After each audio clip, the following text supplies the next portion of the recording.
Alright. Hello and welcome back, everyone, to the free trial completionist playthrough once again. Ha! My tiny baby sitting out here in the rain with everyone else. Actually, I need to go to Mordona. That's where I need to be. So, I've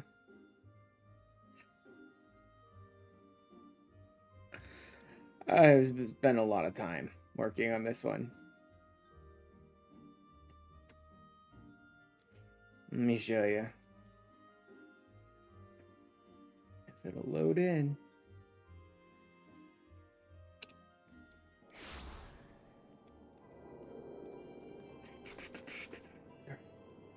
Okay. I have spent a lot of time working on this one. Look at all that materia. Tons of materia, especially 1s and 2s, primarily. I think I've got enough. I mean, I guess you never really know for sure until you actually start fusing it and then find out you're missing something you need, but I should have enough because I can make 22, 33 right there, plus 22 here, that's 55, 22 there, that's 77, yeah. So even just off of the red ones, I will have enough to completely infuse this Sphere Scroll Omnilex today. You need like 75, which, by the way, I've only got 55 Alexandrite.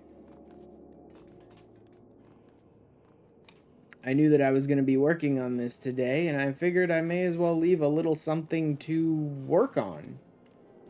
You know what I mean? Like, I had a stream today. I knew I was going to stream today. I knew it was going to be free trial. I knew it was going to be more of the relic stuff.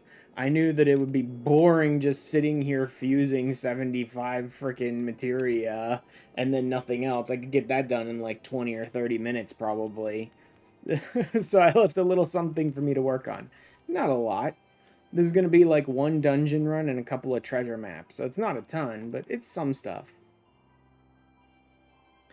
And then maybe I will get started with the next level of the relic. I'd say get started because there's no way I'm finishing it. One of the best things to run for the next stage of the relic, as far as I understand from things I've been looking at online, is Titan Extreme, but I don't know where to unlock that. I know I have Titan Hard. I think I can unlock Titan Extreme right now if I wanted to. I would suspect it's probably Urion J. Back at the Waking Sands. Probably. And it would be the very first EX that I unlock. Unless, of course, the game forces me to do a free first, but I don't think it does. Who knows? But, I might do that. And then I can try and work with getting through Titan EX with a group, maybe, for the rest of stream. Not to say I will succeed at that, but that could be me sort of showing off my first run of something that I'm going to need to run like 40, 50, 80, 100 trillion times in order to get the next stage done. You know, my little proposition, huzzah, then go run a dungeon. This is also why I didn't really do my roulettes yet today, because, well, they want a tank. Unfortunately, my tank is garbage. Technically, I could probably queue up for this with Warrior, but I'm not going to put anyone else through that. Most of my gear is in the mid-40s level with Warrior, and my weapon is like a late 30s something level weapon, so it's very, very weak. So I'm not doing that. Plus, the adventure in need is just a little extra gil. It's literally like 6,300 extra gil, and that's it. I don't care. So let's do a high-level dungeon. shall we? Some high-level dungeon, whatever I happen to pick up. And then, why is this so huge? I think as I redid some of it. Okay, that's probably what it is. Yeah. I changed over some character settings, so some things are a little different from what I remember here and there. And then I need 3 BAPs. So, was it special? No. No, it's Mysterious Map Exchange. That's the one. 75 Poetics for a map. Pop that map.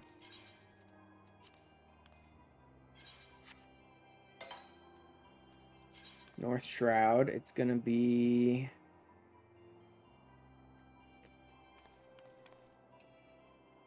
Is it here?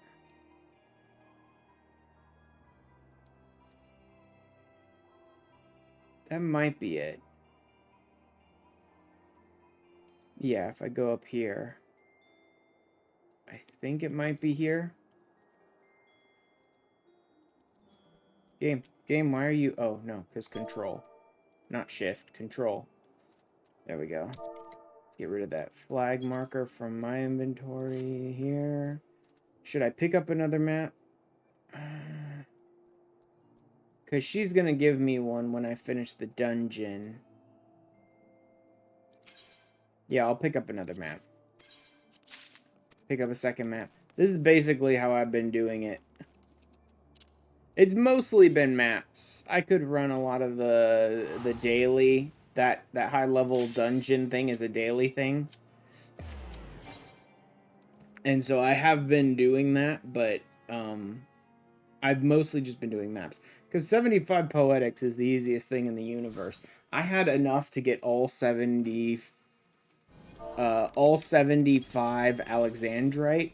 Each map gets you 5 Alexandrite guaranteed when you pop it. I had enough to get all 75 Alexandrite just by using Poetics.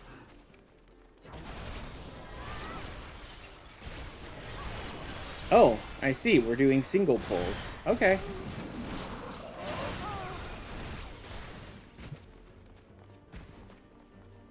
I mean, if you want to do single pulls, I'll do single pulls with you. Why not? I mean, it's easier for me. Honestly, it's the easiest thing in the universe for me if you want to do single pulls.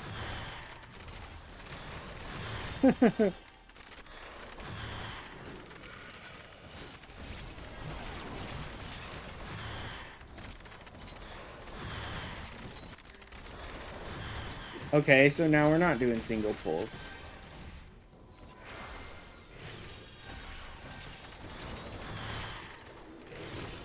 I don't think this tank knows what they're doing. This tank is like half single pulling and half wall-to-walling and half like I don't think they know what they want to do. Or maybe they don't know just how big they can go with me yet.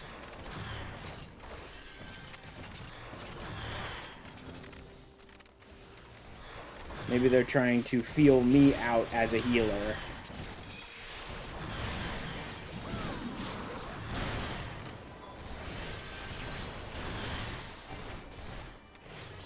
Oh, that's why I moved that one recently. Okay.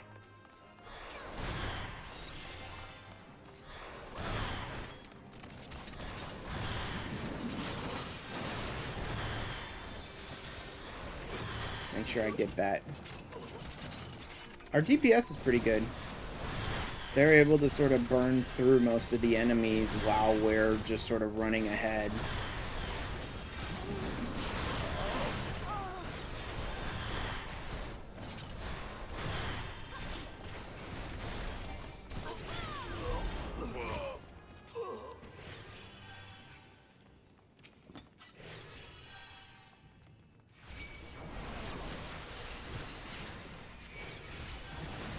Yeah, the tank also, like, didn't do any ranged attack to pull that enemy beforehand and just ran straight up to him.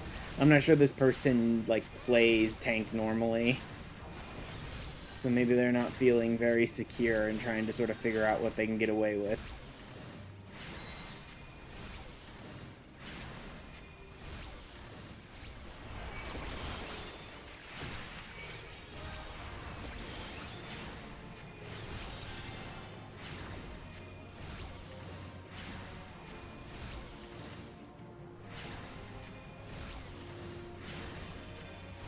But hey, when people want to like go a little slow or a little unsure or whatever, it honestly kind of works for me because it just makes it easier on me. Not to have to like burn most of my resources.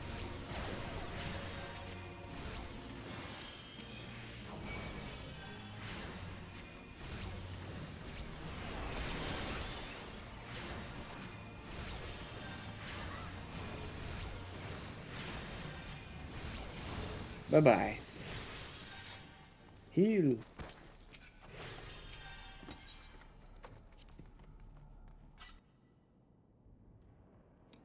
Hey, cool. Someone's leveling up here.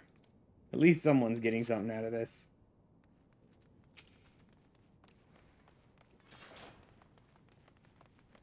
I could also be dropping a bunch of shields on this tank before pulls and stuff, but I guess I'll go ahead and give him one.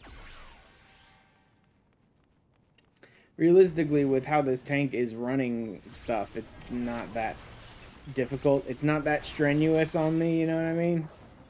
Like, I could just heal them as we go. They're getting a little more gung-ho about, like, pulling bigger.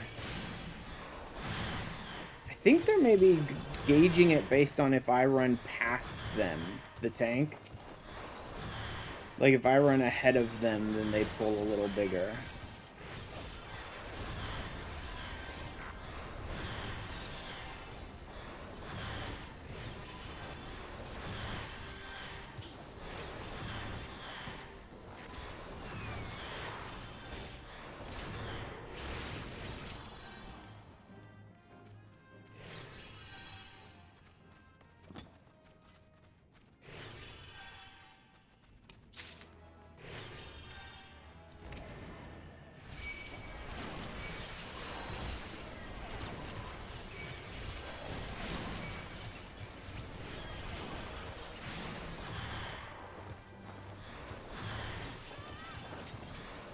Okay, they're going for a bigger pull here.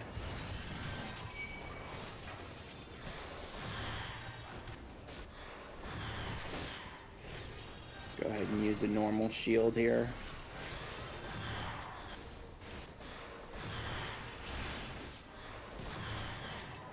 That should be enough. As long as they're mitigating. All I got left is a couple of these Vidorgas.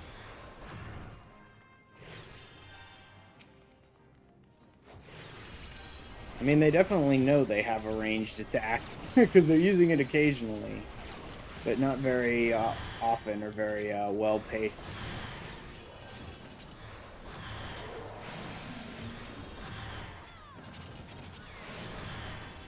Wonder if I'll have to rescue anyone in this fight. It's always difficult to tell if you need to rescue anyone in this next fight.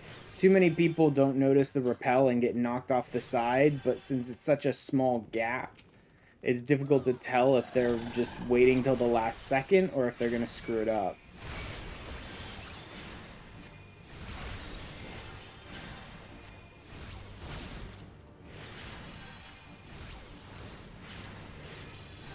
Well, no one messed up the line AoEs or whatever, so hopefully we're good.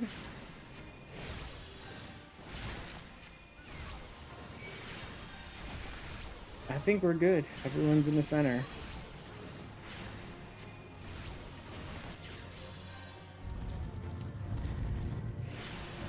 Yep, we are fine. Good. Everyone did great that time.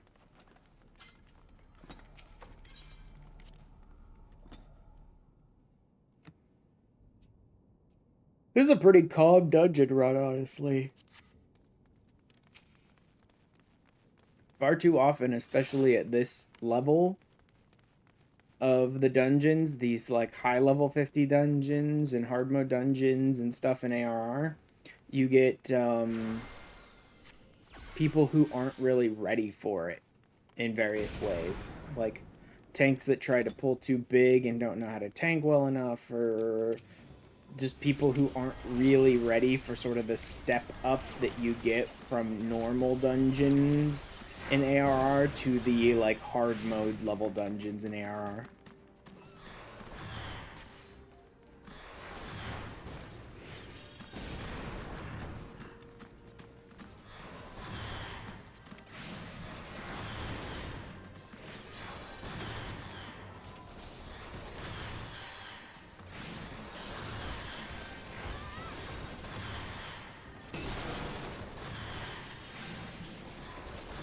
keep deepsing. I mean, as a healer, you do need to take time to heal your tank, but one of the best methods you can do to help mitigate for your tank is just deets. God damn, target out of my line of sight. This fucking tab targeting that just refuses to target anything I could ever possibly care about.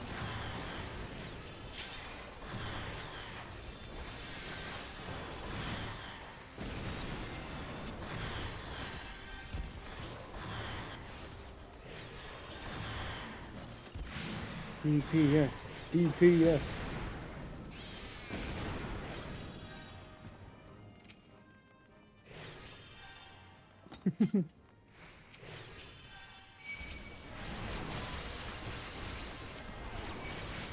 Come on, target anything I give a crap about, please. Wow, didn't even hit the succubus at any point for some reason.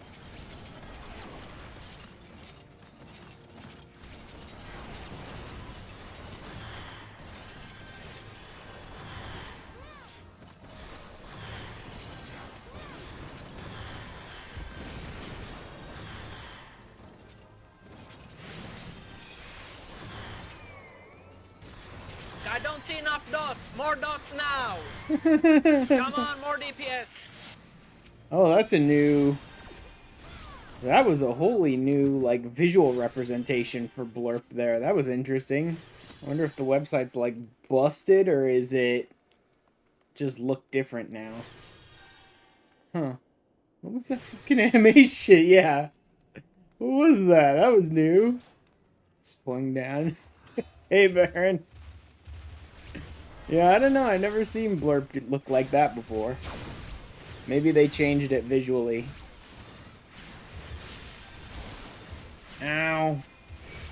Freaking spin him 90 instead of 180, and I got blasted because I wasn't paying attention.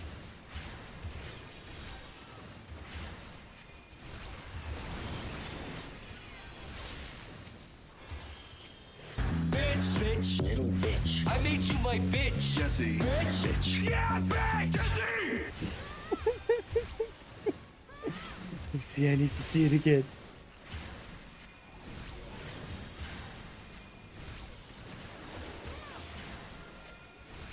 Are you winning, champ? Yes, actually. I'm doing fine. I may be trying a bit of extreme later on today. We will see. Because getting through to the end of this bit of the relic is actually going to be quite easy. After I do this, I just need to run a couple of maps and I'm done.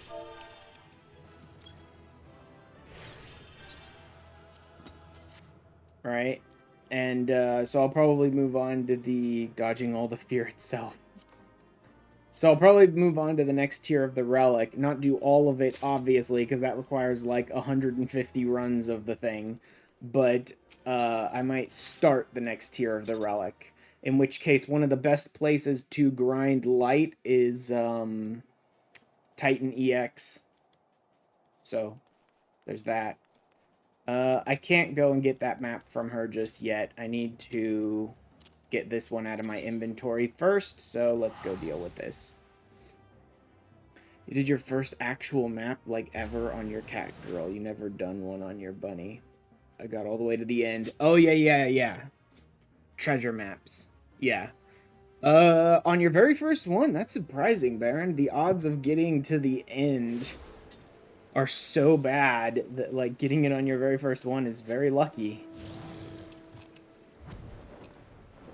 The Heavens Word, so that'd be the Aquapolis, or whatever that they call it. Or no, is that the canals of, No, that should be the Aquapolis, I believe. Choosing the directions, you are choosing them via the medium of Crystal Ball.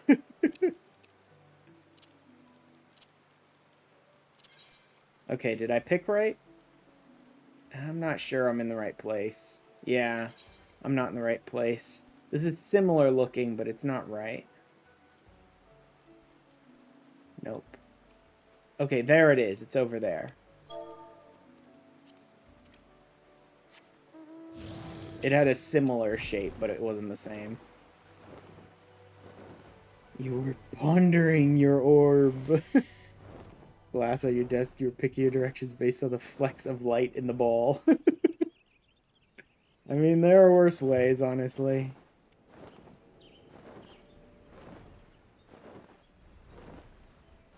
Let me go ahead and run both of these maps. That way I can grab the one from her and snag the last one just by buying it when I go back and just be done. Dig. None. Oh, it's gotta be... Yeah, this should be the right place. Got the Thabnarium bustier out of it. Let's just try moving around a little bit and see what we find here. This is too far. This should be the right location, though. Oh, does it have to be down? Is that it? It may be down here.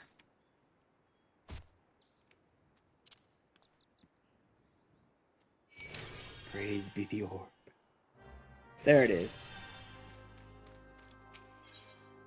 Bring it.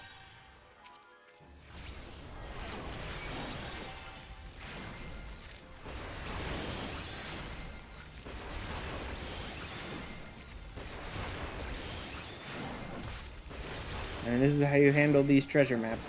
This is how you handle the ones later on. The ones like what Baron is talking about are basically the same. But you can get into special treasure dungeons, which are hold little duties to get better rewards. These early treasures, though, from like ARR. Oh, he bound me and then bad breathed me. You son of a bitch. That was bull. He was allowed to just lock me in place and then bad breath me.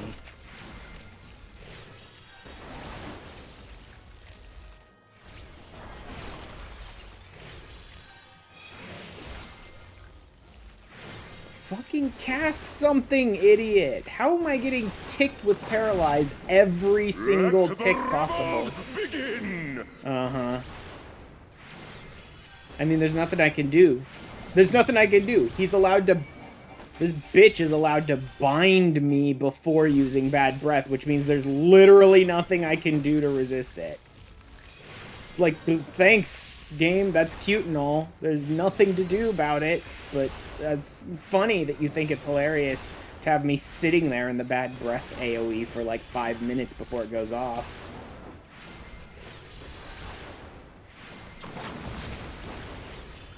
Unless you're a bard. I mean, yeah. I guess you could interrupt Bad Breath since I can still cast. You could interrupt it if you're a bard. But who gives a shit? That's like 75% of all classes in the game. Nothing you could do but stand there and just eat a Bad Breath. I guess the developers just decided we're sick and tired of everyone just walking out of Bad Breath because it's the most obvious thing in the universe and no one ever should get hit by it. And so they're like, nope. Fine, you're gonna have to eat a Bad Breath. Dick bags. Okay. Next. Oh, yes. This right here is how I got all of these. Look at all that materia. Look at all those hundreds of timed node materials.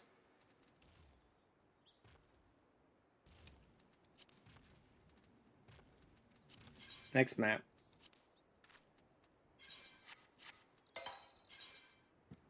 South Shroud. Okay, so it's definitely gonna be... That doesn't look right.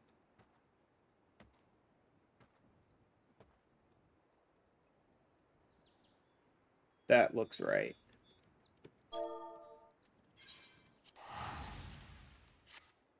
Oh, man. Always happens that way, though. And this is one relic. This is one relic. There's like 10 classes I'd have to do an ARR Relicon eventually.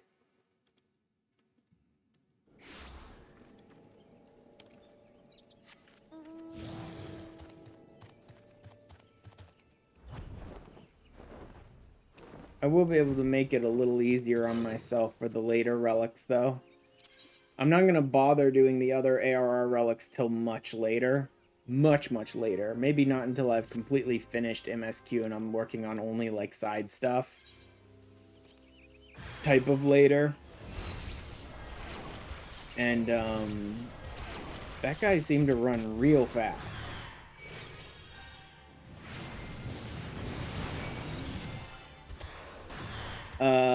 At that point, everything will be so much easier because I'll be able to just, like, unsync the stuff when I'm farming light. I'll be able to just, like, one-shot enemies because I'll probably have Stormblood level gear. Right? Like, everything about these jackasses is all just, like, zone denial stuff, which is hilarious to me. The fact that they bum rush you, they're moving much faster than their giant bodies would indicate they should be able to move. And everything that they do is basically just giant freaking orange shit that gets in your way and goes, nope, you're not standing there. I could probably just eat it. I could. I mean, I'm still using like level 50 gear, so I'm not great, but I am level 70, so that's offsetting my bad gear to a bit. Let's just eat a heartburn and see how bad it is. Oh, that was easy. Yeah, forget it. I'm just gonna eat his AoEs.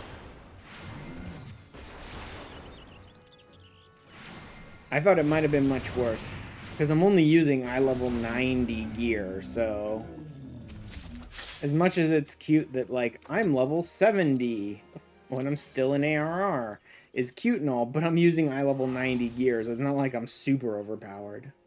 That's the thing, like I said, that will change the next time I'm doing these relics much later, is I'll be using, like, Stormblood level gear, so I'll probably be able to just, like, unsync most of the stuff I need to do duty-wise and just destroy it. Not have to rely on other players or duty support or any of that nonsense.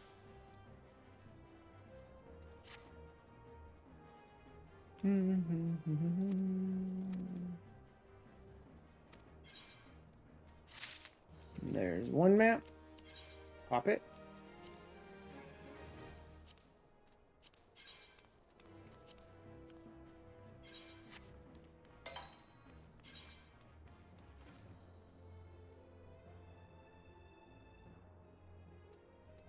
Oh, is it on the Isles of Umbra? Yep, looks like it. And then we'll snag the last map that I'm gonna need.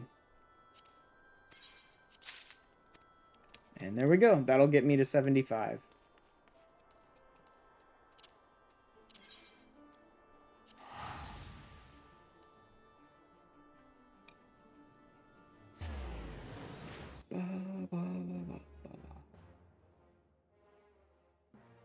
Yes, so when I end up starting the next stage of the relic, I might end up going ahead and running probably just one Titan EX. And who knows if I'll even finish it. Like I said, that's going to be dependent on if the 7 other people are decent enough. Really, but also I haven't run Titan EX in forever. I don't even know if I remember most of the mechanics. I remember some of them, though. We'll see. Plus, it kind of feels like the ARR EXs are somewhat easier than a lot of the other EXs in the game. Like, you can kind of power through the ARR EXs even if you don't fully understand mechanics, just by, like, other people helping you through them and stuff. I mean, you can do that in pretty much every tier, but it seems less dependent on you, like, really understanding mechanics in ARR. Except, I guess, for Ramu. Ramu, like, if you don't understand his mechanics, you're going to have some trouble in ARR.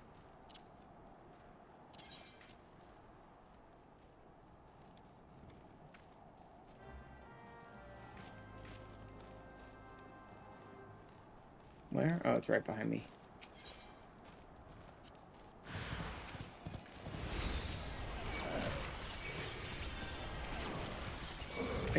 I guess I could have also summoned my Chocobo for this stuff, but eh. I'm here now. I've only got 2 more maps to go.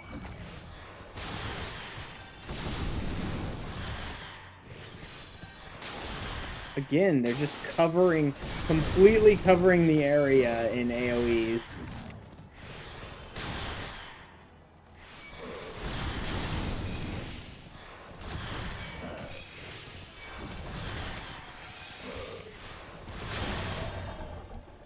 Erect.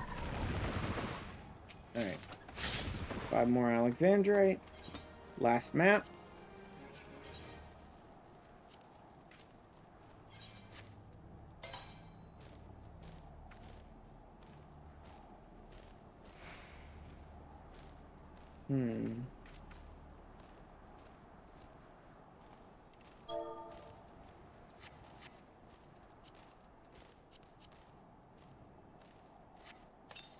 Go ahead and pop that, and I'll just turn it in. Yeah.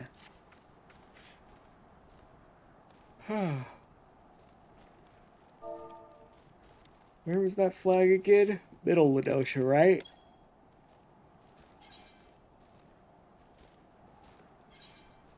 Alright, Summerford.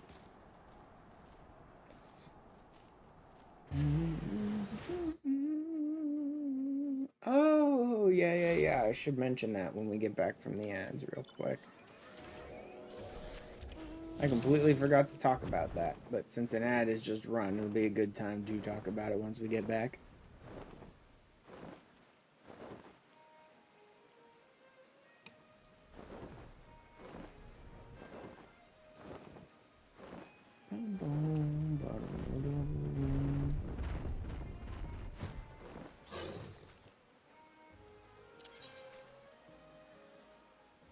Oh, I need to be further south here. Nope, I got it. But it is further south.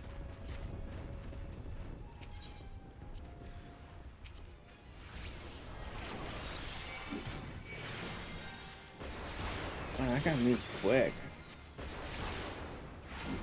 This is the second time an enemy has seemed to move a lot faster than it feels like they should be.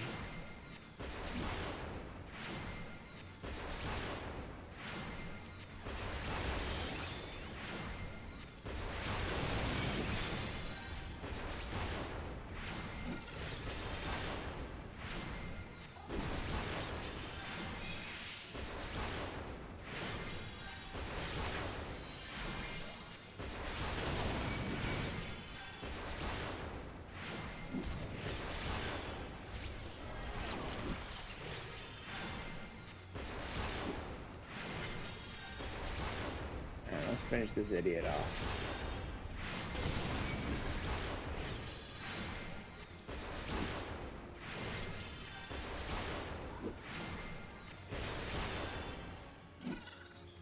Actually, how much does that give me? Can't tell. I'll need to check next time it runs. Okay. Anywho, there's the last Alexandrite I need. There we go. Welcome back from the ads, people on Twitch. I forgot to mention, and since an ad break happened, it reminded me that I wanted to talk about that I changed how my ads run on Twitch. I have to run ads. If I didn't have to, I wouldn't bother, but I have to, because Twitch is going to run ads whether I want them to or not. At least if I control it, I kind of control when it happens, and by manually running them myself, I can keep pre-rolls off for new viewers. So it's going to happen. But you need 3 minutes worth of ads every hour in order to keep pre-rolls off for new viewers. And used to be, we would run 3 minutes of ads once every hour.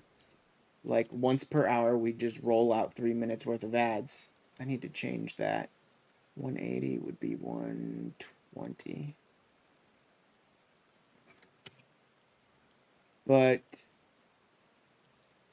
I've recently heard, I'm not sure this is true, but it's from a trusted enough source at least, that when you're pausing ads, like, Twitch doesn't give a shit about that when it comes to pre-rolls. So, like, if we had an ad that would roll, like, at the top of an hour, and then me or Baron or someone would pause it because something is happening in the game and we don't want an ad to run right now, then for that short bit of time, 5 minutes, 10 minutes, whatever, depending on how many times we snooze the ads, you basically have pre-rolls running because you're not running ads 3 minutes an hour or whatever nonsense like that, right? So I've heard from this source that the way they go about it, and a better way generally to do it, is to run, I think it's 2 minutes of ads every 40 minutes, but that seems wrong to me because that seems like you'd run into the same problem. I need to check. Next time ads run, I need to actually remember to tab over to my Twitch page and see how long it's canceling, because it brings up a little drop-down thing that says pre-rolls are turned off for the next blah, blah, blah whenever you run an ad. But I would imagine doing 2 minutes every 40 minutes would have the same problem, in that it probably buys you like 40 minutes without ads, and so if you snooze them, then you'd run into the same problem where you still have pre-rolls during the snooze time or whatever. So I need to double check. Maybe what that person was saying was that they run 3 minutes of ads every 40 minutes, which would end up being more ads than I really prefer to run, because I would prefer 0. I don't get anywhere near enough like actual revenue from ads to make it worth my time to run them, so I wouldn't if I didn't have to, but I'd rather not do 3 minutes every 40 minutes, because that's just more ads. But yeah, I think 2 minutes every 40 would run into the same problem. So maybe they were saying they did 3 minutes every 40, because 3 minutes buys you an hour. 3 minutes buys you 1 hour, no ads. So next time the ads run. So ads will be running every 40 minutes on my stream now rather than every hour. Hopefully it'll still be the same amount. It may need to be more. If I need to run 3 minutes every time to make sure I have enough room for snoozing without pre-rolls, then it'll be a little more, but all out of necessity, not desire. Believe me, I don't make anywhere near enough money from ads to make any of this worth it to me. But I'm not gonna have Twitch just simultaneously rolling out pre-rolls for anyone new who's coming in and immediately getting an ad the second they try to load in my stream, and just randomly throwing ads on my stream whenever they feel like it in the middle of whatever I might be doing. So I have to manually handle it myself. That should be everything, right? 75? 75. Cool, let's pop in here. Very rainy. Let me try going to North Shroud first. Maybe it won't be so rainy there.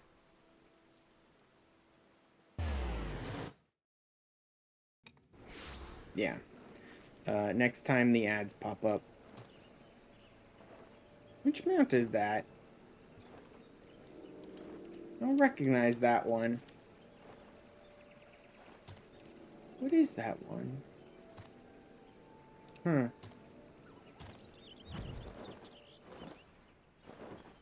Let's head over to Geralt and Jalzahn and see if I can get this done. I think I have enough materia in the areas that matter to actually make a decent relic weapon out of this. Usually when you reach this step, since materias 1, 2, and I think 3 as well are such a pain to get, you just slap whatever garbage you can get your hands onto it. And it's like, who gives a crap what my stats are on my weapon? It's temporary, right? But I think I have enough to actually make use of decent ones here. Let's start infusing, shall we? Crit is the best. But the success rate, yeah. Let's see. I don't remember if when you fail to fuse a materia to the scroll. I don't remember if it costs you an Alexandrite or can break the materia. I think it's one or the other, I think, is possible. So I need to see about that. I hate that I have to bring this up each time. That's just annoying. In fact, let me move it over somewhere where I can just click on it.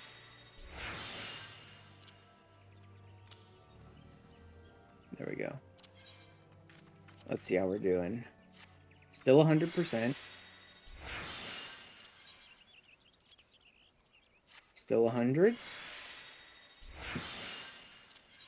Like I said, I have to do this 75 times. Now we're down to 96. A chance that infusion may fail. Let me see. This is my crit hit. I have 18 of them now. It probably won't fail this time. Okay. 68 and 17.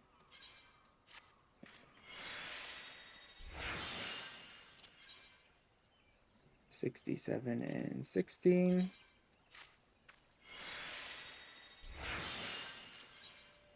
66 and 15. I may do this in one.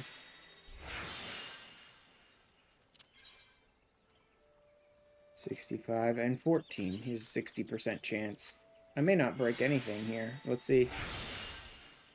You lose the materia. God dang it. Probably better than the... Oh, it's not great. There's a couple here where if I pop a materia, I'm going to lose the ability to go up an entire tier, but whatever.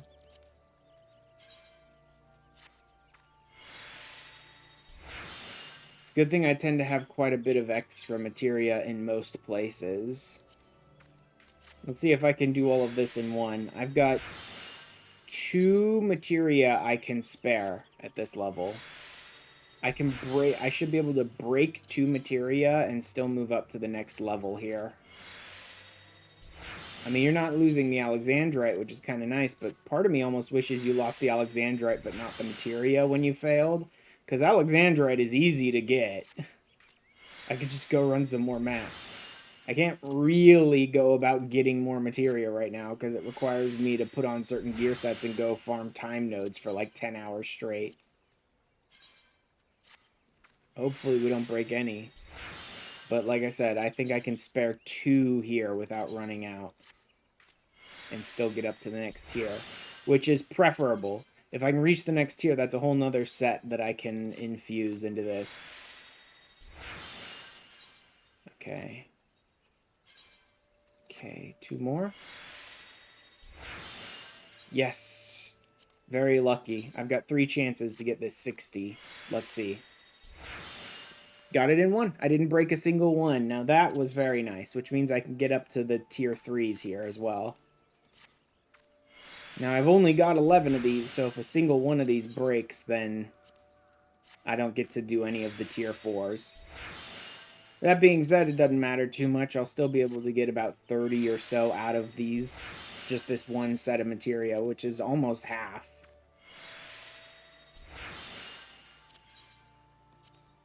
But if I can do this without breaking a single one, then I can actually infuse a couple of tier 4s into this as well. Now, whether that'll happen, probably not.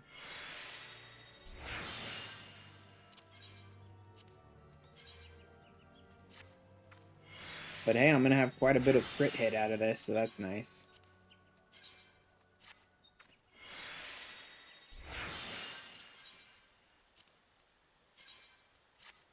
Last 2. Nope, I broke it. Means I can't get the next I can't get the tier 4s in this. But I still got a lot out of it. And then not direct hit. Determination. No, actually determination is the better one. I'm basically guaranteed to get at least to the tier 3s and maybe to the tier 4s in determination. Determination tends to be better for a healer anyway. Your skill set when it comes to materia melding for almost every single class in the entire game is crit, then direct, then determination, and then you also meld skill or spell speed pretty much to hit a certain GCD milestone and then nothing more. Like you'll meld skill speed or spell speed based on if you're a physical or magical class in order to hit a certain global cooldown speed, and then you don't meld a single point more than that because there's like no real reason to.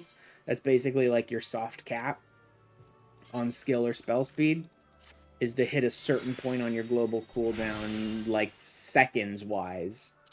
To hit like, so people often name sets, like gear sets that are like best in select gear sets. They'll name them literally like 2.4 GCD from the 7 point whatever patch kind of thing, right? Or like 2.5 from this patch and stuff like that,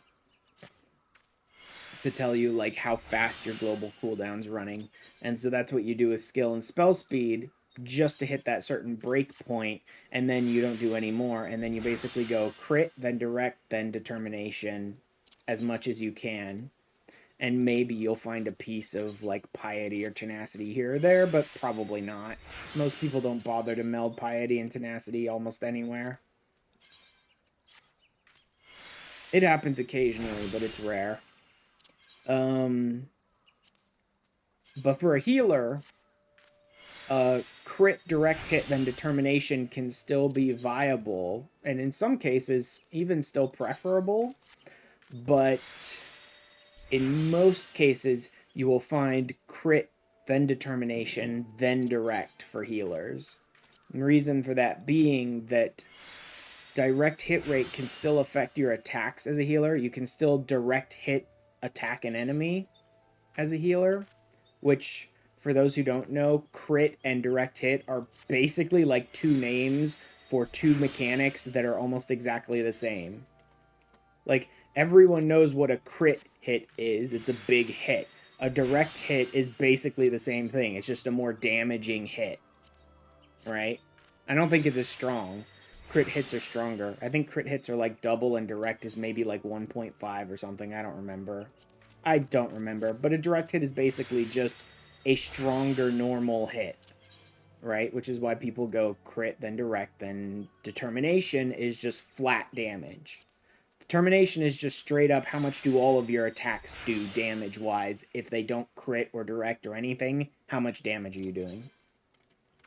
And so, for a healer, you can still direct hit when you're attacking enemies, but heals can't direct hit.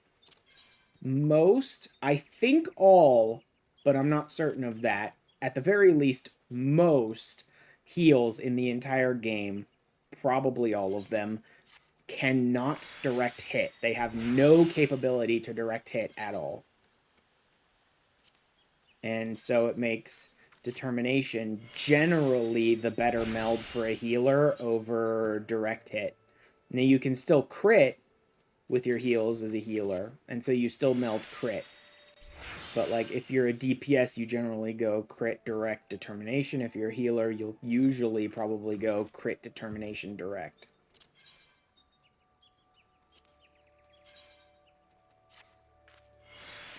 How we doing here? I should easily be able to get up to tier 3 at least. No spell speed. I'm already breaking them at 72%. That's annoying. At least I have plenty of extras here.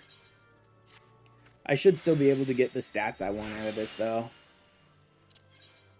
Because I've melded so much crit and determination, it should take crit and determination as like my primary and secondary stat. I don't know what I'm going to make my tertiary. Direct hit, I guess? Maybe spell speed.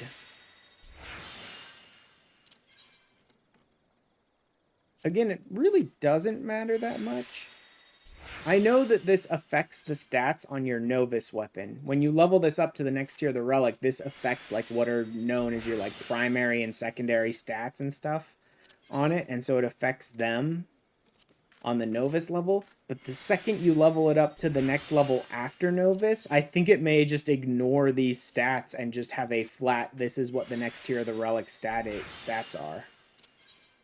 But again, I'm not certain of that, so guess we'll see. I could end up with either crit or determination being my primary stat here, though. It'll depend on if I break any of these. Again, I'm at a point where I don't think I can sacrifice a single one of these, or I can't reach rank 4. But if I manage to hit rank 4 on determination, then that's going to be my primary stat, which is fine. Crit or determination is your primary stat. It's pretty much fine. Let's see if I get there. Nope, I broke it. Okay. What now? I don't care about piety, that's MP regeneration. Tenacity is only good for a tank, and even then most tanks don't meld for it. That's basically how defensive you are. How much damage you can take. Spell speed could be interesting, but I'd rather not. Let me just do direct hit instead. I have 11 Alexandrite left, so I can only go up 1 tier. Yeah, I'll definitely have more than enough direct hit to do all 11 in this one. Wait, why is there a chance this infusion will fail? What? Is it just because of how overmelded the whole thing is at this point? Oh man, that's gonna suck. If the game's aggressively trying to break my... Oh no, wait. Why is it asking me for 2s now? This makes no sense.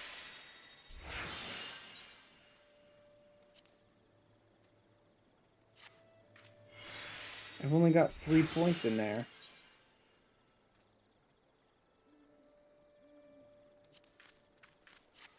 I don't understand why that jumped up so fast on direct hit. I should have had to meld 11 of these to get there. Instead, I only melded like 2 of them to reach this point. That's strange. Is that some kind of glitch in the game, or is it designed to do that once you start, like, over-melding it to a degree? As long as they don't break too many of my materia, I should be fine.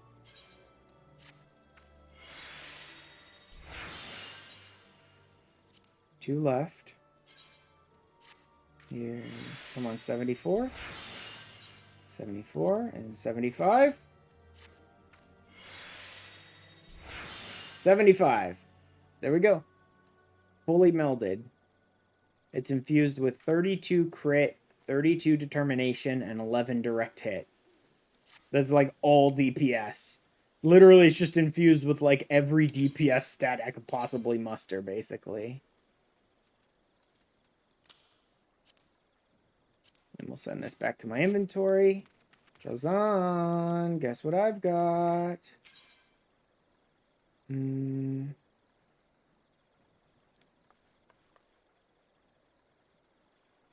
Animus enhancement? Sphere scrolls light energy to your relic. Lend me the object you wish enhanced. Yep. Omnilex Animus. Magnificent. It shines with energy from the heavens. Relic receives of its power. It will be enhanced like so. Base stats go up across the board. Why is direct hit on this one as its base stat? That's surprising to me. But then, yeah, I just get a bunch of crit and determination and all of that on it as well. Nice. So, yes, what you meld onto the sphere scroll does, in fact, change the stats of the relic. But I think it may only change it at the Novus level. The second you go up to the next tier of the relic, it may ignore this completely. Again, I don't know that for sure, but I think this may only be useful at one stage of the relic. But hey, let's do it.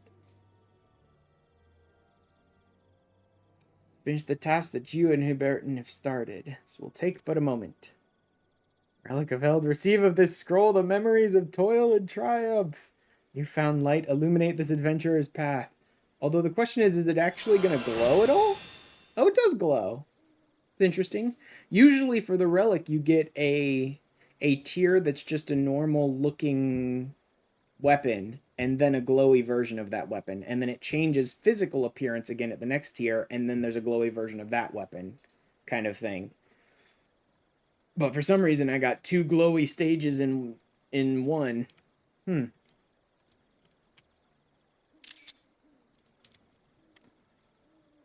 Your weapon anew, my friend, and bask in its radiance. The radiance of a newborn star. Animus has been reborn through the power of materia. If you wish to have another one, blah, blah, blah, go meld 75 more low-level materia that is insanely difficult to get to another weapon yet again. If you're insane like that. Relic weapon Novus. Ooh. Hold a tick. Hold up. Wait a minute.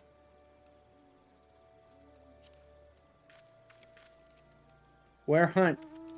Yeah, people are like, where hunt? There's a powerful mark here somewhere. Oh, there we go. Someone tagged it.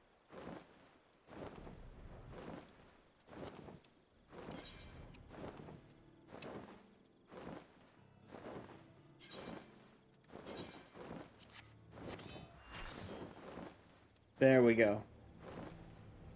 Another S rank. I just happened to be in the area in time for another S rank.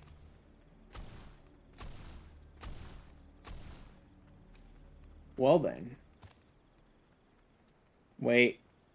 Am I in the wrong freaking party here? Because they're all in the wrong place here.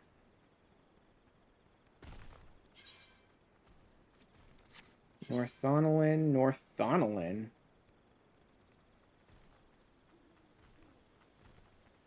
Why is everyone in Northern Thonolin? A rank in Kozamaluka? Absolutely not.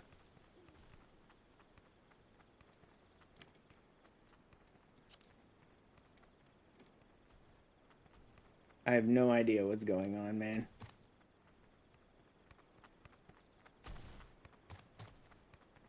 Wonder if they were off working on something of their own and then got sort of caught on the side here. But then no one seems to be appearing here, so maybe I ended up in the wrong party.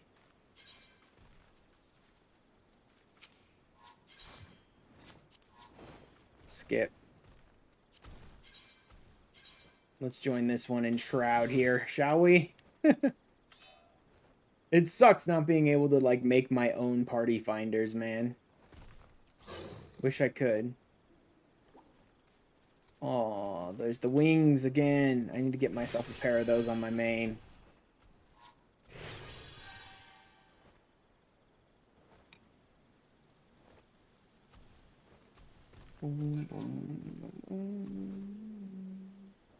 Yeah, we have multiple, like, big hunt things going on at the same time. So people keep, like, joining the wrong groups and then leaving.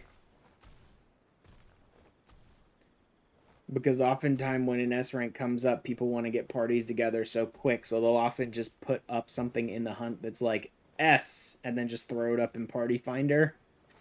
And so people will just be like, oh, S rank, join that one.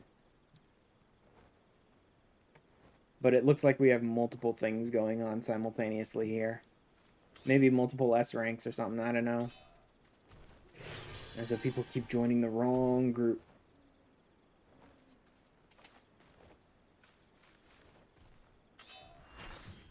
Hey, full party.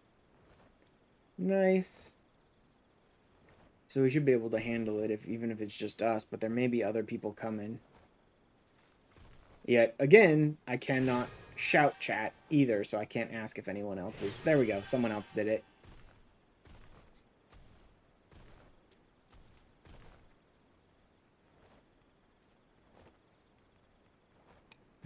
Large. Yep.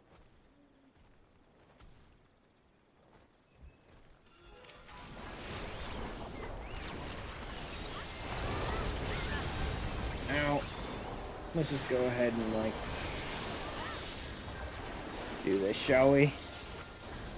Let's just go ahead and try and mitigate everyone as much as I can here. I'll even throw up some regen. I don't want to attack it too much because I want to let everyone else kind of get in their attacks as well so they can get credit for the S rank. There we go. 100 allied seals. Oh, no party members. He immediately dipped the party out automatically. Okay. 100 allied seals, just like that. It's so nice when you just happen to be in the area when an S rank comes up and it just blasts your screen with, you sense a powerful mark, and it's like, yes, 100 allied seals right around the corner. Let me just go find it.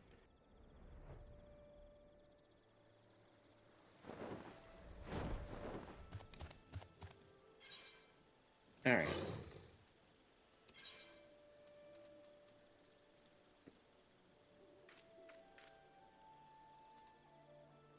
Omnilex Novus.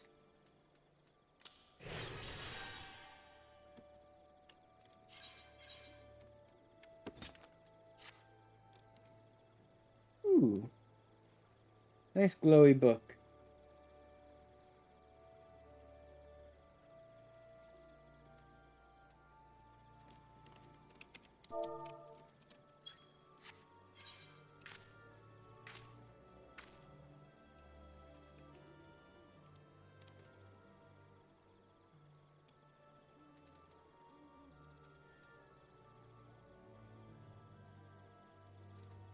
Let's try...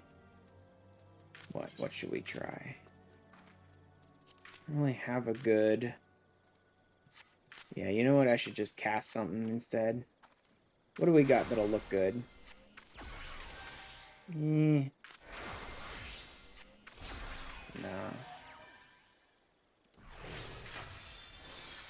That'll work.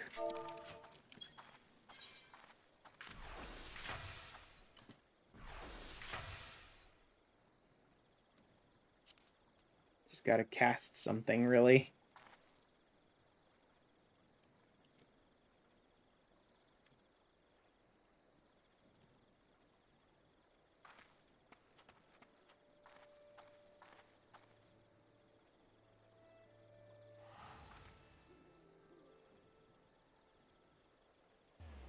Oof. That big bright freaking thing right there is gonna be annoying, though.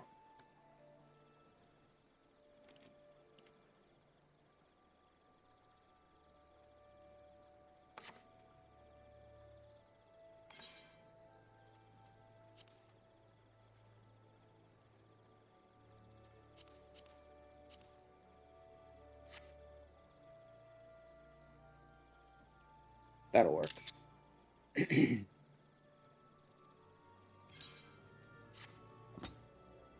Alright. Shall we start the next phase? Soul Glazed Relics. This is as far as I've ever gotten on any relic ever, even on my main. For ARR, at least.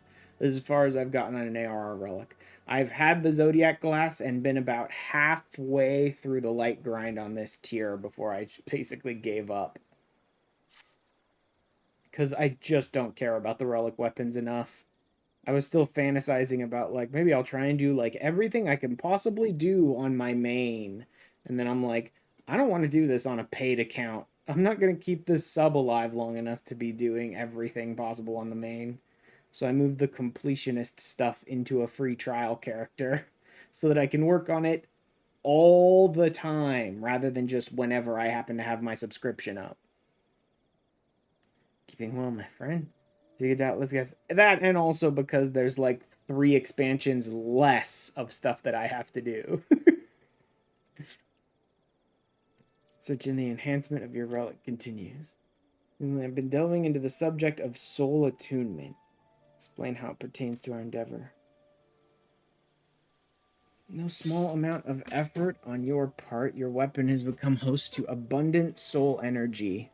Yes. No small amount of effort. That's right. It was a lot of grinding. It seemed to me that the relic was not as powerful as it should have been, plainly not benefiting fully from the energy it held. After conducting some tests, I believe I have identified the problem, the degree of soul attunement. Soul energy permeates your weapon. At present, that energy is not attuned to its host. Mm-hmm.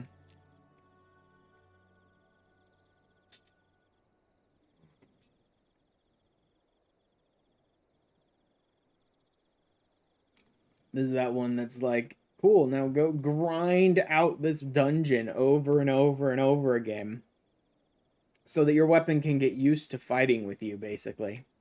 Which is cool in concept, but these are primarily the reason why I was perfectly fine with the Manderville relics. Like, I'm perfectly fine with the Manderville relics. I have no problem with them whatsoever. And the reason is pretty much a point of view kind of thing.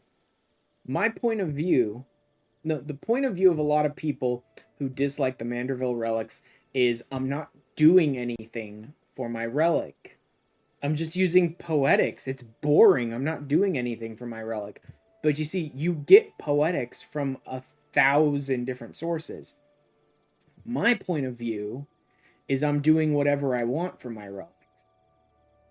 It's not that I'm not doing anything. I had to do something to get those poetics.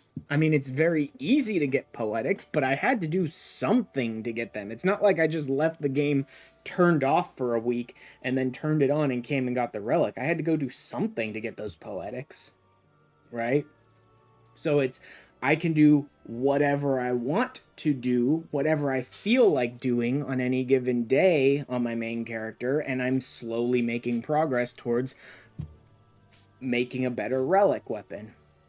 So I love the Manderville relics for that reason. And the reason is because of the way you look at stuff like this, where other people are like, oh, this is an interesting thing that you have to kind of work at and work hard for. And like only people who are really dedicated will do this kind of thing when they look at stuff like this to earn the relic. I look at something like this and go like, this has no reasonable excuse to exist. There is no reason for this.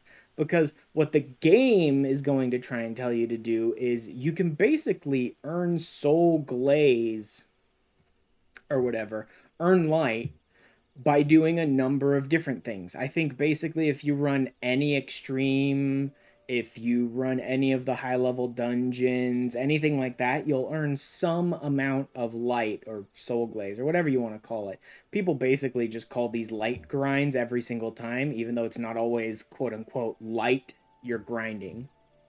So there is technically like, I don't know, 15, 20, maybe 30 different options you can do to earn light in this phase.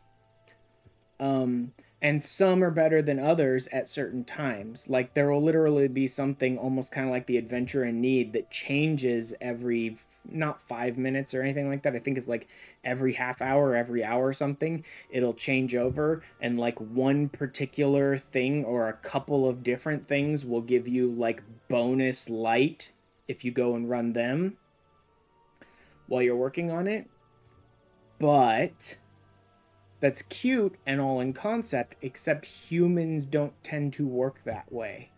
It's the same problem Yoshi P had with people when he made Island Sanctuary, where it's like, oh yeah, it's this little thing that's like meant to be enjoyed on the side and just like take your time and work on it a little bit here and a little bit there. And like 3 days later, people had grinded out max level in Island Sanctuary by running around for 50 hours straight picking up sand. Like, that's not how people work, you know what I mean? And so, yes, you can grind light in a couple of different ways. Yes, there's this little bonus thing that ticks around and jumps between which duties give a little extra light here and there, but no one gives a shit. No one cares.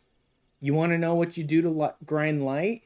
You run Aurum Vale or Titan EX over and over and over and over and over again like 150 times, and then you're done. Like, yes, you may not be hitting the bonus light or whatever, but like Aurum Vale gives a lot because it's a really terrible dungeon in general, whether it's a bonus or not. And it can be run pretty quickly as long as you can run it with people. This time on the quest for the perfect coloring book, exactly. And Titan EX doesn't give nearly as much as like Aurum Vale or whatever, but if you're running it unsynced and maybe even with a group, you can blow out Titan EX in like 30 seconds. So they talk about like, need someone to explode Aurum Vale. I think I'm going to be doing Titan EX. We'll see. An ad is just about to start. Let me tab over. I wanted to double check something really quick when the ad starts. So I need to tab over to my Twitch really quick so I can see it when it pops up. I want to see how long it's going to cut off pre-rolls for. I may want someone to go ahead and explode Titan EX for me, though. We'll see. It's basically run Aurum Vale or run Titan EX. I need to get into Titan EX, then maybe I'll unsync it and just let someone else explode it for me a bit. But we shall see. Now, come on, ads. The countdown has already finished. I hate that it's like, it's going to run an ad 3 minutes and counts all the way down to like 1 second, 0 seconds, and then it goes away. And then like 30 to 60 seconds later, an ad runs.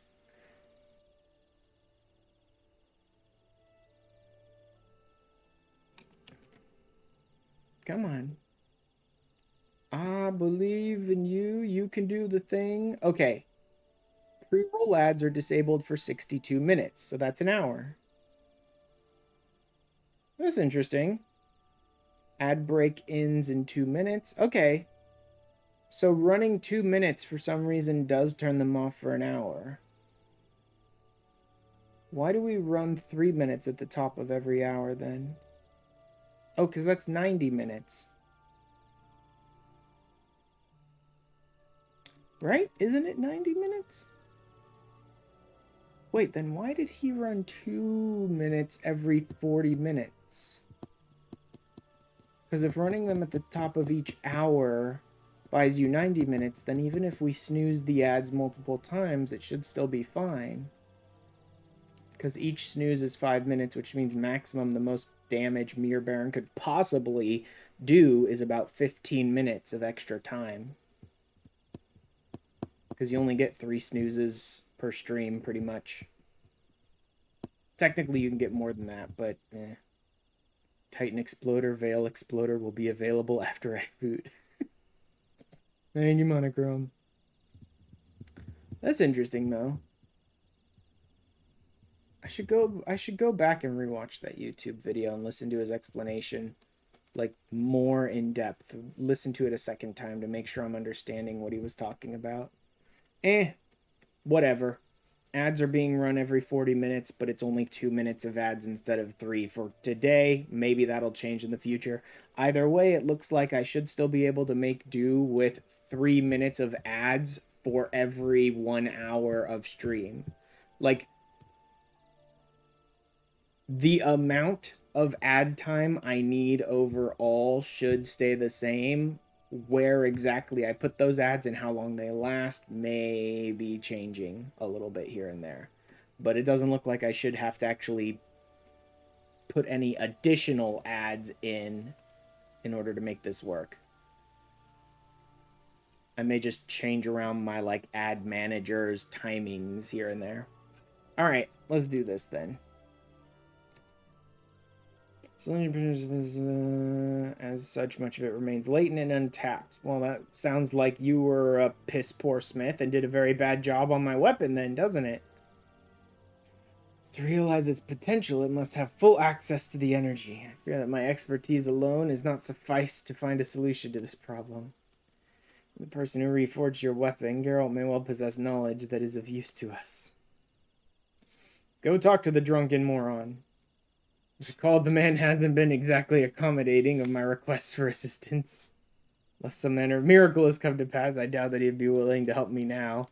Well, with any luck, he's even more in debt from drinking, and we'll be able to pay that off.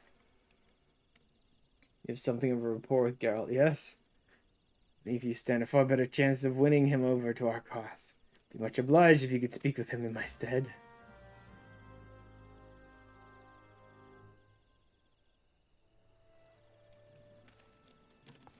Alright. That is not a... It's interesting seeing someone hanging out here in North Shroud right next to Jalzahn, who you could say is like, oh, they're working on a relic weapon, but that does not... That looks like a Shadowbringer's relic, or maybe even just a glowy weapon. Gaia said... Okay, it's glammed with a Zeta weapon. This is weird. I don't know what that dude's doing here.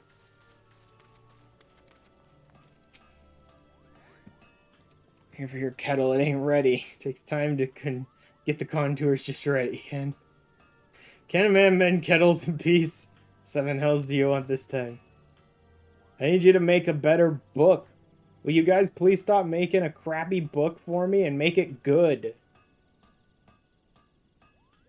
This is like the 5th time you guys have made my book crap. Make a good one. For once. Bison, how to enhance your Relic of Eld. Because I can help you, but what's in it for me? I drop my kettle mending just so you can kill things better. I learn a trick or two for your, You get to lord it over Jalzahn. Now that you mention it, putting that know-it-all in his place would certainly make me feel better about myself. Hear what he has to say. You go and tell him to get his arse over here. Like, there was no other better option than, like, you get to lord it over the guy. Geralt doesn't care about any of that other stuff.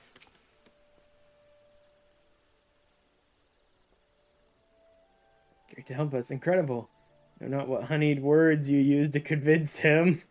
I told him he gets to be better than you. Skill with your tongue as you are with your weapon. Come, let's waste no time.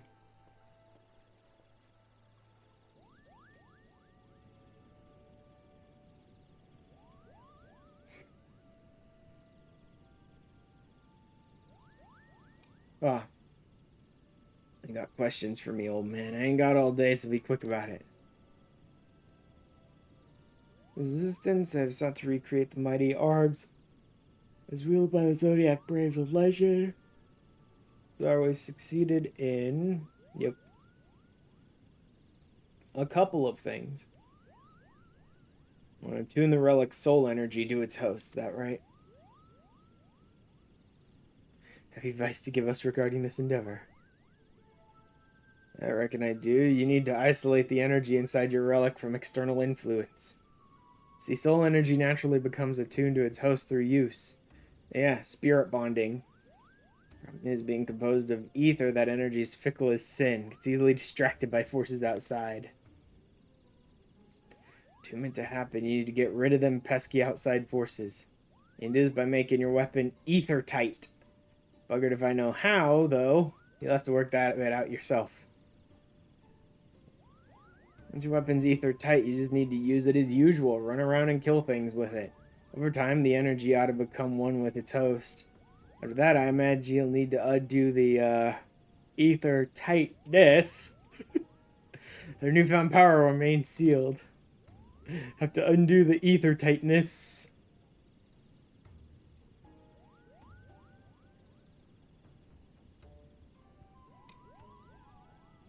Translation, of course. Far simpler and more elegant a solution than I had dared to imagine. I can readily prepare a glaze that will render the relic impassable to ether. However, when will we know that sufficient attunement has been achieved? The glaze is ready to be removed. You know, them Archons from Charlian. These newfangled goggles would allow the wearer to see traces of ether. Yeah, for about 5 minutes, and then the game forgets they ever bothered. It makes something similar, I reckon. It's literally... The Charlian goggles in this game are literally treated like scouters in Dragon Ball Z. Like, they used them for like 5 minutes, and then the game just decided, oh, screw it. Everyone can just sort of sense ether and how strong it is at a moment's notice. On a whim. Forget the goggles. They look dumb anyway. Just get rid of them.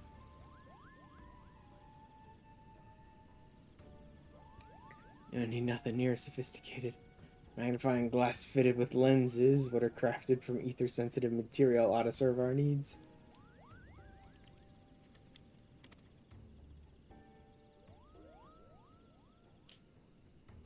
Blending finely ground crystals with glass. Should be possible to create such lenses as you describe. Inspired idea, you're a genius. Praise is nice and all, but it won't slake a man's thirst. You want to show your admiration, do it with a drink. Of course, my friend. Valuable assistance, I shall distill for you a fiery liquor the likes of which you have never tasted. Now you're talking. You have battle, man. So happens I got leftover materials to make our magnifying glass. Work on it right away.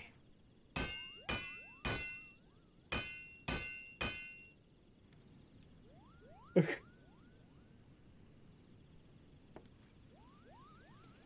ready. With this, you'll be able to check soul attunement levels at a glance. Call it the Zodiac Glass. See that you put it to good use, you hear? Beyond compare, Master Carol. For my part, I shall prepare the coating for his relic.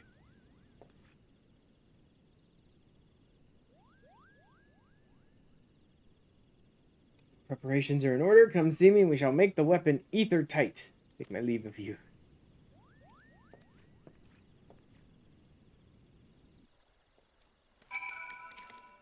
What do you got for me? Zodiac glass, your care. Use it to examine soul attunement levels whenever you desire. Misplace it, you'll need to speak with Geralt's apprentice. Drake's his name, and he will furnish you with a replacement. For tight coating, I'm pleased to say that it is ready.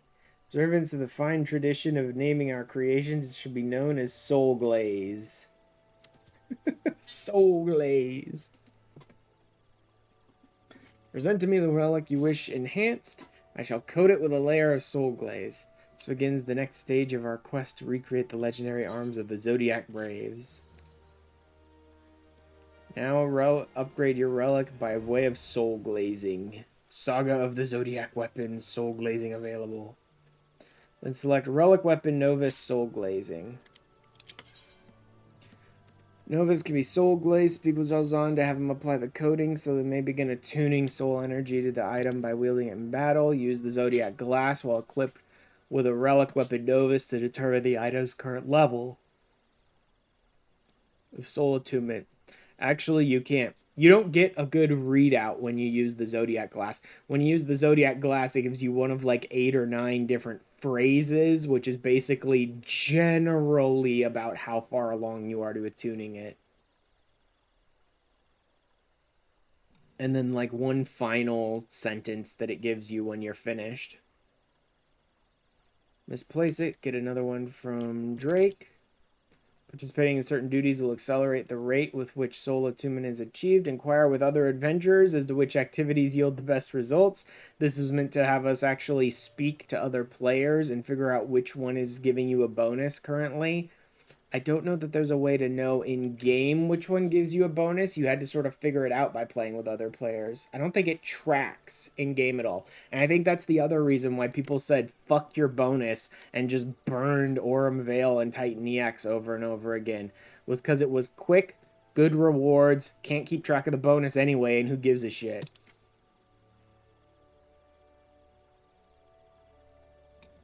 Once you believe your soul attunement has been achieved, take your weapon back to Jalzahn.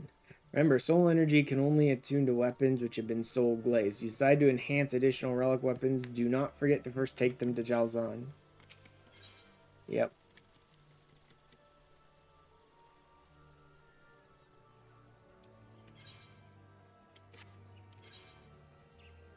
It is a Novus still, right? Yeah.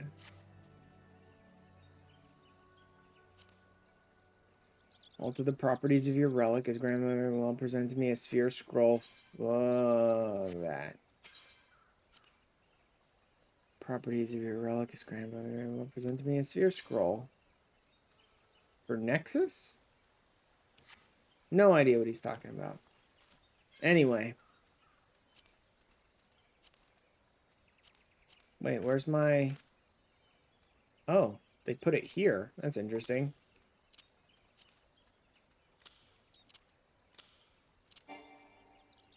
Unable to use. You do not have a compatible weapon equipped. Okay, I need to soul glaze this damn thing. Novus enhancement. Soul energy within your relic is attuned. Present it to me. I shall remove its coating of soul glaze that its newfound power might be unleashed. Cannot begin unless you lend me your weapon. Do I seriously have to do this again?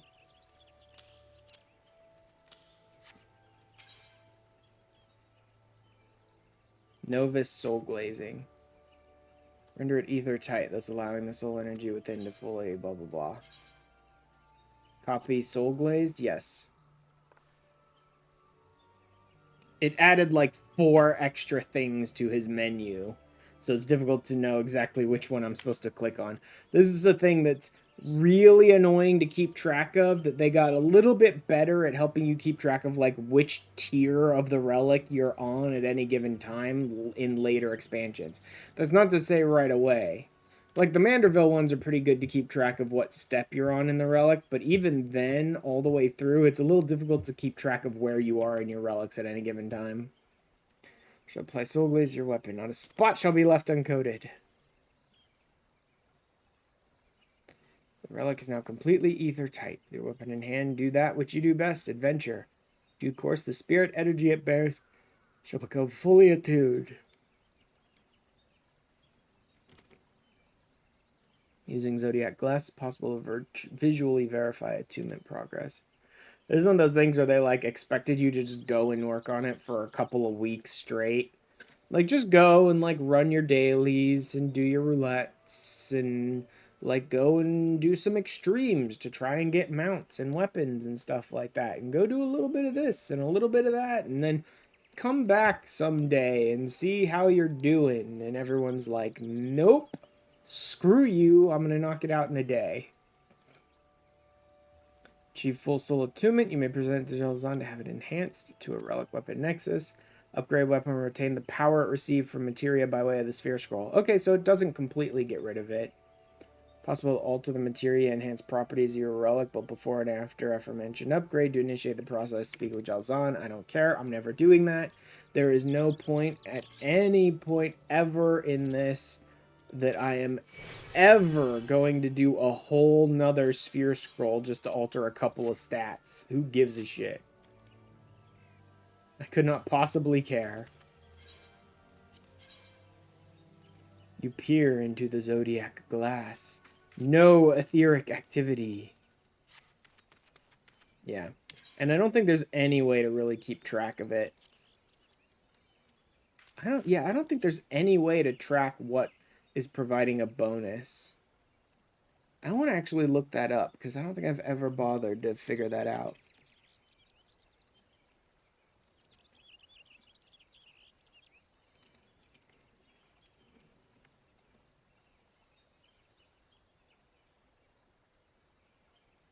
Blah, blah, blah.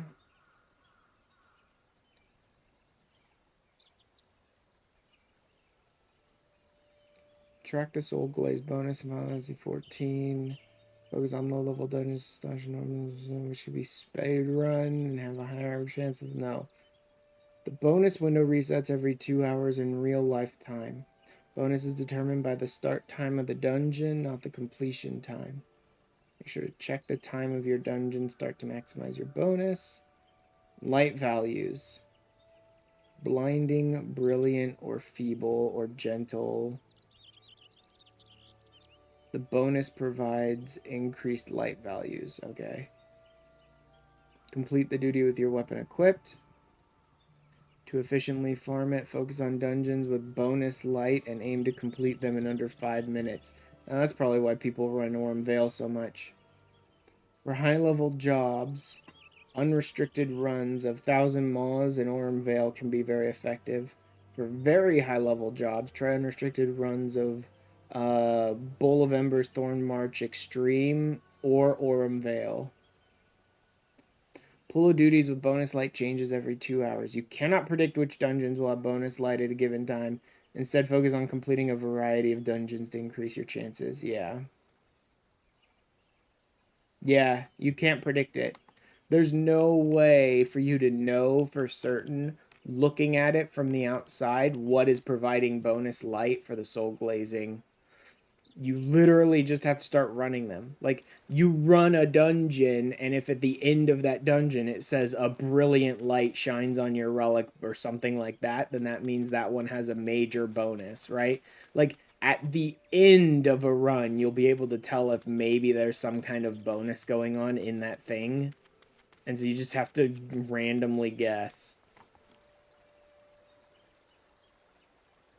Or you're supposed to be doing this, 10 years ago when everybody was doing these relics, and talk to other players who would probably put in like shout chat and stuff like that, what's providing bonus light. But no one cares anymore, and it's too late to be bothered with it. So it seems like Aurum Vale might be the go-to. But I'm going to check. It's got to be Urianger, right? It's got to be Urianger. I think he's the one who gives you the hard modes, and I think he gives you the extremes as well. But I'm not positive on that. I think it is him, though.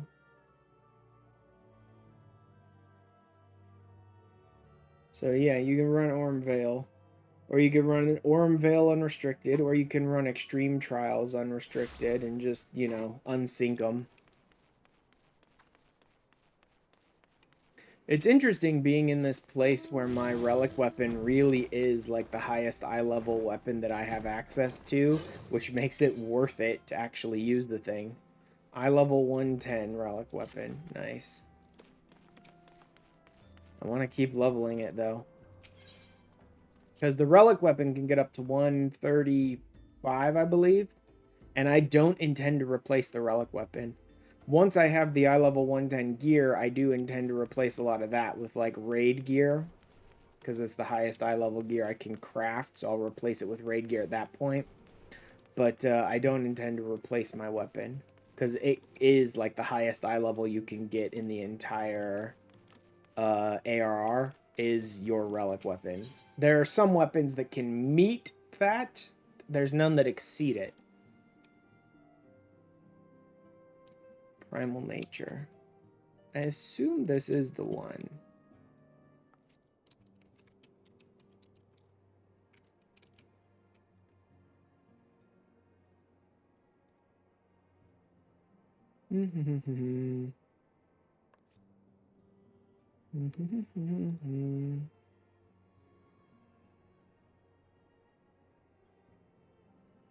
Gale Force Warning, Ultimate Ballad, if freedom broke, blah blah blah.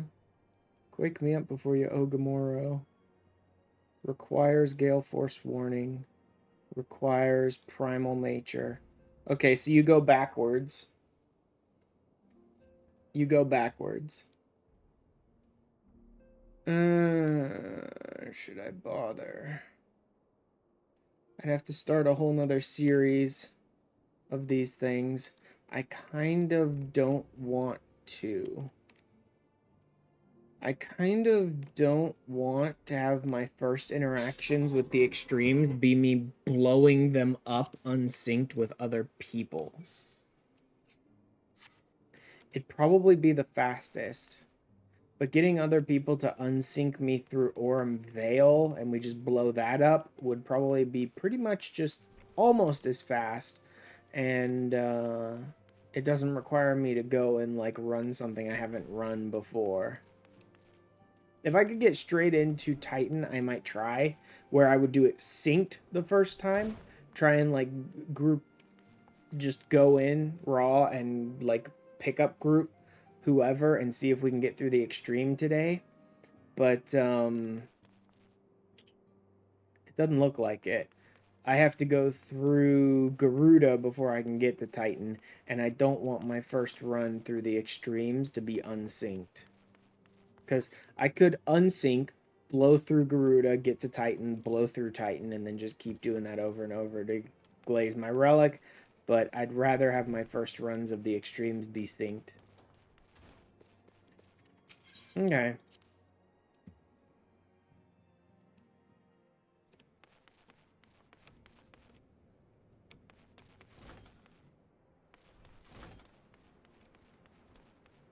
I guess I will just go through Ormvale then.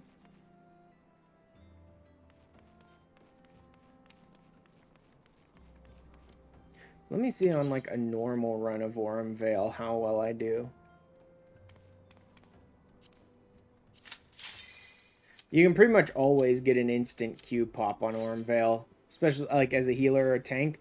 There are so many people that are struggling through Ormvale that as a healer or a tank, you're basically guaranteed an instant Q pop if you go to Ormvale.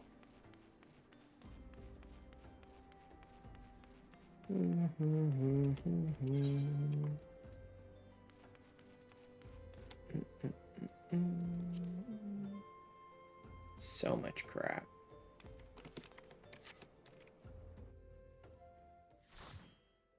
Just go through synced once, see how it works. Maybe when Monochrome comes back, I'll have him just run me through it unsynced and just blow this thing apart over and over again.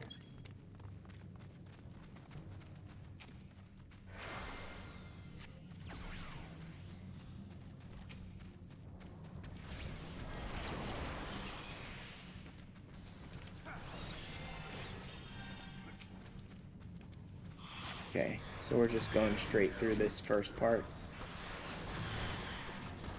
He's not turning the corner, turn the corner.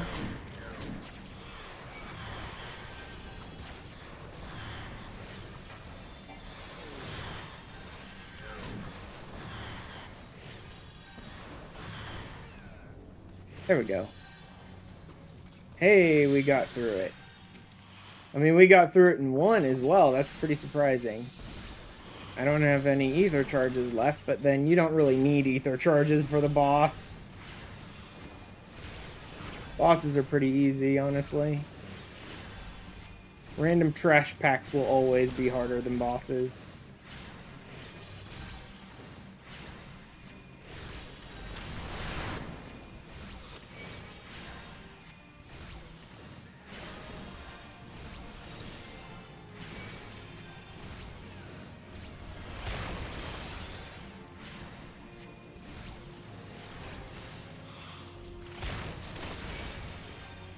What the? How did I take damage from that? I stepped out and then I only came back in after the fact. How did I?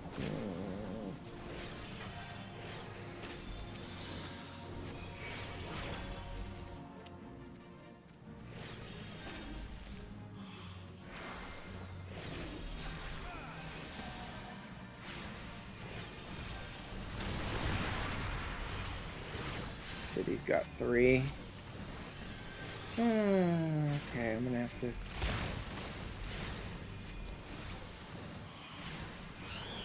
There we go.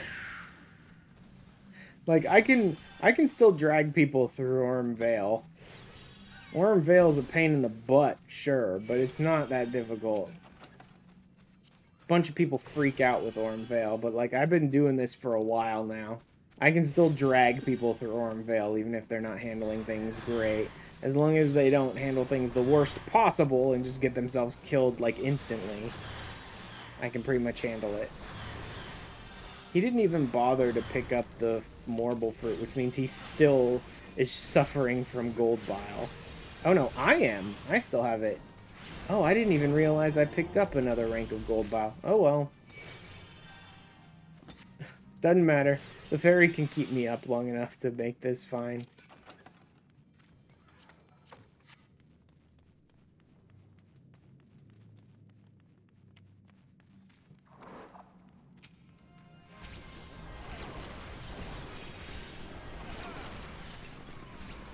Are you fucking kidding me, game? I hit tab 3 times and you tabbed between 2 enemies twice each. Like, I was on an enemy, hit tab 3 times. I went back and forth between those 2 enemies without hitting the 3rd one both times. Stupid ass game. Dumbass tab targeting system.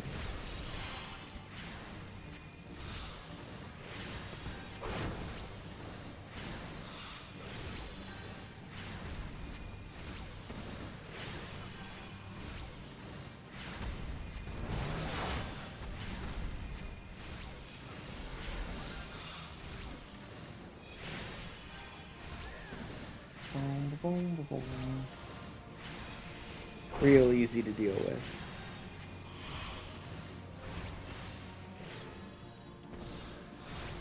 Do you mind? I'm trying to stand still and just blast you with my friggin' attacks here. You mind not doing anything that makes me have to move?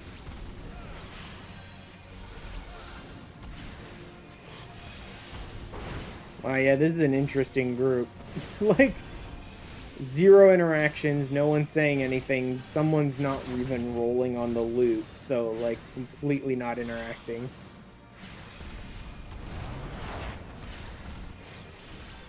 But we're getting stuff done, I suppose.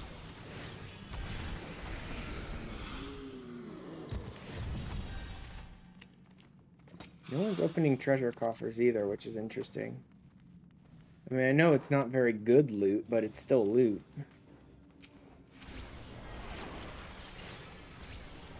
Crap, can't open it. I would have wanted to open that chest, but this tank decided this is the moment when he has to pull wall to wall. This is the specific moment when there was a chest in the other direction I might have wanted to open that he desperately needs to bum rush, sprint, pull everything.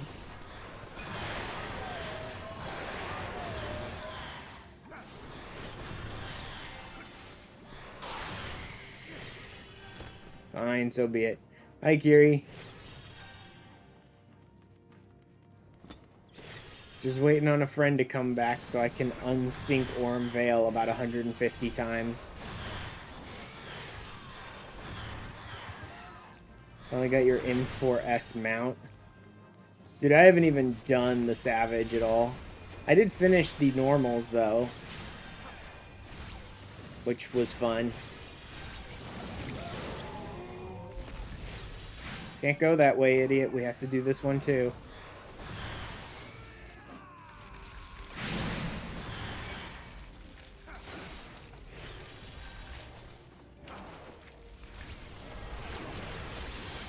One with a 54.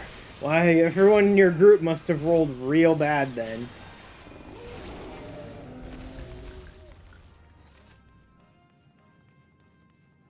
Why is he so sprint happy? At the weirdest times, too.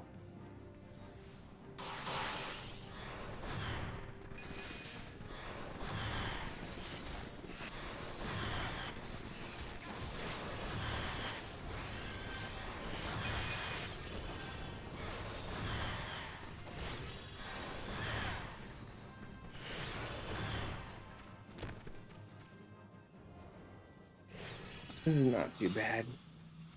I would rather unsync this with a friend, though.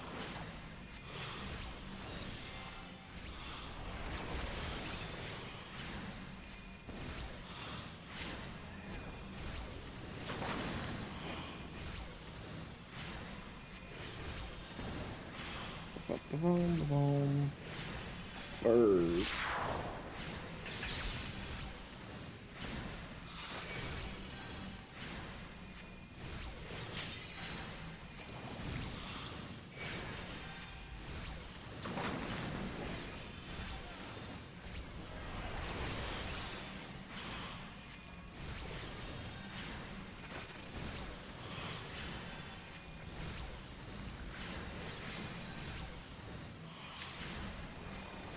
Here we go.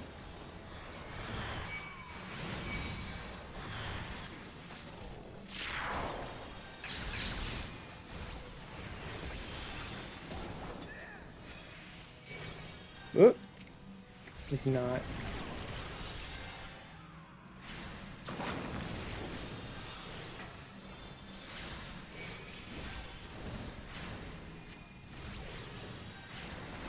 Why, yeah, this tank is just sitting there with all the frickin' burrs possible.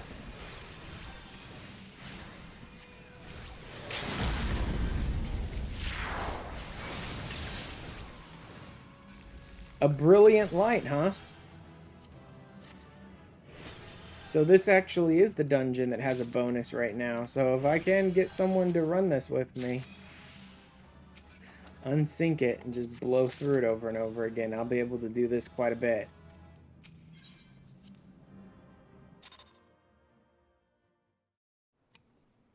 Wow, that was a lot of player commends I just got there.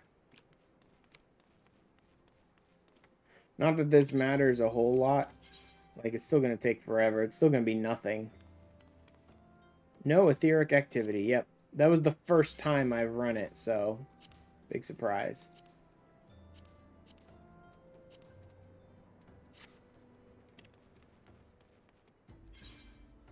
I guess I'll just keep running Ormvale.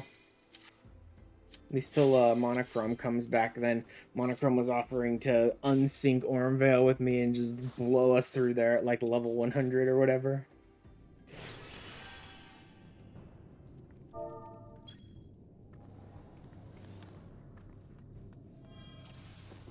Oh god, the veil.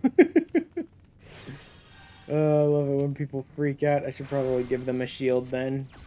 If they're the kind of person that freaks out when they see the veil, then they probably need a shield.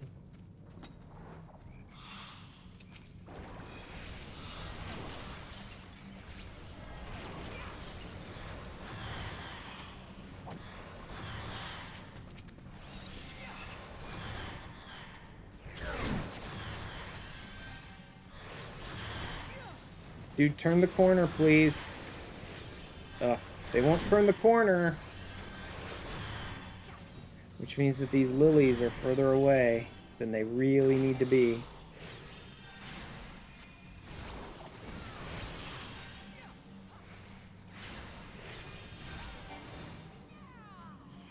There we go. Still able to drag them to the first boss fight. Content Exploder is here. Huzzah! This is my second Ormvale run. After this, we could just explode Ormvale. Where's your mitigation? Okay, so they are using some. Good. This person's losing health fast, though.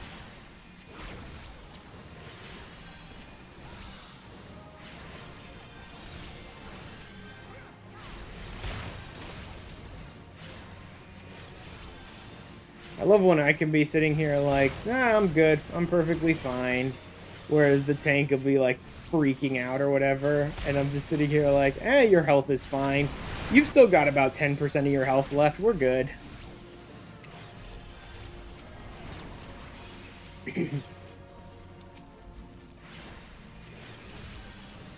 Wish your blue was higher than 60 because they'd like to learn Mountain Buster, but eh. I'm not going to do the Titan. I was looking at it, and in order to get to Titan EX, I have to go through Garuda EX first. And while we could unsync and blow through that very quickly, I don't want my first time on this character through the trials to be unsynced blowing through them. I want my first time to be synced. If it was just Titan, if it was just I could go straight to Titan, I wouldn't mind just like unsyncing him for a couple of times and then go back and do the synced version of him normally later. But since I have to do Garuda as well, I'd rather just not bother. So we will be blowing through Ormvale, unsynced over and over. And yet again, more content. Yeah. Yeah.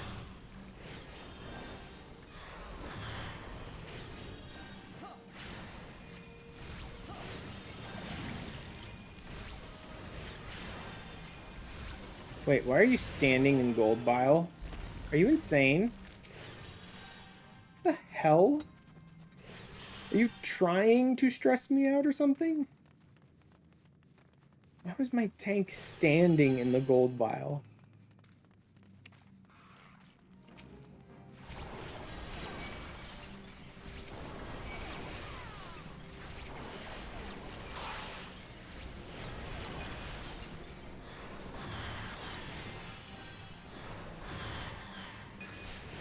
Like, I know you pass through the Gold Bile. We do that all the time in Ormvale.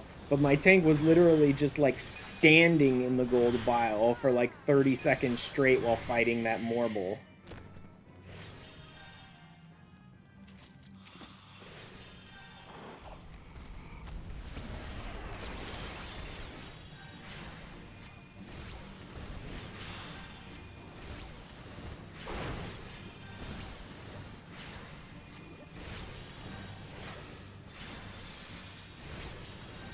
Let's just go ahead and use my fairy a little more here. A couple more heals here, I suppose. To not stress the tank out too bad. I get the feeling I may be traumatizing this tank, because I keep letting this tank's health go down to like 10% and just being like, I'm fine, I have plenty of OGCD like instant casts I can pop if I need to.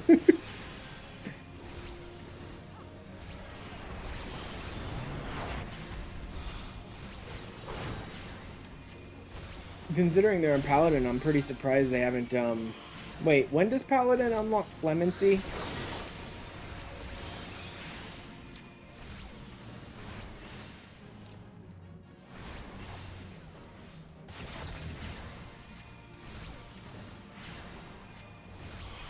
Because I was gonna say, I'm surprised this tank isn't, like, getting so stressed out that they're, like, clemencying themselves. Okay, 60.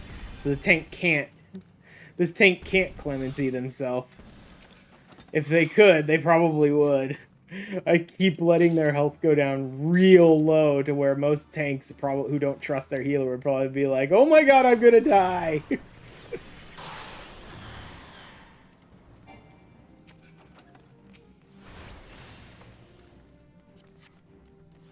Divine Veil doesn't heal till 81, yeah. I better sprint. Once again, for some reason, at that exact moment when we're walking past another chest that I would like to open, our tank gets this knot in the back of their brain that desperately tells them to gun it as hard and fast as they can. Oh, cool, a status affliction. Nice. I got silenced somehow. I thought I didn't get hit by that AoE. Maybe I did.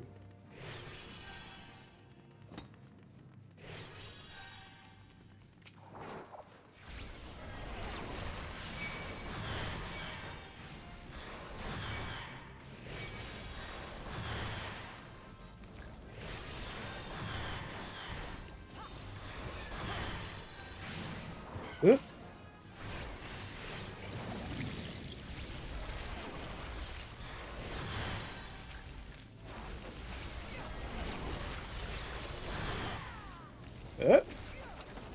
Excuse me. Wow, I didn't even pay attention to my tank's health there for a few seconds. I wasn't even looking at my tank there for a couple of seconds, so that one really was dangerous. I totally just almost let them die. Holy Veil at 84, Divine Veil at 88, which is pain.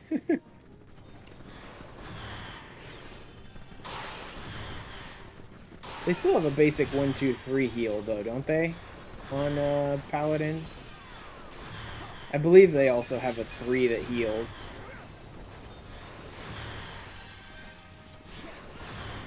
I think pretty much every tank has a 3 that heals now. Because I think they just added that to Dark Knight during 7.0, right? Or 7.1.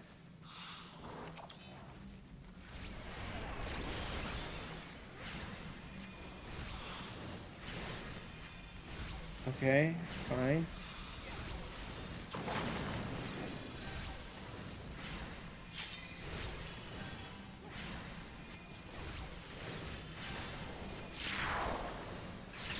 Oh no, not the burrs. Pop some regen here. I'll go ahead and wait for a 3. Oh my god, tank, are you kidding me? Good enough.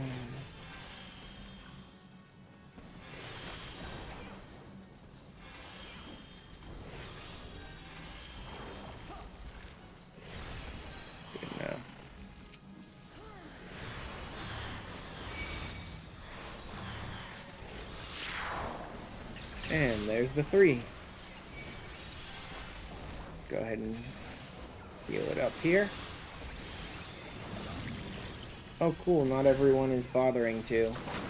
That'll be useful.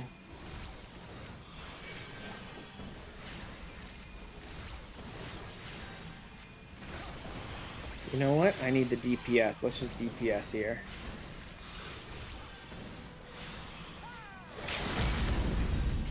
There we go. Just use my fairy abilities to keep the regen going. A brilliant light. That's what I like, is that I'm getting brilliant light, which is basically the best you can get here. Which means that there is actually a bonus, a big bonus going on in Ormvale at the moment.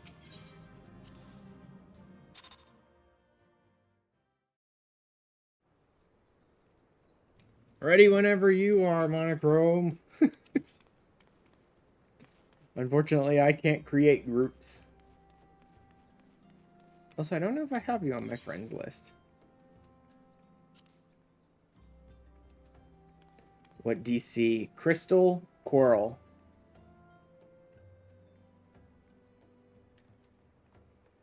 Baron. Remember who Crow. I have Logan. Ew, Crystal. Fury. Primal.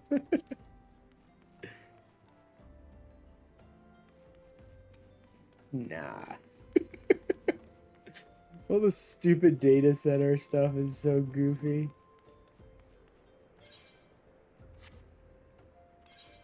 You know what? I should, Oh, I don't have any. That's interesting. Why do I not have any? Oh, because I was probably buying other stuff. That's why.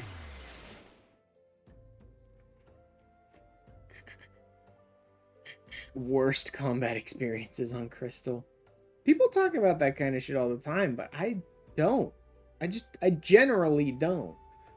Occasionally, yes, of course, I do. But there's this, like, resounding idea, it feels like, among players that, like, Crystal has the worst players and thus you're always having a horrible time when you're on Crystal or some nonsense like that. And I just don't most of the time.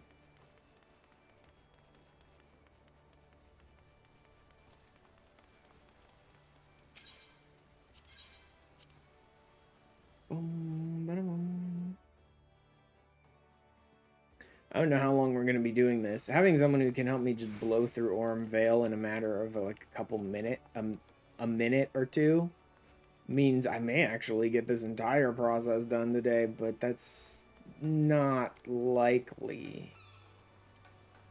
I think you need like 1,000 light, and I think if you're getting a brilliant light, you're getting a pretty big bonus of like 80 something on top of a normal amount you get for a run, but I don't know. If we continue to get brilliant light out of Ormvale, maybe we can get it done super quick, but who knows.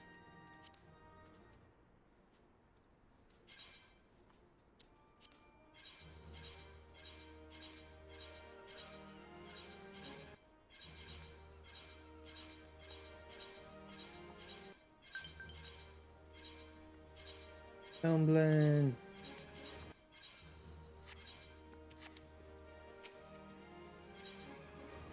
Let me see.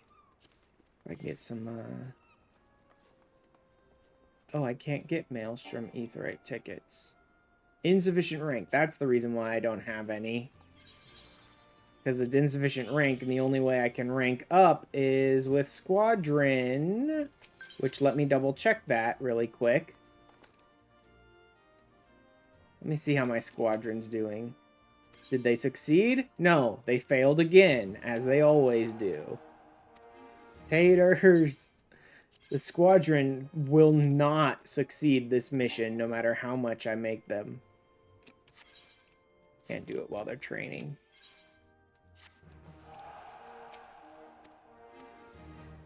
Like I said, this is like the 8th or 9th time I've sent them on this mission with 2/3 success rate, and they just will not fucking succeed. They just refuse. Your Squadron is all lawless. Alright. Unsync the crap out of this Ormvale like 70 more times. Fair, I'll be blunt means you can't succeed. Yeah. Got the rare one and maxed them all.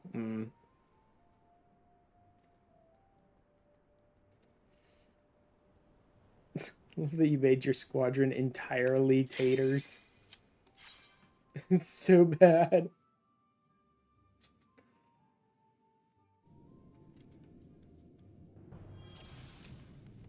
All the Lola. Oh, yeah. I've also got my Picto up to 100. I needed to because I'm going to use it for the role quests. I love being able to run through unsynced with friends. It's just like, let's just destroy this completely. Unsync it and blow it up. Just on a guided tour of the content.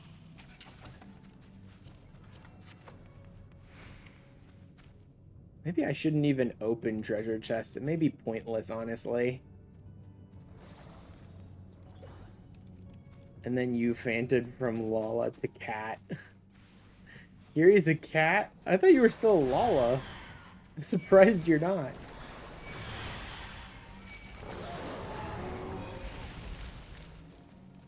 I didn't realize you'd fainted. Yeah, I don't think I'm even gonna bother with the chest.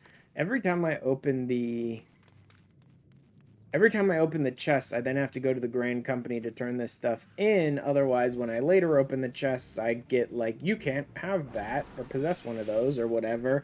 And I just don't care that much. So, like, let's just not, shall we?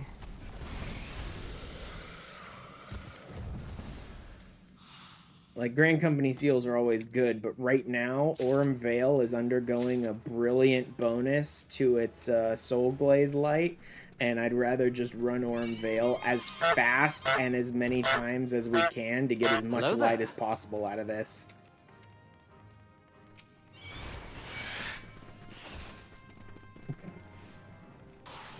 Hi, Kiri.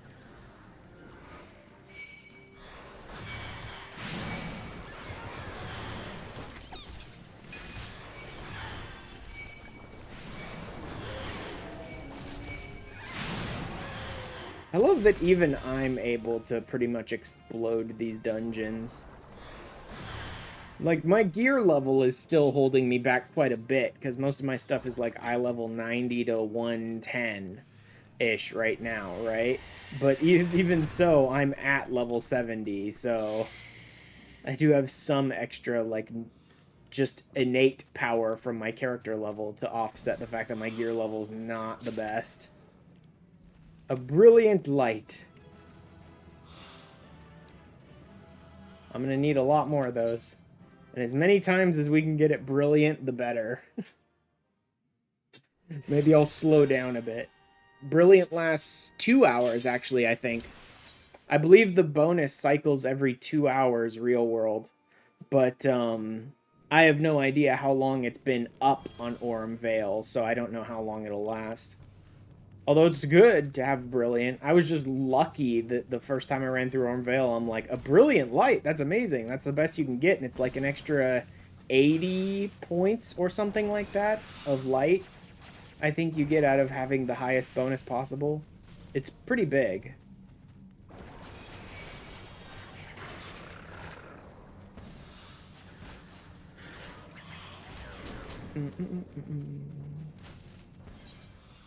Can I do this while I'm on the move? Yes, I can. No etheric activity. Okay, so I'm still not even at the point where I can see, like, one bonus out of it.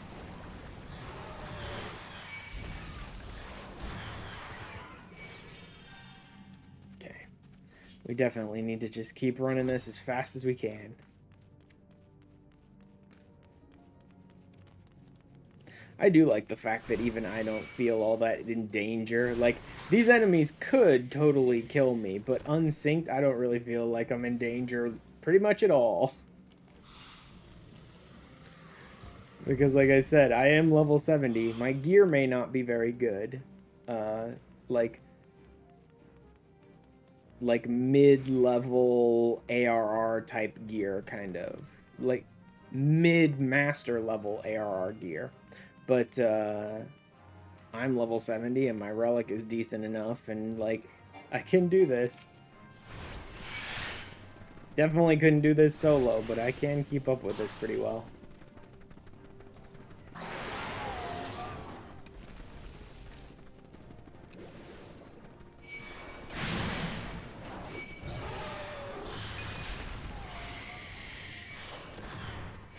Love seeing all of these enemies that were just dragging around. You did this as warrior, yeah. Like, if we were later, if I had bothered to save this whole relic nonsense until, like, I had finished Stormblood and I was level 70 and was using, like, level 70-ish gear, I could have easily unsynced all of this nonsense myself at that point, but...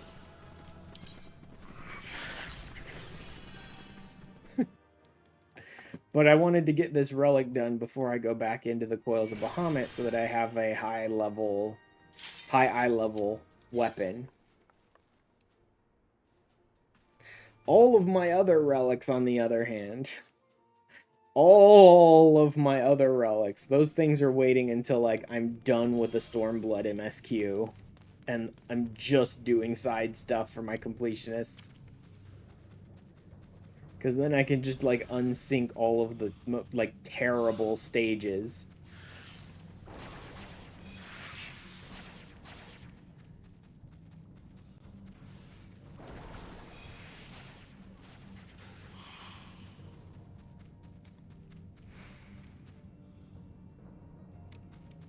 I like that I'm, like, not even stopping. Not even bothering to head towards the boss. Just immediately bank right and head on to the next area. Assume that, like, Monochrome will take care of these enemies. Let's just go on and keep pushing.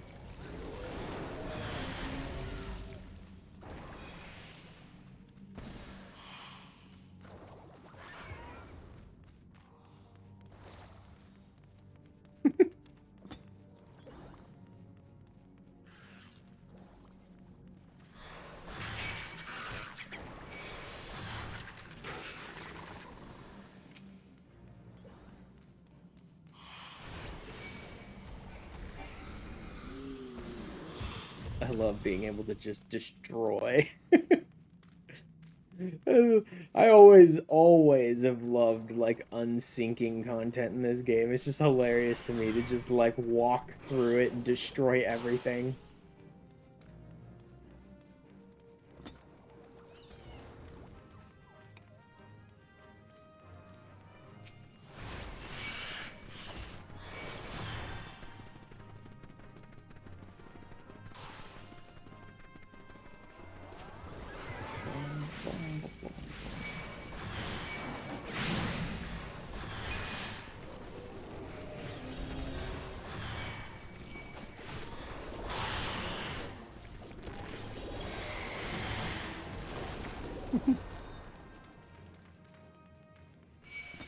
Especially when you can get, like, really quick at it.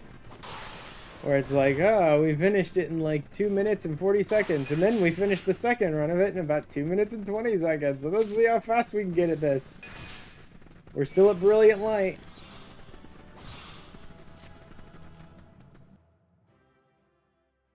Like, cut out the treasure chests and then just bolt through this dungeon as fast as possible kind of thing.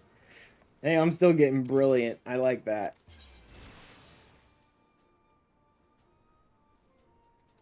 Indistinct etheric activity. So I've actually ranked up once. I've actually started to rank up the relic slightly.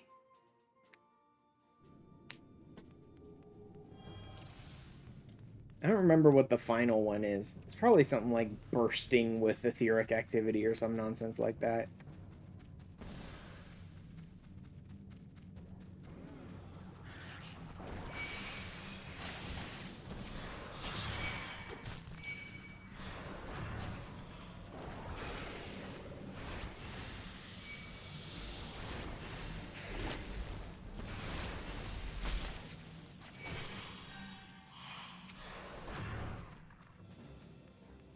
Always love when you can just, like, outrun enemies. It's like, oh wait, we don't have to deal with those enemies. Let's just run them out.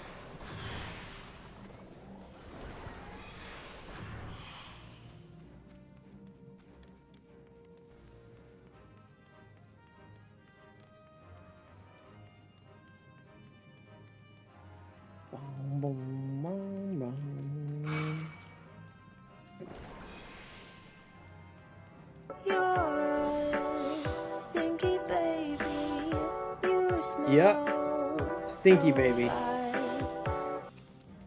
Very stinky baby. I mean, just look at the stink lines coming off of my book. Look at the stench just radiating out from my book. Stinky baby with a stinky coloring book.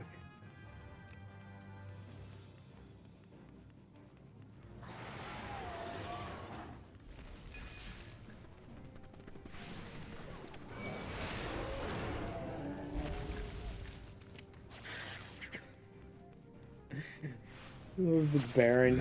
Even when Baron isn't like actively watching or actively like talking or anything like that, it's just like random blurps out of nowhere.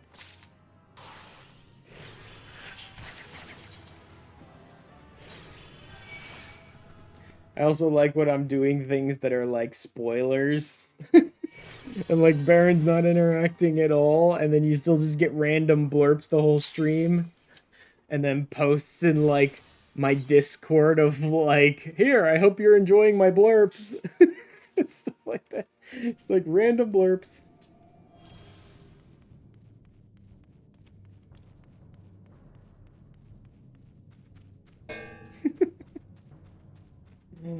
Bonk.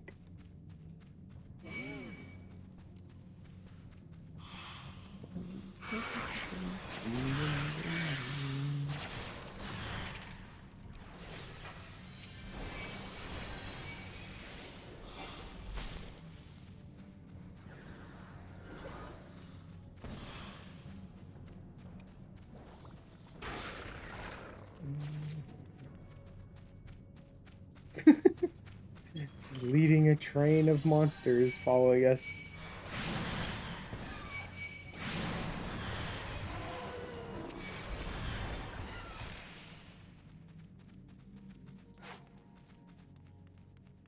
I do like that I can go through and like one-shot little guys.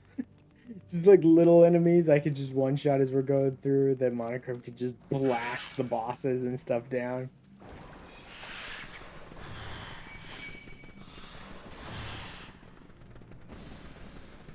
Hey Baron, you want to run unsync dungeons with us for a while?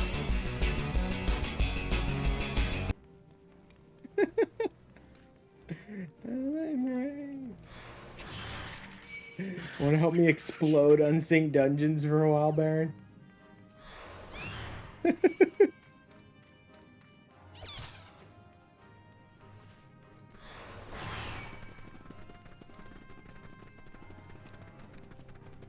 Doing Stormblood MSQ.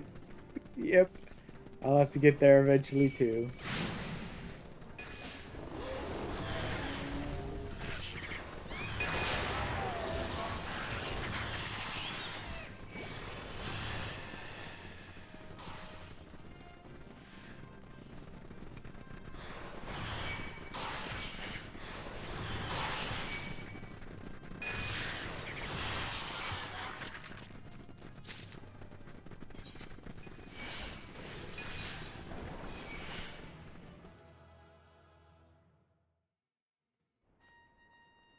Hey, we're down to about 2 minutes and 10 seconds per run. I mean, at that rate, we'll get a lot of runs in. I have no idea how much longer the Brilliant Light is going to last, because it was already in effect when I first ran Ormvale, so I have no idea how much longer it'll go. But it'll be interesting to keep this going, at least until we finish the Brilliant Light.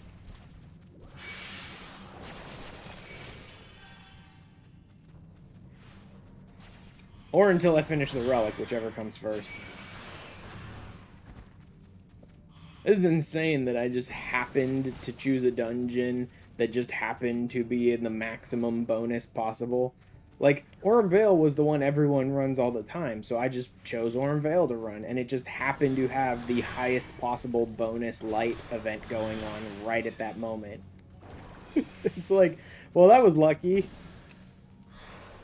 So not only is it like the fastest dungeon that gives you the most amount of light. Actually, I don't know if it gives you more light than other dungeons at base or anything like that, but it's like the best one to use because of how quickly people can finish it unsynced, right? And it also has the biggest bonus event, effect on it at the moment. So I'm probably earning almost like close to maybe 100 light probably with every single run.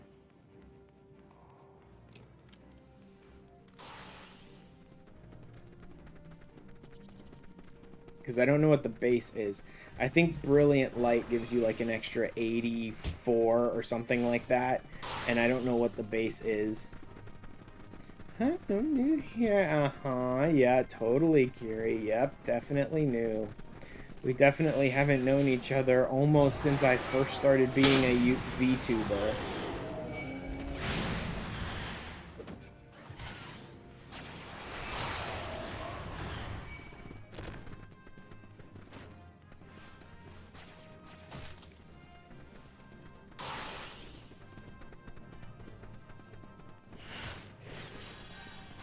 I blame Baron. Oh, still got Brilliant Light.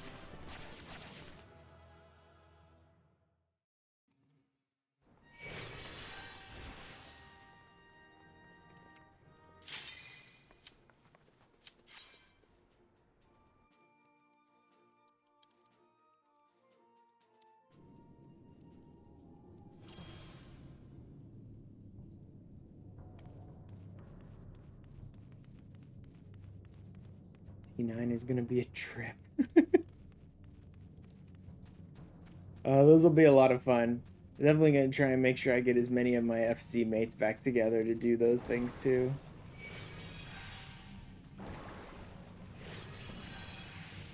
Let me see. Novus, Nexus.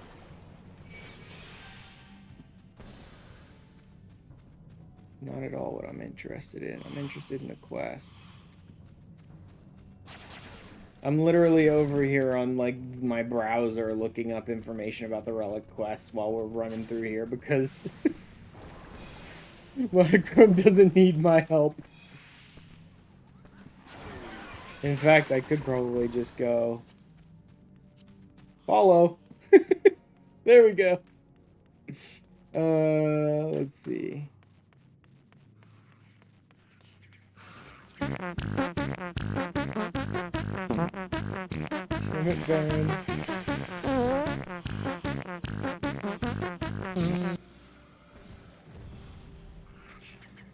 Let me see here.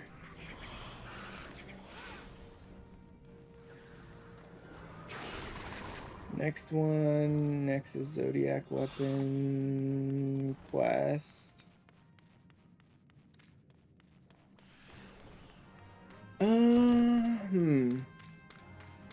After completing Soul Glaze Relics, speak to Chalzon prior to farming light. Soul Glaze Novus weapon equipped. Character keeps running into walls while trying to chase. Because Monochrome's going too quick. Let's see. Can't get it from Hunt Guild Hess, blah blah blah blah blah. Certainly the time Borderlands is available, weapons, issues, some range available, blah blah blah. Unrestricted party will gain you light, making speedrunning low level content an alternative to long quests.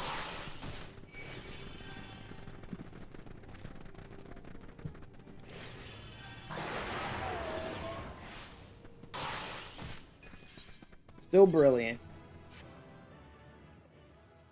Okay, once the weapon's etheric activity level is reached bursting 2,000 light points, speak with Jalzan. Okay, so you need 2,000, so that's going to be a lot. Each type of light has a secret value that advances it. You'll need 2,000 to reach it, blah, blah, blah, blah, blah. Light points. Okay, so Brilliant isn't the best, in fact. Although, I don't think you can ever get anything better. I think the bonuses will only ever give you Brilliant. So I don't know where the others come from. Because there's also, like, Blinding and Newborn Star above that, but I don't think I've ever heard anyone mention either of those. Oh god, are you on the light grind? Yes, I'm on the light grind.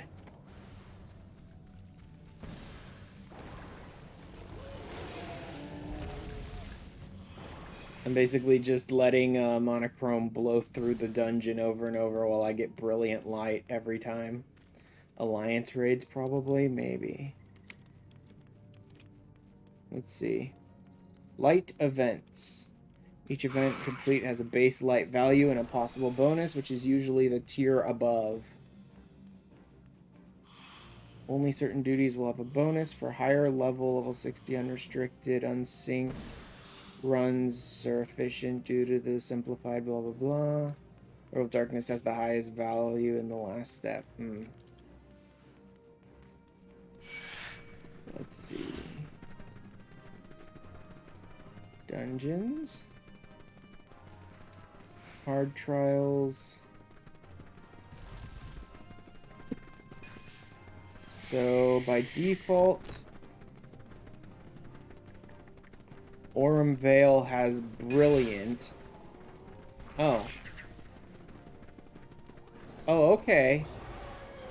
There may not actually be an event going on right now with Aurum Vale, because Aurum Vale has Brilliant by default, that's why. I assumed it was because of a bonus going on that I was getting Brilliant Light from Aurum Vale, but Aurum Vale has Brilliant by default.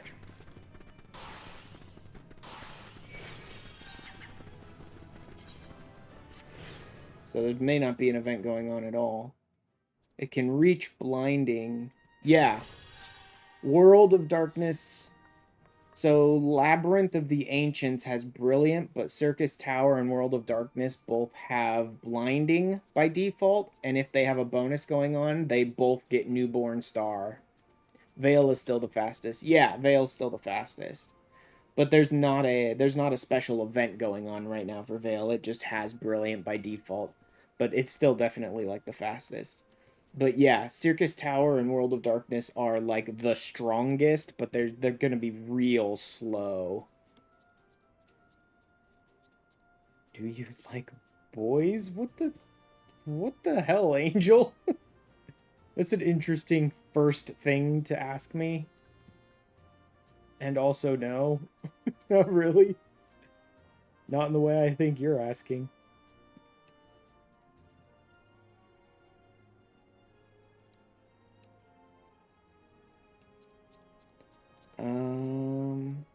How are the extremes anyway? The extremes are...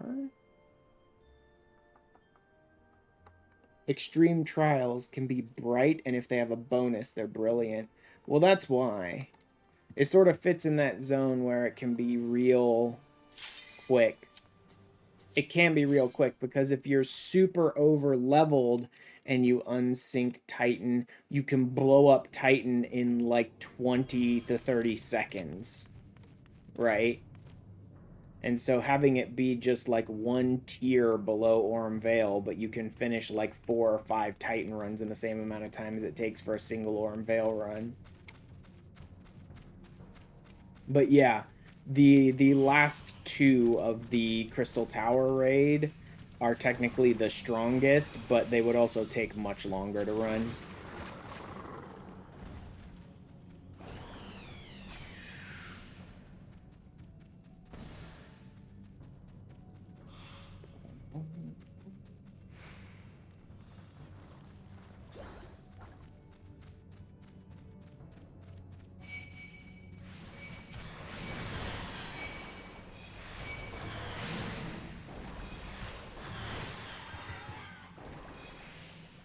Also, it said I need 2,000.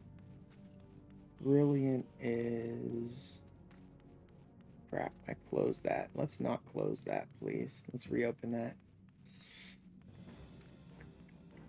Brilliant is 48. Ooh, boy. That's 100 per. That would be 20 runs, about for 1,000.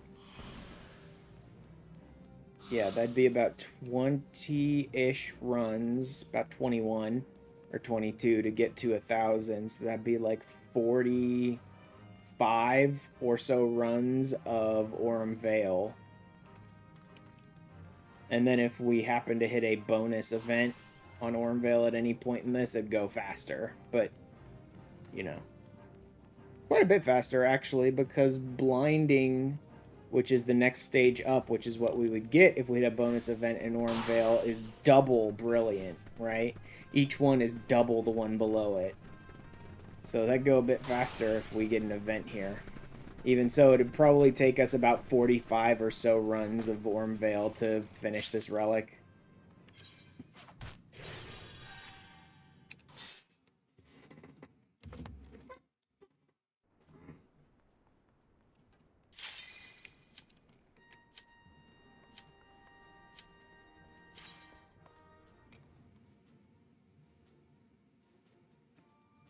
I totally get why people end up using these, though, right? Like, even if they're not the strongest, like, they're not the weakest, they're about mid-tier, and Titan EX and Ormvale are real quick to run if you're going to unsync them, so...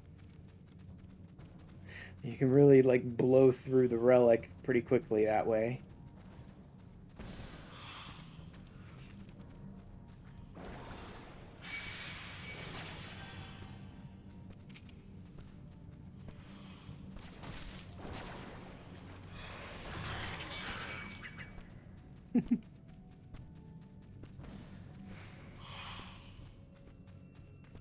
If I really wanted to be, like, super bored out of my mind, I wouldn't even have to move. I could just stand at the beginning of the dungeon and wait until Monochrome completely finishes the boss and then just leave the duty afterwards. But that'd be too boring. Gentlemen, we are dealing with someone here who has absolutely no life. Absolutely no life.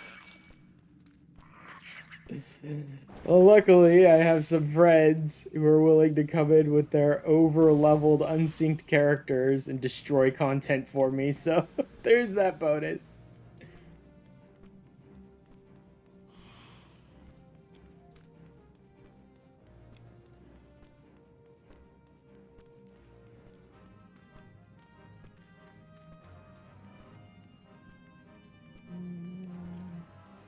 Got sprint.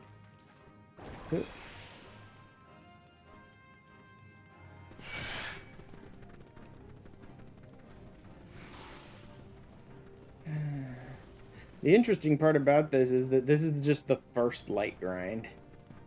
For those who don't know, there are 2 separate light grinds on the ARR relics. It's insane. Like, I don't know that they ever did that again. There might be 2 light grinds on the Heavensward relics. I don't remember. But there are 2 separate light grinds on the ARR relics.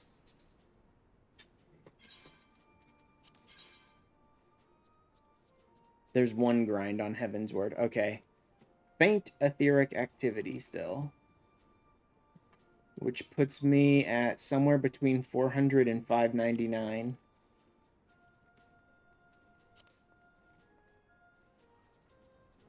A9S is the fastest one. Oof. Yeah, I may not be doing that Heavensward relic until... I hope there's decent enough gear to craft in Heavensward to help you complete all the content in Heavensward. Because if I have to do another relic grind in Heavensward just to get gear that's like high enough eye level that I can complete the content, oof.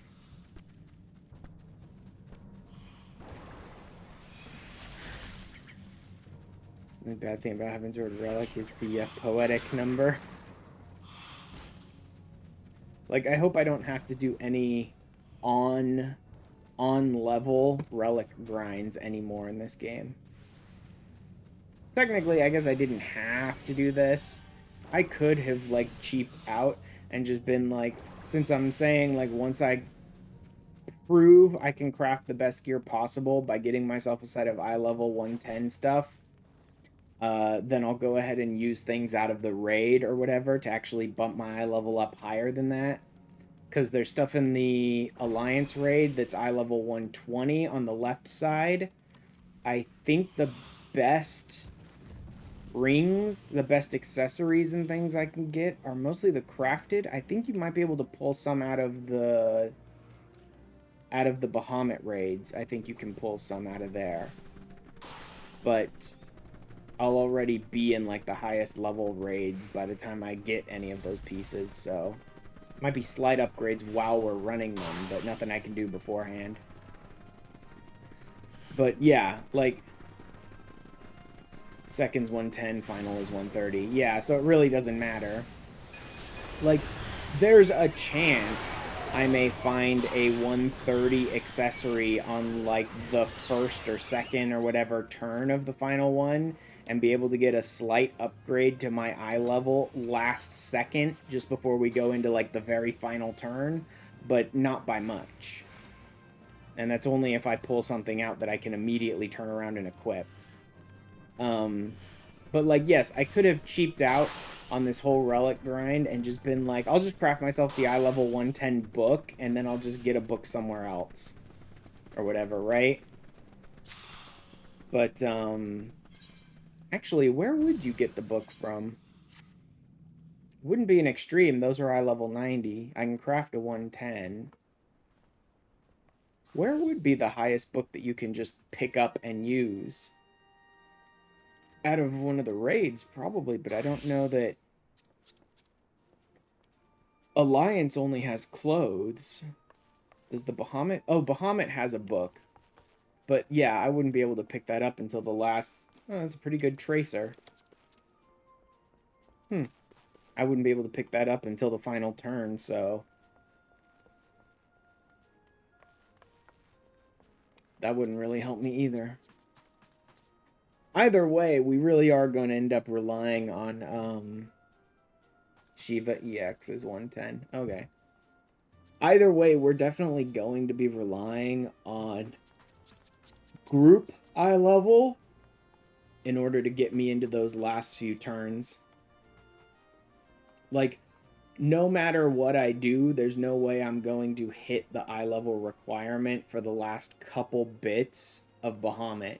So group eye level is going to have to offset me to get me in, which is how it works. And so you'd have 125, 135 weapon, 120 left, 110 right going into final quell. Probably. Most likely, yeah, that's what it'll be. I should hopefully have a 135. That's why I'm doing all this relic stuff. Clearing will get you 130 gear, so that'll get you to ARR max. Yep. Yeah, once I'm actually... once we've actually completed the Bahamut raids, like, story-wise for my free trial completionist, I may try and get a group together that just go back in to the final coil, unsynced, and just, like, blow it up a couple of times to get me, like, the highest gear I can. Take the accessories from turn 10 and you'll be able to enter turn 13.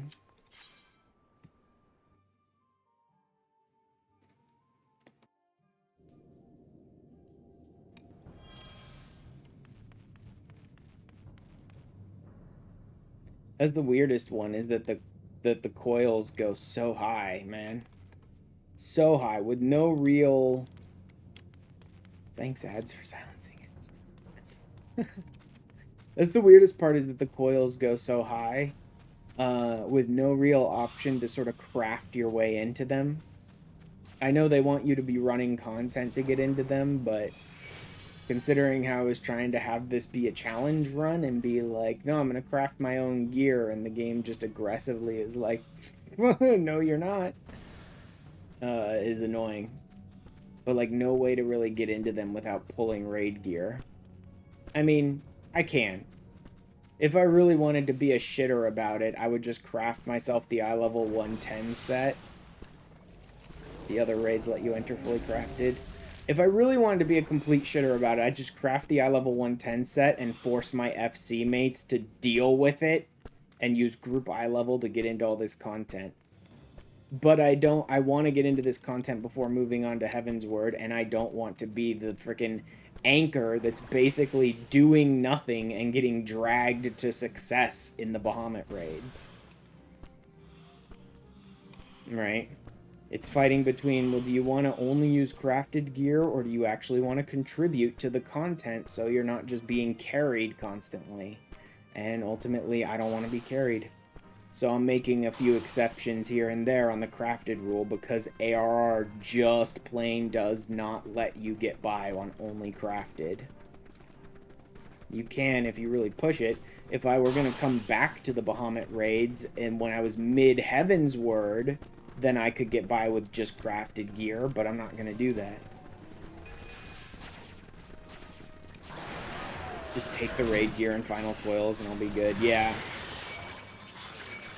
So, like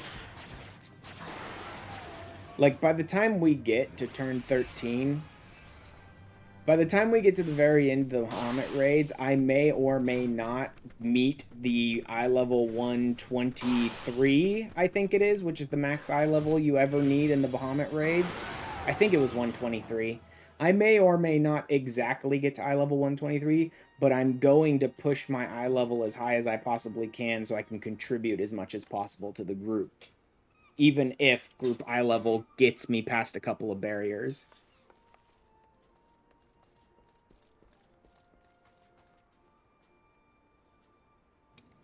Yeah. It'll basically just rely on how many accessories I can pull out of the final turn as we're progressing through it.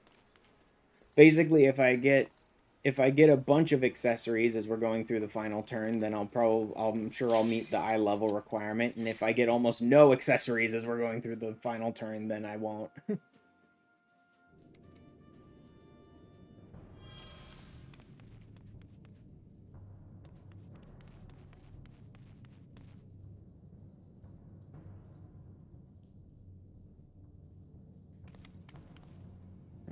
There's 120 accessory T10, yeah, or 130.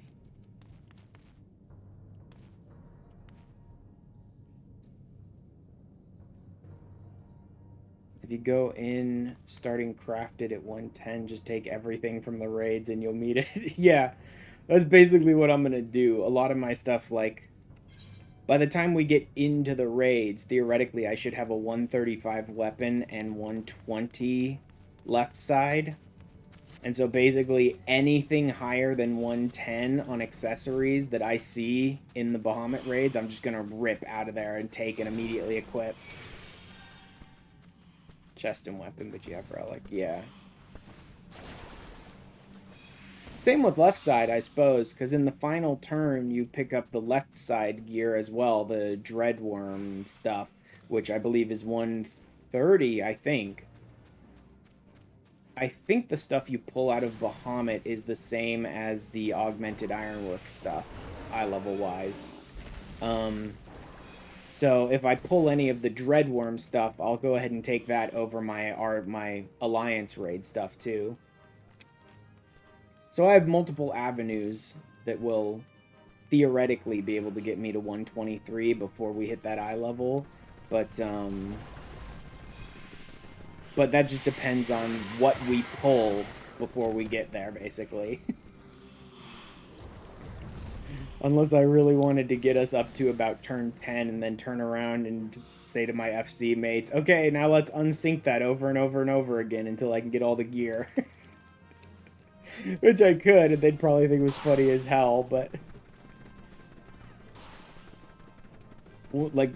That's where I'm kind of fighting myself on either side, which is one part of me can be like, well, once we get to turn 10, I can just unsync it with the group and we can burn it until I get all the gear I need. Or the other side of me is like, well, once we get into the Bahamut raids, I'd rather we just progress through them to, like, have a coherent story of, like, we just go from one to the next to the next. If nobody rolls on the loot, you'll get everything in one run. I don't know if anyone else is even going to bother rolling on the loot. And if they do, it won't matter that much, because the other healer will... Actually, I don't know whether Mello or Luco will want to be the other healer, because they both tend to play healer. Luco might be a tank, though. Luco's pretty flexible with, like, tank or healer, but we'll see. So So, like, unless the other healer is rolling need on the stuff, I should be able to get all of it. And I don't think they'd bother, because most of the people in my FC aren't even using, like, augmented ironwork stuff. They're probably using, like, Dawn Trail stuff, and I don't think any of them care to roll on any of that stuff.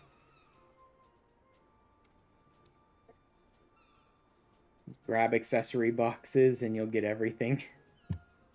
Yep.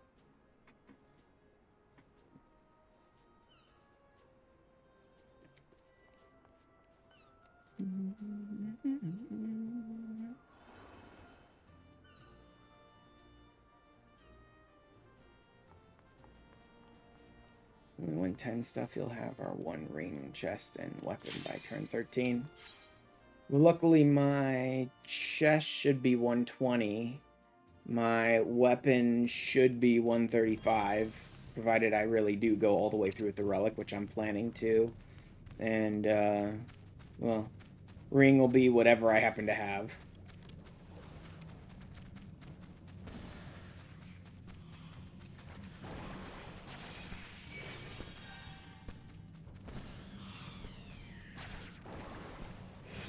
It's really interesting because of the fact that I'm, like, simultaneously pulling gear out of the Alliance raid while building up to being able to craft the 110 stuff. So that's going to be kind of like a hilarious episode of the free trial stuff on YouTube, because in the same episode, I'm basically going to have gotten together all of this stuff to desperately try and push my crafting as high as possible to craft myself the 110 set finally. And then I'm going to, like, turn around and immediately throw that away and replace it with the 120 stuff from the Alliance raid. It's like, well, that was great. Huzzah! I managed to finally craft my 110 set. Into the trash you go!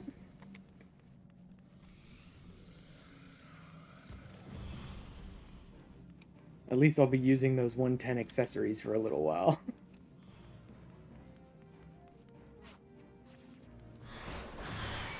Nice of you to save the Alliance raid grind for if you need it. Oh, that's not even a grind. I've only run the World of Darkness like 3 or 4 times on this character, and I've already got like 2 of the 5 pieces. See if you can go without it, and if you can't, then go for it. Yeah. There is that. I guess I could go into Bahamut starting at 110 and just pull gear out of the Bahamut raid. That would somewhat bypass the, like, little kind of bullshit, I'm gonna excuse this, I'm gonna excuse that I'm doing, in that at least I wouldn't be using Alliance raid gear.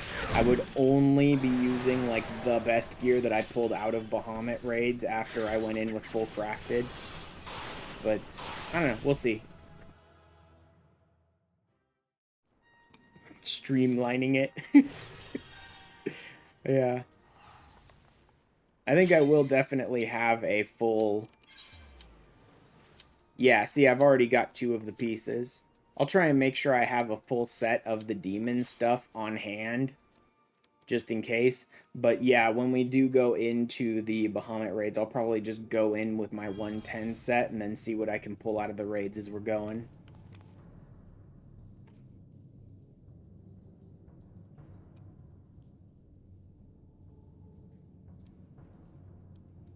Either way, I'll probably make use of the demon set. I'll probably toss it in my glamour dresser even if I don't use it equipped. Usually the demon stuff's pretty good. 110 will be biz for second coils and second savage. Oh.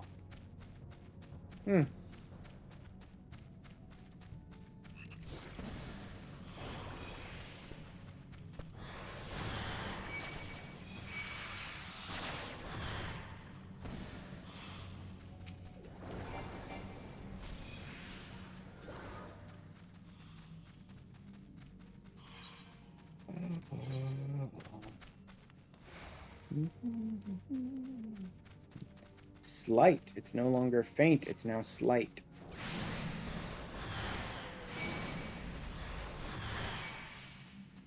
Like, this is basically the reason why I never bothered to get any further than this on my main when I was doing AR relics.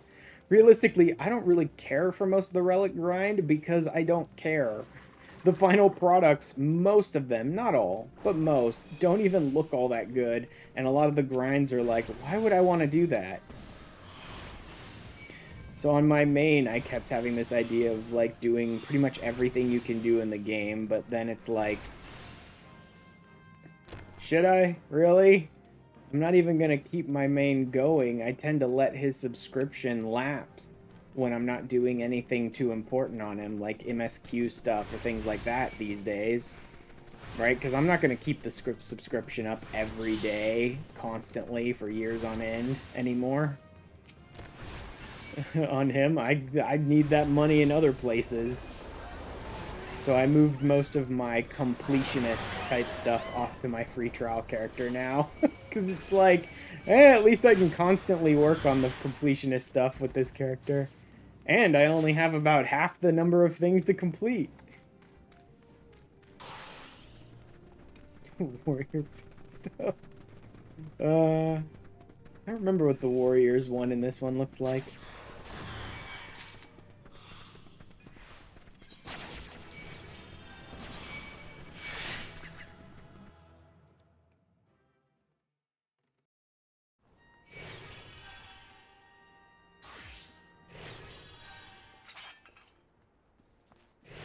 Oh, shit. That's the Zeta one for the Warrior?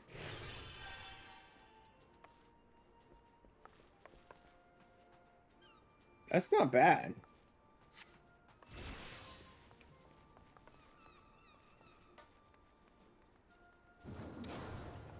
That's not too bad looking. And 2 die slots as well. Whew.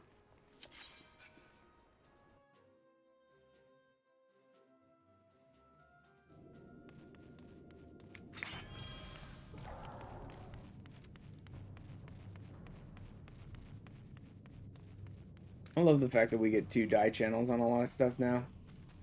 I find it hilarious in some cases where recently I was buying more of the techwear stuff from the PvP, the tactical gear on my main. And I was constantly kind of like, well, what's the difference between these 1s and 2s? Where, you know, the tactical gear sometimes comes in like A1, A2, B1, B2, different sets, right? I'm like, what's the point in having both sets? And you look at them base and you're like, well, they're different colors, but it's like, color's not that important. The design of them is exactly the same. And then I looked and each of them has 1 die channel and I dyed them and the 2 separate parts of it died. And it's like, oh, that's why they split them up into 1 and 2. Wow, if they, if they gave any of this techwear gear 2 die channels, they would effectively make an entire version of it for each one worthless. Because, like, there'd be no reason to have an A1 and an A2 if we could now just have 2 die channels that would die both those parts.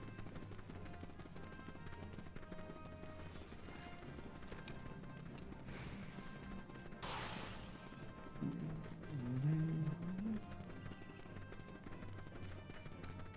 be fair, those came out in... Yeah, I know. Those came out before the 2 die channels or any of that stuff. But, like, it's just hilarious to me. It's like, you add an extra die channel, and some things die well, and some things really don't die well, and it's basically worthless, and other things, it's like, wow, you've made an entire gear set utterly worthless if you just gave us that second die channel over here.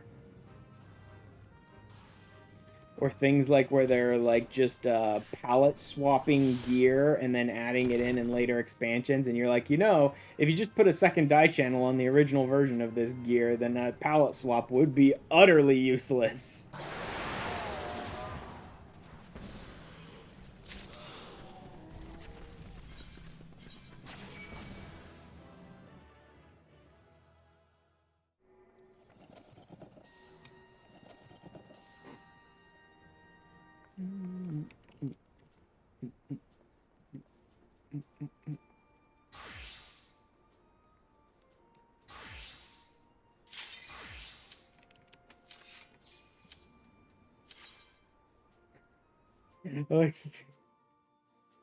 You're doing what Baron does with me when we run stuff unsynced, where like Baron will just change class each time. Like one dungeon run, swap to a different job. Another dungeon run, swap to a different job. Just like playing with all the different jobs.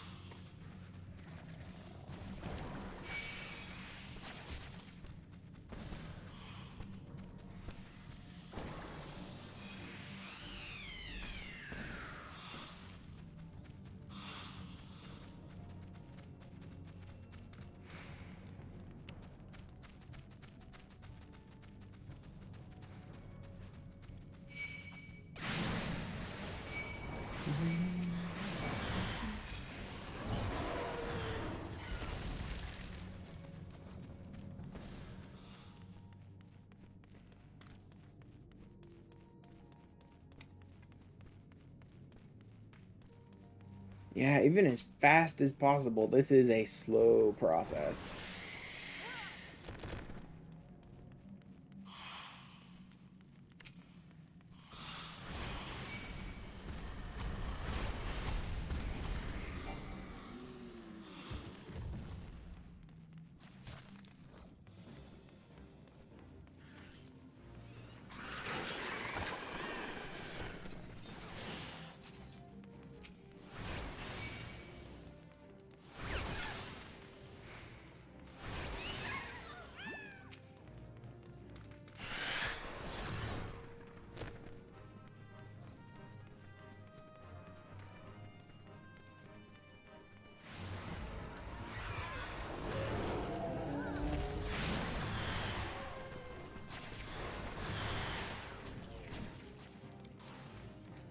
Being able to just like one-shot stuff as we run through. Always fun, never loses its interest. It's just like everything's dead.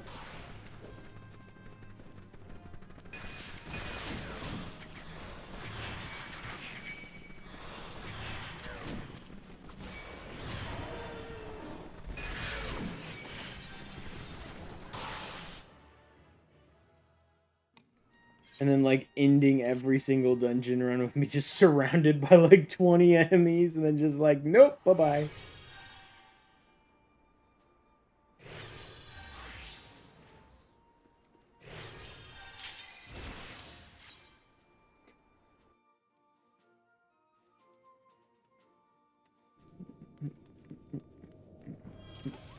Scholars! Yay!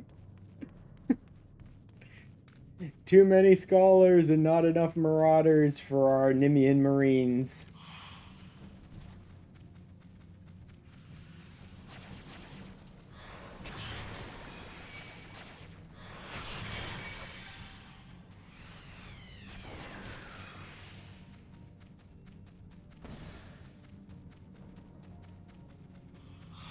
It's like, why would we need warriors? We don't need warriors.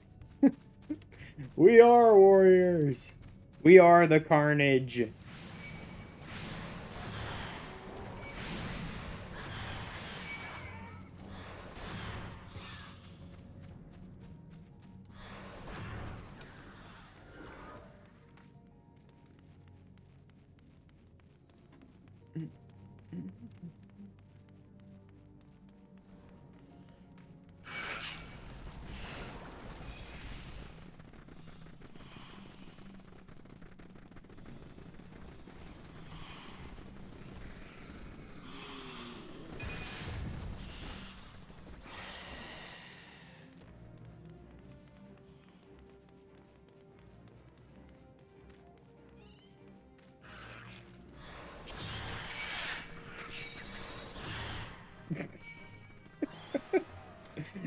Just cut the corner and yank me.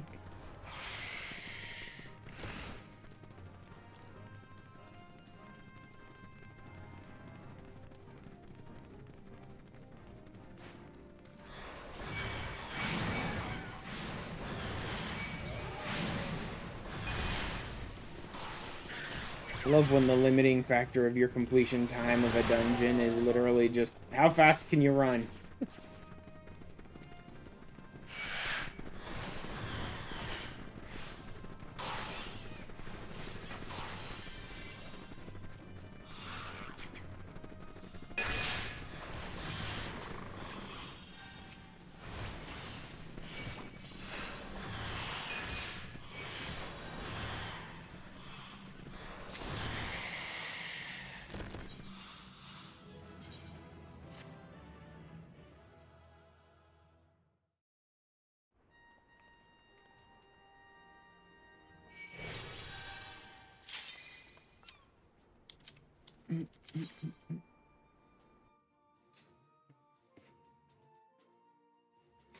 Oof.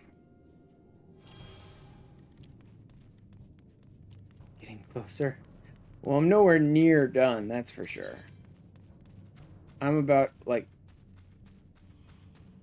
modest etheric activity. That puts me at 800 to 999. I'm almost, not quite, halfway to the max.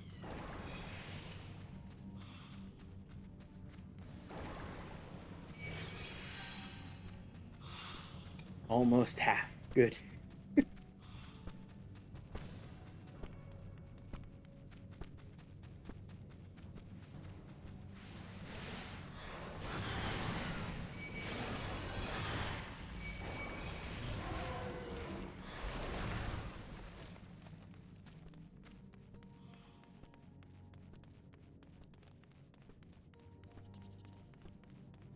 See, it's this kind of stuff that 100% makes me like the Manderville relics. I said it like 100 times before, and I'll say it 1,000 times more. Too many people look at the Manderville relics and act as if the fact that you're using poetics means you're not doing anything, when realistically that just means you're doing what you want. You're doing whatever you would like to do, and you're consistently making progress towards them. Whereas I look at stuff like this where they're like, oh yeah, you're doing something. You're figuring out where the light is, and you're running various different dungeons, and no, you're not. Pretty much every single one of these relics before Manderville have a grind step, which people have already figured out what the optimal thing to do, and then they just run that 150,000 times in a row. That's not interesting content.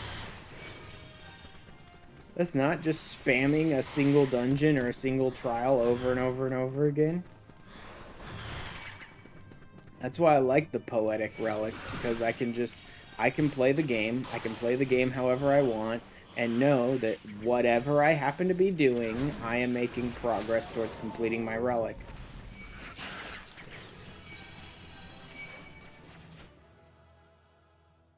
I don't know. That just feels more like an adventurer to me. It's like, I'm not just running one dungeon 500 times in a row and grinding this out for no reason other than to gain this thing. You like exploration zones due to the variety? Yeah, those ones are a pretty good kind of middle ground. Eureka and Boja aren't suffering from like the same exact problems that like Heavensward and ARR do. Eureka and Boja's are a little more interesting because they're a little more integrated like into the story and the progression through the field op, which is pretty nice. The only thing I don't like is the fate grind step. Which fate grind step? On Eureka ones? The Boja ones. You don't have to grind fates. The Boja ones pretty much always have two options, which is like you can go and do stuff in Heavensward zones, or you can do stuff in Boja. For each of them. And technically it is legitimately faster if you just like go to the Heavensward zones and grind out the more grindy method, right? You can get your Boja relics done quicker. But if, like me, you're the kind of person who'd kind of just prefer to stay in Boja and keep making progress in Boja while happening to work on your relics, you can do it that way as well, which was nice. I did do some, like, Heavensward Fates a bit for one step, but other than that, I mostly just stayed in Boja and farmed stuff out that way. It's better than this. Yes, it's definitely better than this. These are legitimately, like, the worst parts of the relic grinds that I hated the most, is the, like, now do the light grind. Because the light grind is always the most boring part of any relic that has a light grind. Because people have already years ago optimized it out of any sort of fun it could ever possibly hold. Like, they found the best thing to run, now go run it 500 times in a row without ever thinking once or twice or ever about anything. Just go run this 500 times in a row. It was worse on content. Oh, I can imagine. You wouldn't have friends who are like 50 levels over leveled to just unsync you through stuff on content.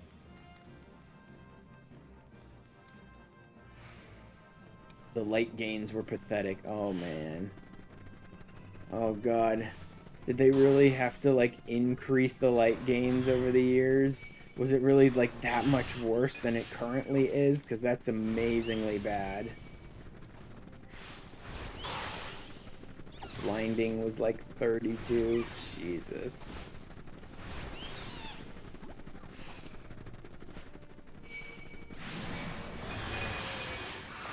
All of these sorts of things where, like, the grind is the worst thing imaginable and all that always strike me as, like, leftovers, sort of from the era of, like, Final Fantasy XI and things of that sort, where it's like, these are leftovers of very old MMO mechanics of, like, infinite grind and losing things on death and having to get it back and that sort of stuff, right? Like, very old MMO mechanics that, like, nobody wants to use anymore, but people just were too much dinosaurs to, like, get rid of them.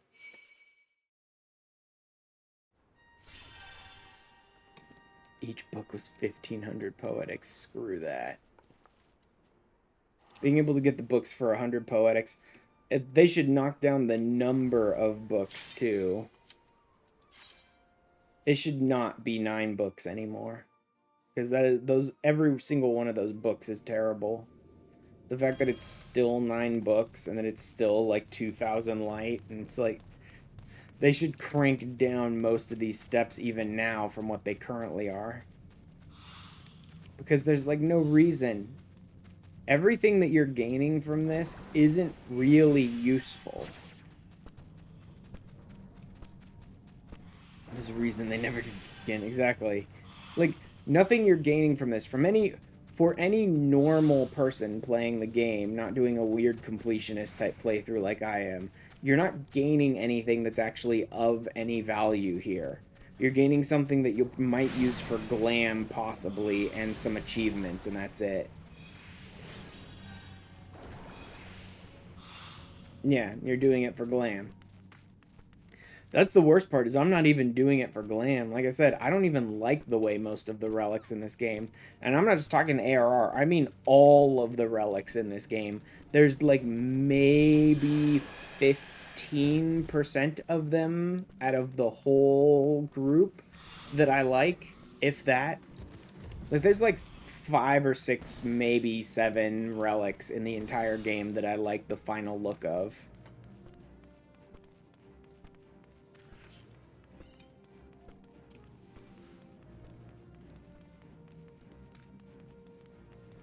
You need your Ninja Zeta still. Oof. Heaven's Words have some good ones, like the Machinist Dragon. Is the Machinist really? Oh, yeah. I think I do remember seeing that. It's just the dragon on the end of the freaking gun. Yeah.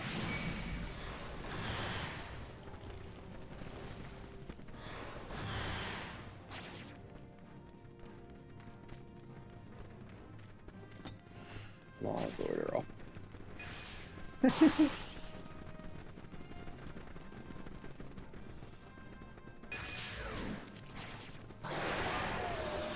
You have a lot of Heaven's Word weapons there.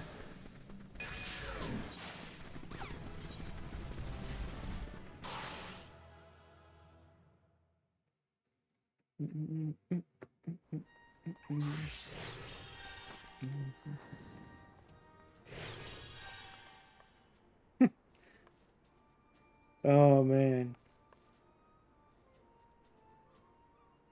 It's pretty nice. I still usually end up having the pistol on my Machinist. Like, there's only, I think, one in the entire game that's just like a handgun. It's not like a shotgun or a rifle looking one. It's just like a little pistol, basically.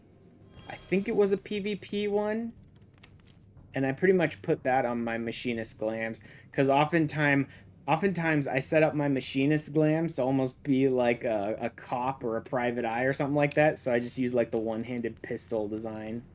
The easiest one to get is the Mackay. I think it was the Mackay one that I was using. But just having like a single little one-handed pistol for like a private eye glam or something like that it always was great to me.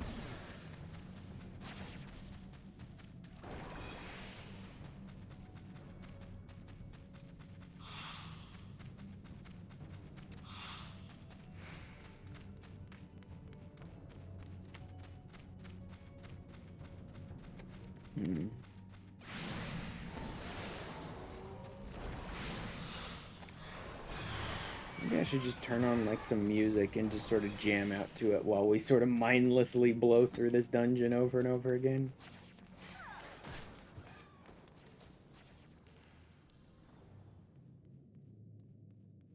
Actually, now that I'm multi-streaming in the way that I'm multi-streaming, I should be able to change what channels that music is on and not have it show up in my VODs as well.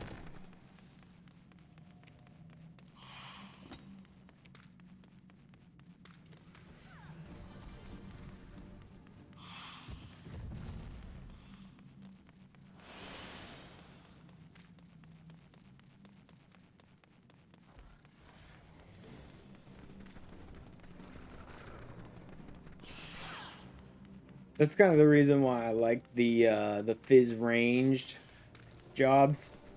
Like, being able to Peloton when you're just running content unsynced and being able to just keep moving while attacking so you can just, like, blast enemies as you run past them without ever having to sort of stop and hardcast anything. Like, Fizz ranged are just the best for, like, blowing through content unsynced.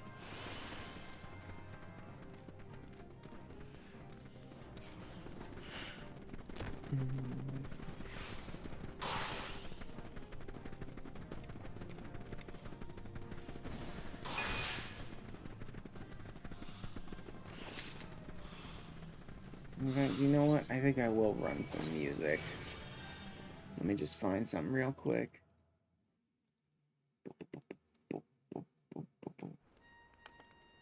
I usually like to use this stuff. It's pretty fun. Let's do the live. Currently live. Here's the live. And then we'll turn this down. Let me go ahead and grab it real quick. We'll do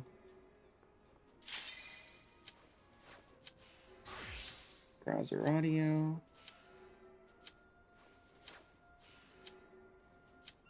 Grab this. Let me double check and make sure that this browser audio is getting piped correctly so it won't end up in my VOD.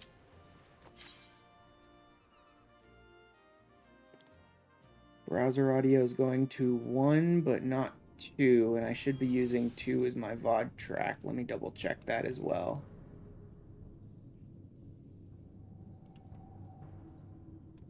Output. Twitch VOD track. 2. Yep. Okay, good. So I can sit here and listen to this music on my stream. Not that it would matter that much. This music is, no copyright, right? This music is DMCA free in theory, but just go ahead and turn it to about there. There we go.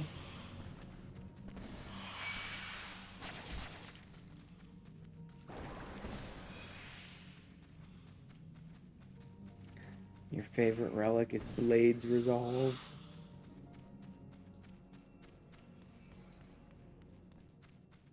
Heard the name, and I think I have seen it before, but I can't remember which one that is off the top of my head.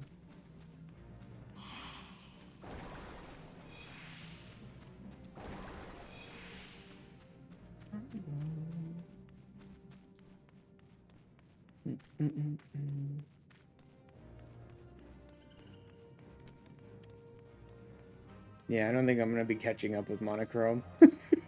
Well, obviously they're dicking around with the music, getting it running. Monochrome's gonna be a mile ahead of me already. That's okay. I'll know when the dungeon's done.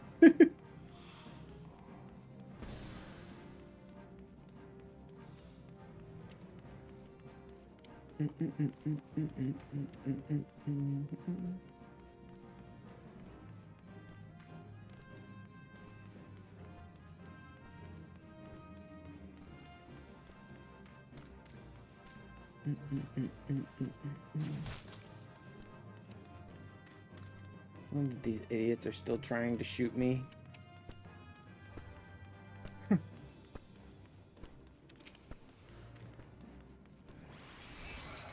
No, little German What do you know? boy! I actually Don't managed to go to catch the up. weed cave! Oh mein Gott, sie ist ein Kind voll of Blunsmocken. No, little German boy! So stupid.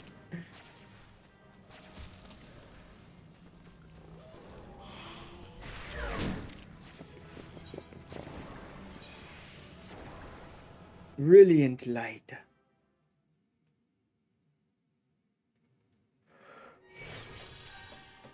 You have on right now. Oh yeah. The Gunbreaker one. Yeah, that's the one I was probably gonna end up with ultimately on my main, just because of the fact that I try to do at least the relic that sort of makes the most sense at each relic stage. So like, and ads. Oh god. Forget it. I'll wait until the ads are done.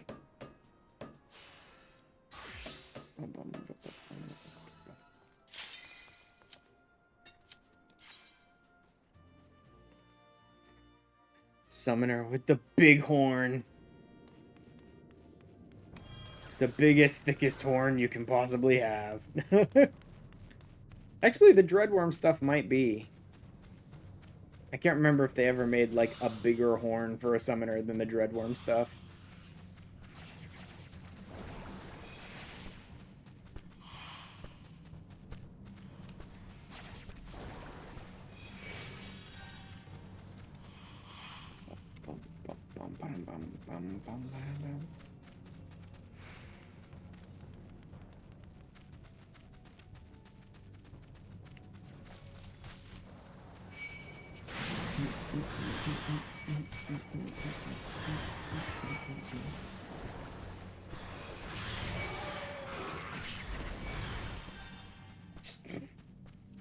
Here, have a giant solar Bahamut in your face.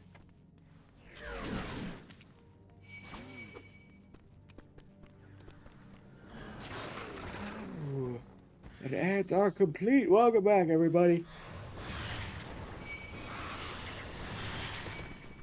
But yeah, that Blades Resolve is one of the ones I probably was gonna end up having. I don't yet, but I probably will eventually on my main, because I try to do like sort of like the more canon, I guess, relics at each stage, at least. And so for a place like Boja, it felt very fitting to do like the Gunbreaker's relic.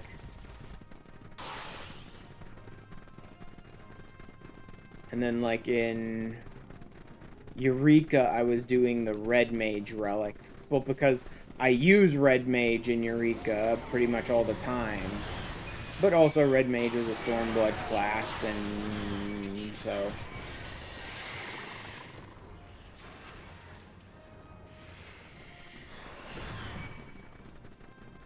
Realistically, if I wanted like the fitting one for the expansion, then in Eureka I probably should have been working on like the Samurai, maybe.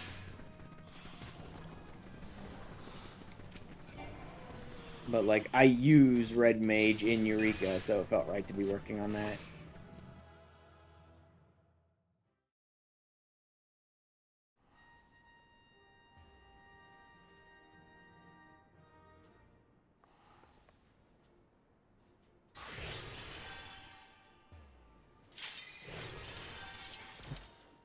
Warrior of Light.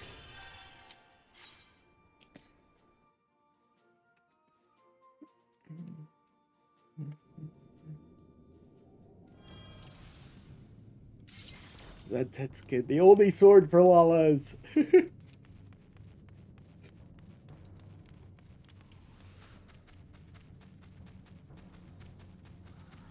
This giant, jagged sword. Perfect for the tiny little potatoes.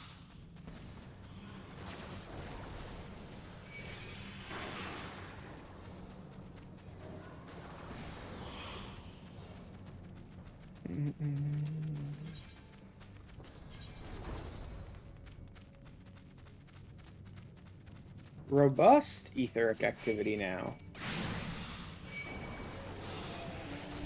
Which puts us at 1,200 to 1,399. Okay, not bad.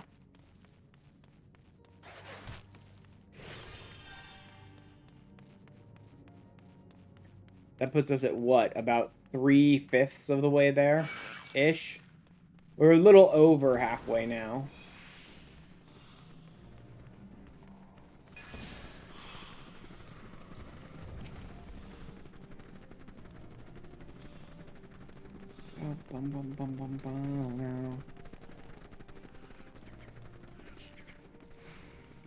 Yeah, being able to run a dungeon that you can complete in about 2 minutes that gets you almost 50 light every single time, that's definitely the way to go.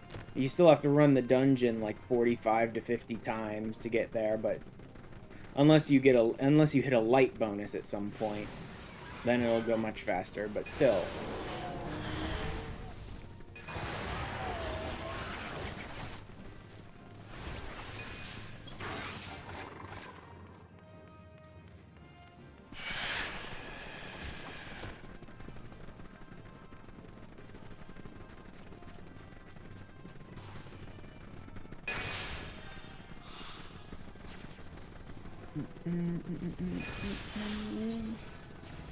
Brilliant light.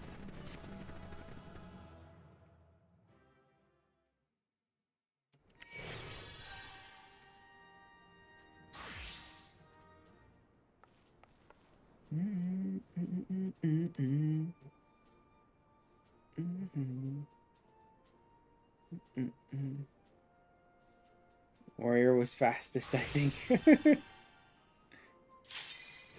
I love that you could have, like, completion time on each one and be like, which was the quickest? I don't know. It looks like, we have a couple of 213s. There's a 211 right around the time you were talking about Law's Order. Did you actually run? Baron? Oh, God. Did you actually end up, running it as Gunbreaker when you were talking about Law's Order? Or did you change off of Gunbreaker? I don't remember. Because right back then when you were talking about Law's Order was basically our fastest run.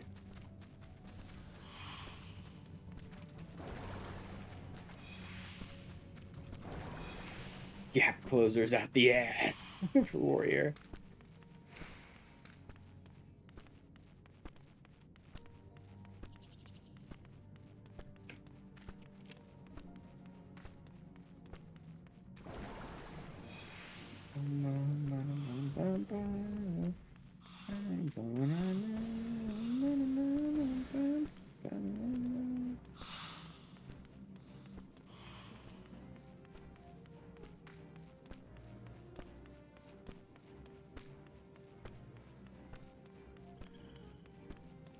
Yeah, at this rate it'll probably be another 30 or 40 minutes in order to get to the end of this tier.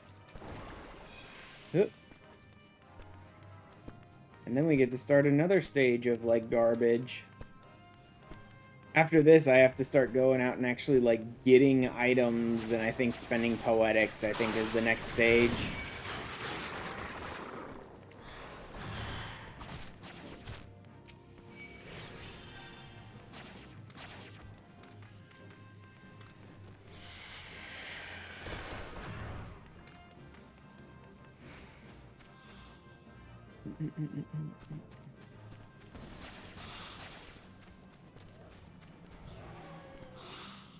212. Yep, that's definitely one of the faster runs.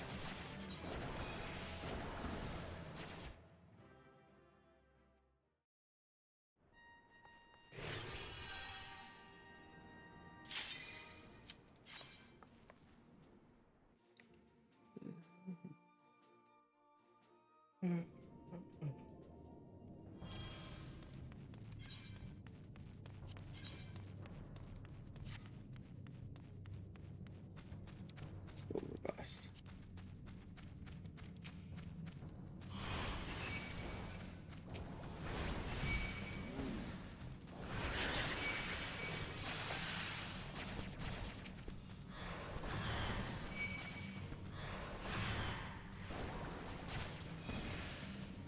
I'm out, Bitch. Greg.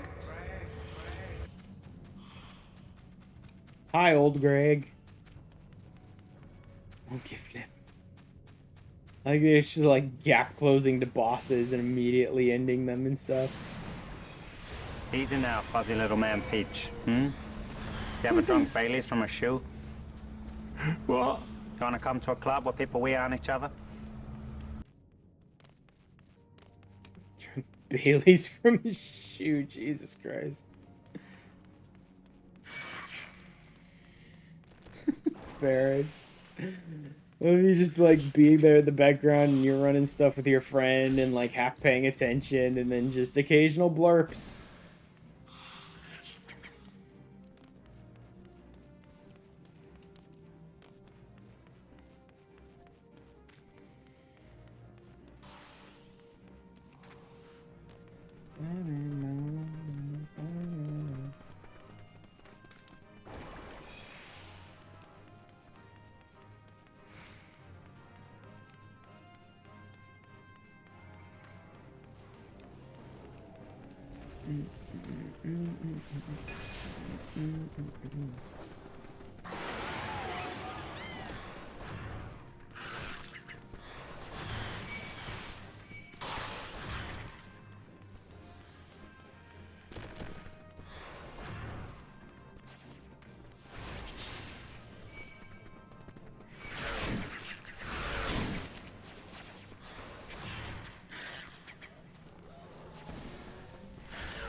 I want to talk about consistent.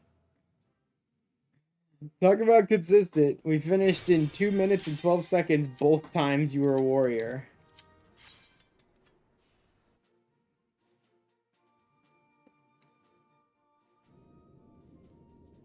Monkey.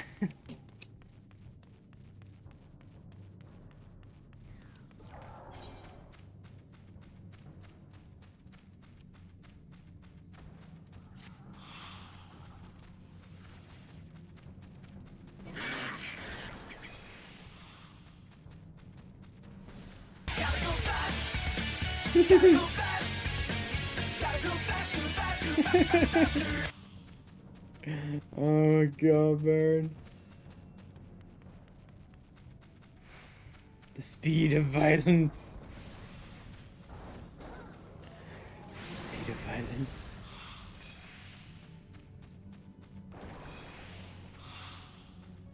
You bought 1,500 bits. Oh god, Baron.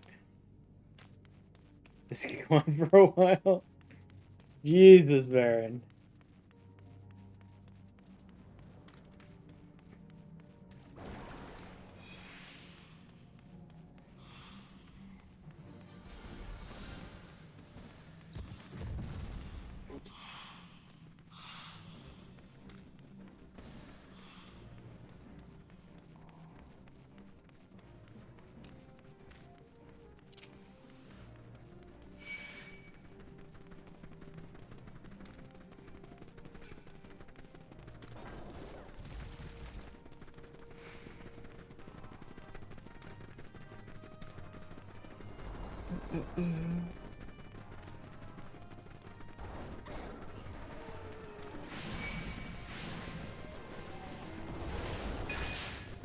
Oh yeah, I keep going the wrong way there.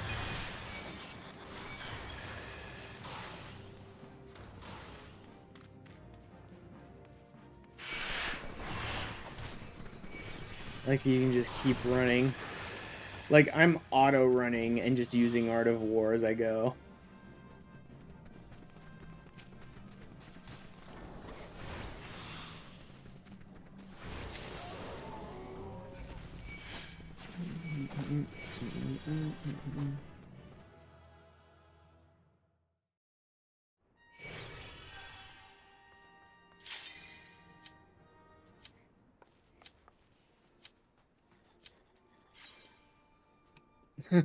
Closer.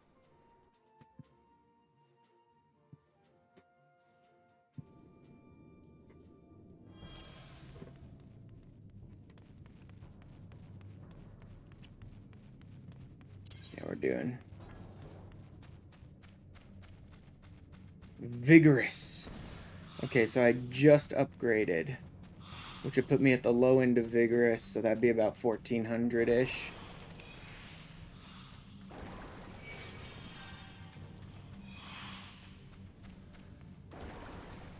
And this is like the fastest I think I've ever made progress on this relic.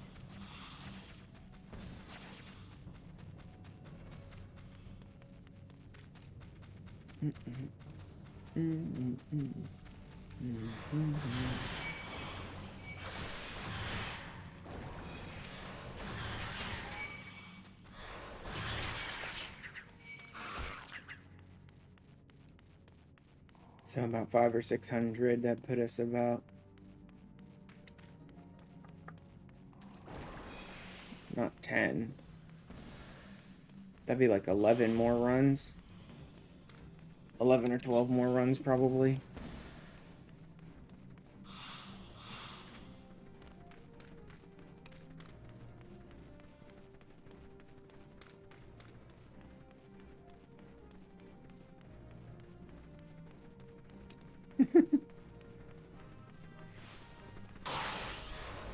That is crazy, the like kinds of cool people that I have in game.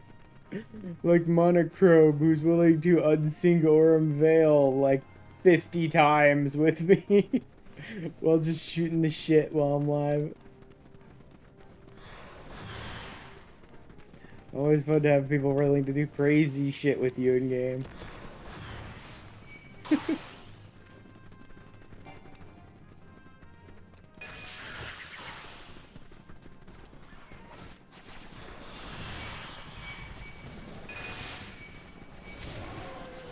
Boom.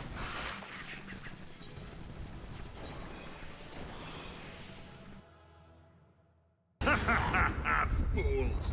Hi, Lycos. Hi, Raiders. Welcome in. Spoiler? It's you, baby. Hello, Raiders. Hello, Lycos. Let's see what are you playing? The Surge. Huh. What are you up to today? Fast. Gotta go fast.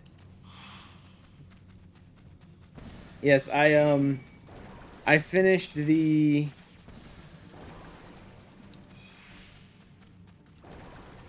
I have finished the just some good old Techno Souls. Yeah.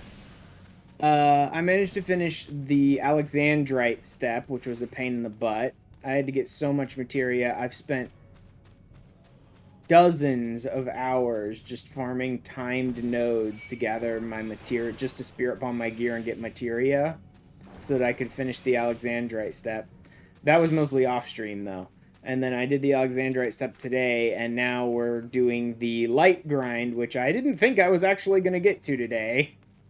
I didn't actually think I'd get to the light grind today, but luckily I had a friend in-game who was willing to unsync run Aurum Veil and just blow through it like 50 times with me today, because that's basically what the light grind is. Go run Aurum Veil like 50 or 60 times. And so they're doing all the work basically, and I'm just sort of tagging along for the ride. But we're getting there. We only need maybe another 10 runs of Aurum Veil, and I'll finish this this stage of the relic.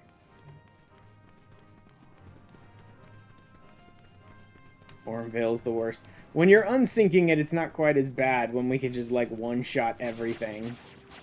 and it basically can't do damage to us. But yes, it is the worst. Although I love how much some people hate Orm Vale, because I'm actually pretty okay with... I've healed Orm Vale enough that I can sort of drag a group through as the healer and not have to worry about it too bad. But it's always fun to watch people, like, freaking out when we get Orm Vale and things. Like, roulettes, or when I'm just queuing into Orm Vale and then people pop in and they're like, oh god, no.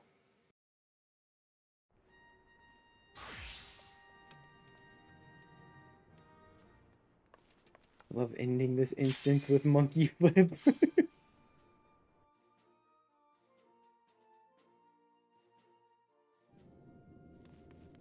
Yes, but welcome in, everybody. I am Ash. I'm your local idiot. And at the moment, I am playing my tiny, tiny little Lala potato on the free trial. Working on the relic grind to level my book up. I have the Novus now, and I'm getting the Nexus, I think is the next stage. Should probably repair some of this stuff. It's not like I need to keep up with Monochrome. Monochrome's fine to handle this dungeon without me. And I'm a Moogle, Kupo. Oh, yeah. Tiny Lala with the hilarious little, like, whiskers and the palm and everything. I'm a Moogle!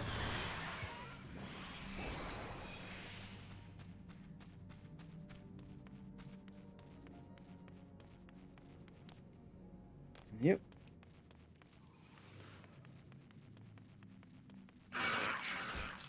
Yes, my tiny crazy Moogle warrior destroying the entire dungeon for me. Potato supremacy. Lala bus race, yep. Oh my god, man. It's funny watching, like, the mentality in the community around Lala players as someone who doesn't normally play one. Since I made one for my free trial, but my main is definitely not a Lala. But then, there was only one name that was ever going to fit the free trial playthrough. And that's No Money, Mo Money.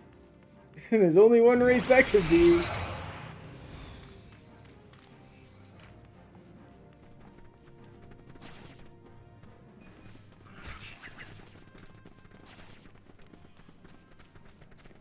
I need to go back and check out my VOD once I finish for today.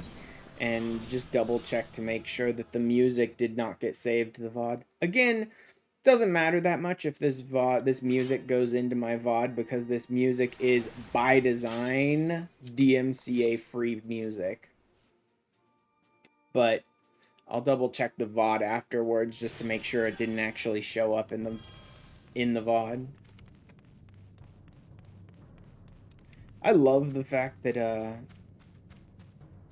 you never know with Sony.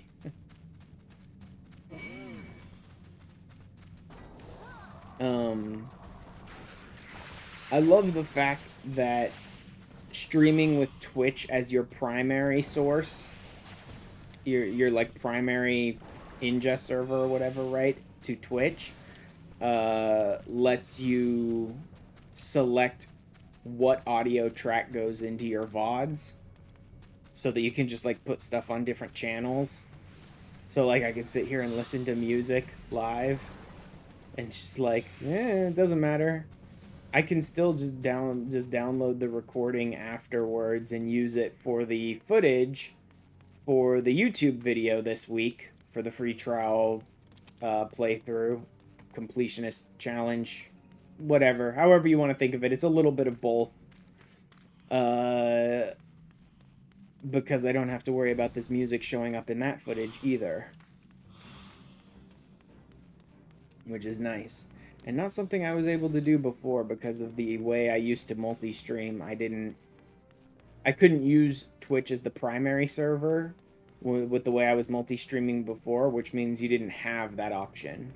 Now that I'm able to use Twitch as my primary server and sort of duplicate that, basically, local side kind of duplicate that and send it to a second server, like output to like send it to YouTube as well, I can actually mess around with the behind the scenes OBS settings for Twitch, which lets me change the VOD track.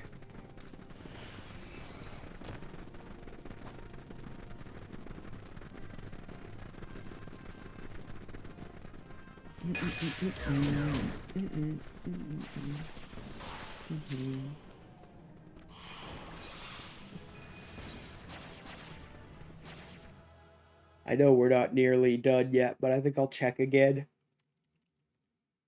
Most vigorous, intense, extreme, and then bursting.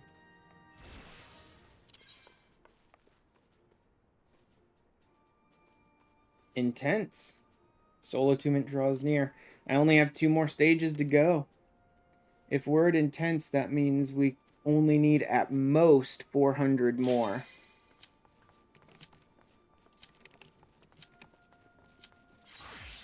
Yay! They're just like running circles around me.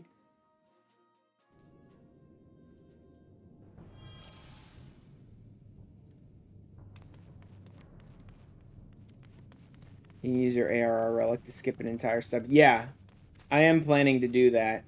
Skipping the, basically the Atma step of the Heavensward relic and just bypassing the whole first stage by just turning in your finished ARR relic instead of the crystals.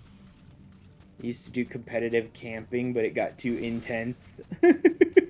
Like us. Oh my god. Terrible, terrible dad jokes. Love them. Keep them coming.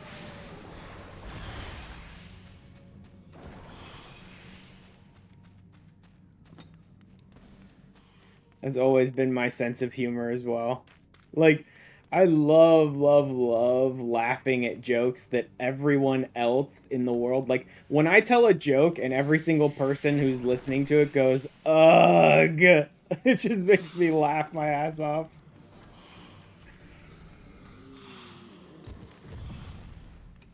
Don't you groan at me, it just makes my joke stronger.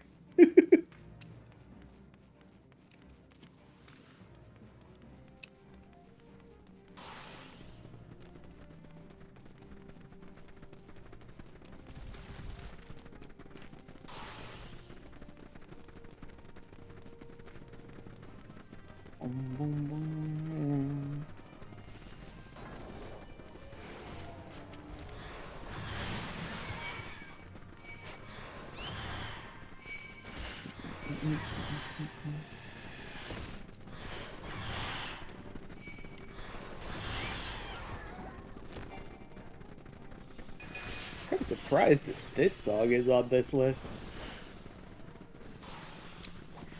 Not that it's bad or anything, it's just surprising. This isn't like video game music, but it's generally more like video game-y music, so it tends to mostly be electric and techno and stuff like that.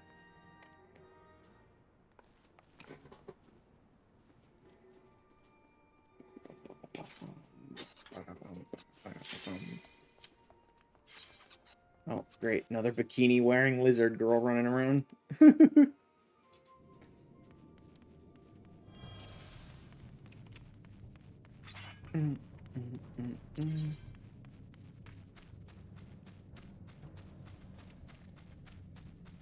Intense etheric activity.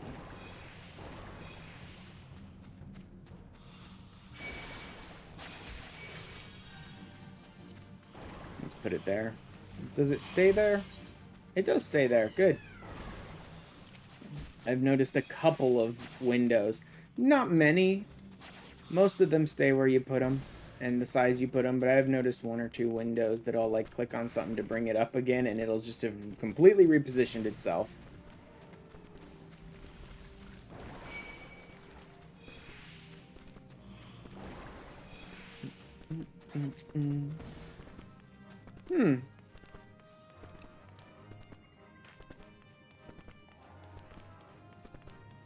Maybe this weird, almost synthetic, somewhat kind of 8-bit chiptune-y, but not exactly bit, is why this song is on this list. Huh.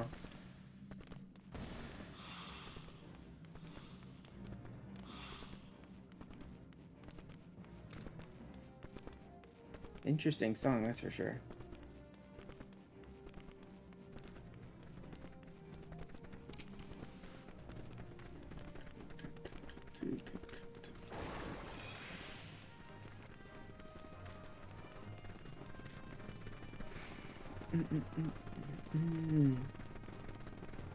Oh.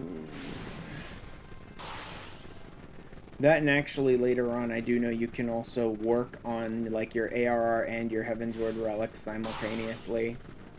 During steps 4 and 7, I believe, on your ARR relic, you can make progress on your Heavensward relic at the same time. So, like, during the books and during this next stage, which is, like, the poetics, like, buying stuff or whatever stage, you can kind of make progress on your Heavensward ones at the same time. So I can kind of double up that way.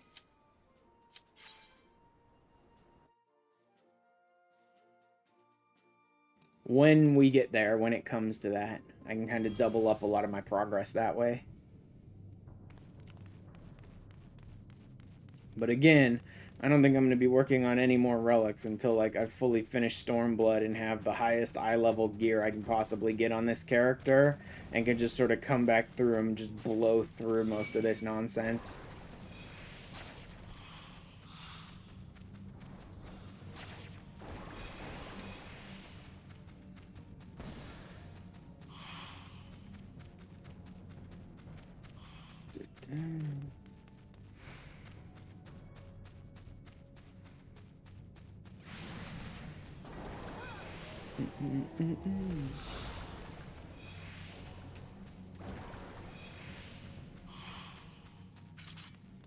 Bum.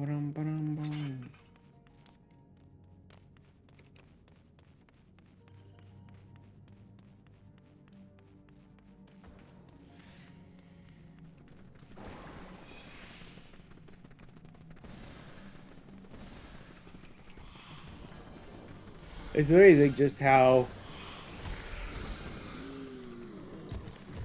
like consistently repetitive you could become when you're just running the same dungeon over and over and over again. Like, I could probably close my eyes and get all the way to the end of Ormvale at this point.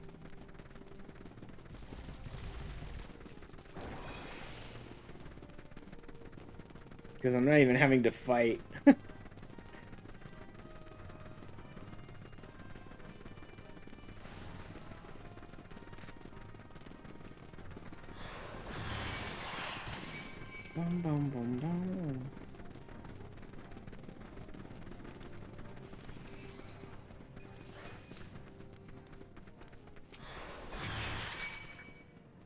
German boy, don't join the Black Templars! Oh mein Gott! Der Codex Astartes ist Ein Bunch of bullshit. No, the German boy, don't join the Black Templars. Oh my god, Baron. Just little German boy nonsense over and over.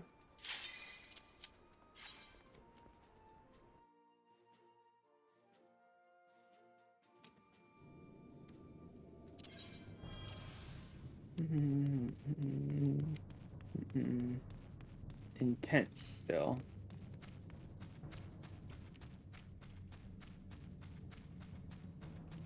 Yeah, I'm not quite too extreme yet. Still at intense. We're getting that completion time down though, that's for sure. Your warriors got us down to almost 2 minutes flat completion time.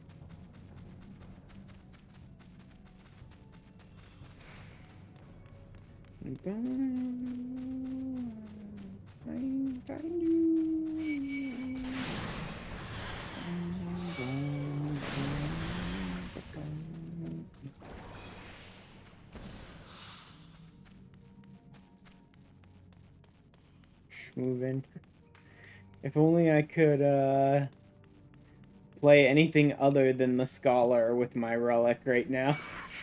Go do like a Fizz ranged and Peloton between encounters or something. That wouldn't work too much because we're constantly being chased by half the dungeon anyway. Or like, if I could level my Scholar up beyond 70, that'd be great because I could just level it all the way up to get XCOG and then just sprint us that way. Just get us moving faster. Even faster. We'll go even further beyond.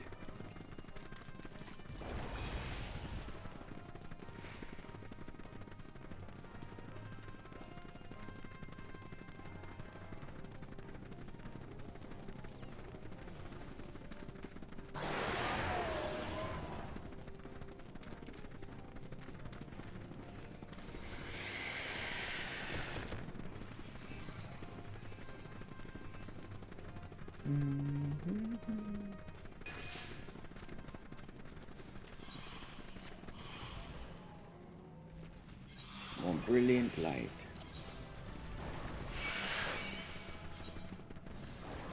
Extreme. We're up to extreme now. Which means we just bypassed 1800. Yep, 200 more.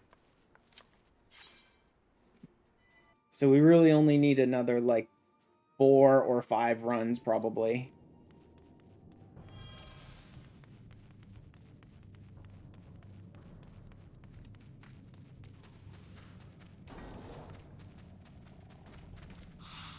It's so funny just blasting through Ormvale this much.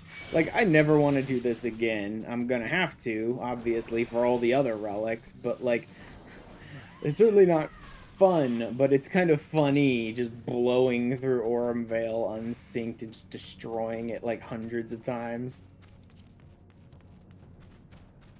I've gotten anything interesting out of here. I've got some short shorts, some little booty shorts.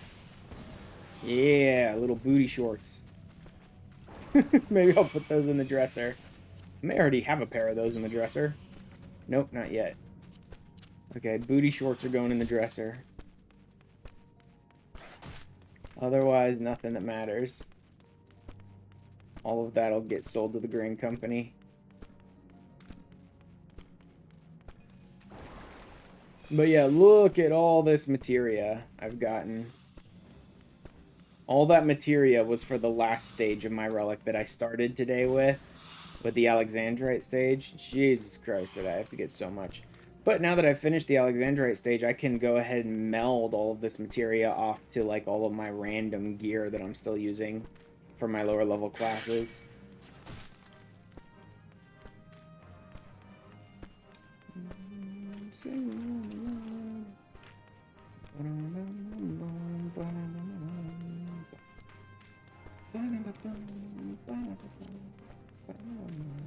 And then this stuff I'll need to meld to something else. But look at all these friggin' time node materials. That's how I got the materia, by the way. For anyone who did not already know that, or anyone who's interested, that's how you get a bunch of low-level materia. Like 1s and 2s and stuff that you can't just buy anywhere in game. Normally you just get that stuff off the market, because why would you ever bother not just getting it off the market? But I'm on free trial and I'm trying to get stuff myself, and that's how you do it. You also sells for a lot on market board because of the relics. Yes, I could make quite a freaking profit on the market if I could use the market board with what I've got here. But that's how you do it if you're at all interested. Is no,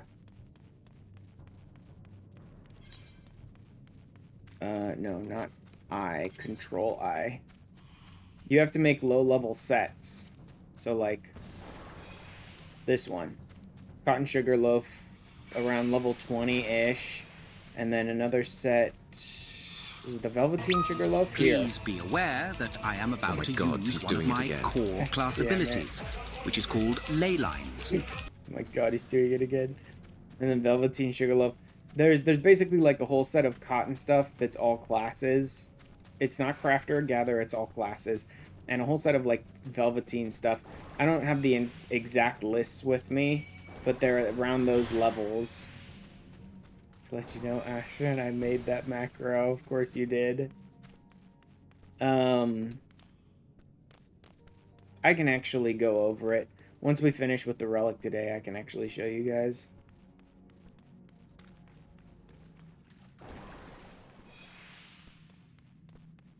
But yeah, you basically make 2 sets of low-level all classes gear, and then you don't use them on combat classes. You use them on your like botanist and your miner, and then you just run around with your tools doing the heavy lifting, like the strongest primary and secondary tools you can get your hands on, and then this full set of accessories and clothes that's all like this low-level gear, all classes, fully pentamelded with whatever the hell random garbage materia you had on hand. Anything. Because pentamelding it is what's important, not pentamelding it with specific stats. And, high quality, fully pentamelded, low level all classes gear, and then you run around and you just farm time nodes and you get, like, massive quantities of spirit bond. Like every single time node that you hit, you're probably going to spirit bond, fully spirit bond like 1 piece or more.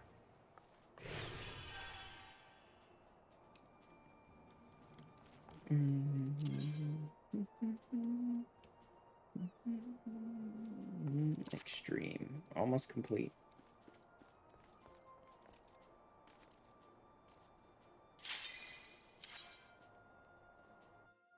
I don't really need to be checking this as often as I am. That was only like 2 dungeon runs before I checked again. I know for a fact we're going to need at least like 4 or 5 before it's up there.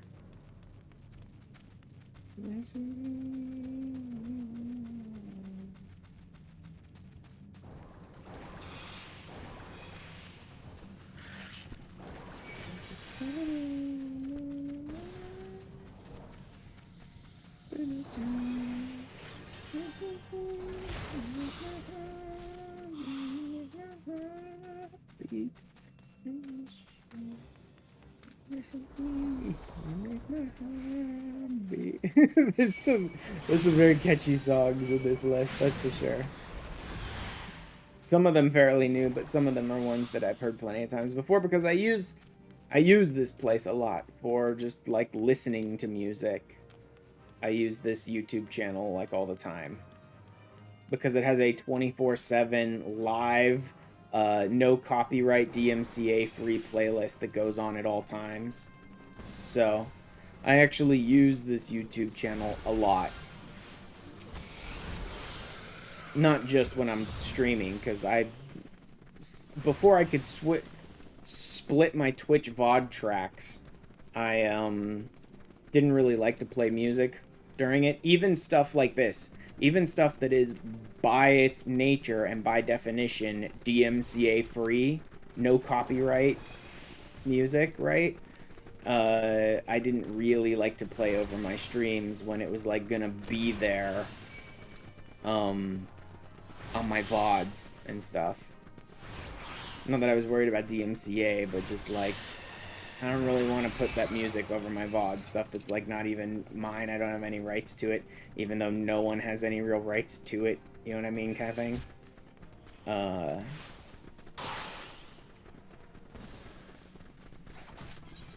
But now that I can split the VOD track, which for anyone who bothers to go back and rewatch this video as a VOD might be like, what the hell is he talking about? Because there is no music the whole time, but you know.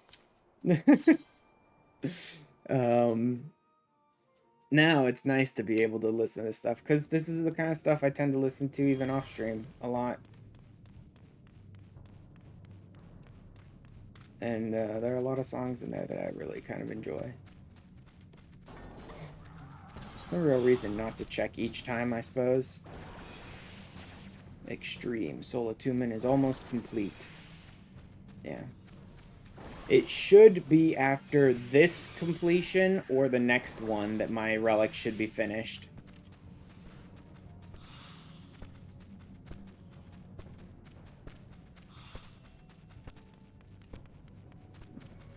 I feel like PB 159. Yeah, 159 is our PB so far.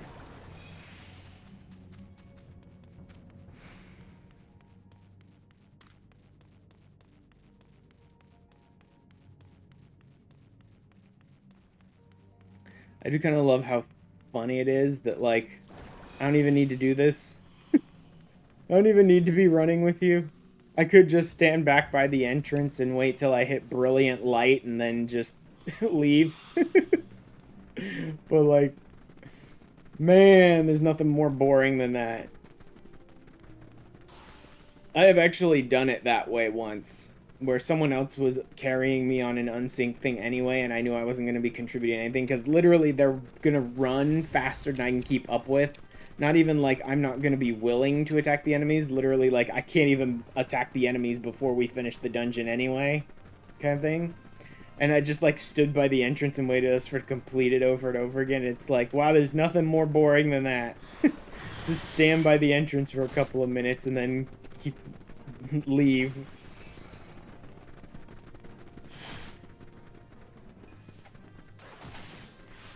At least this is kind of funny. Trailing along with you. Soul attunement complete! Soul attunement complete! I do like that the game aggressively slammed you in the face with a giant Soul attunement complete logo. I didn't know it was actually going to do that.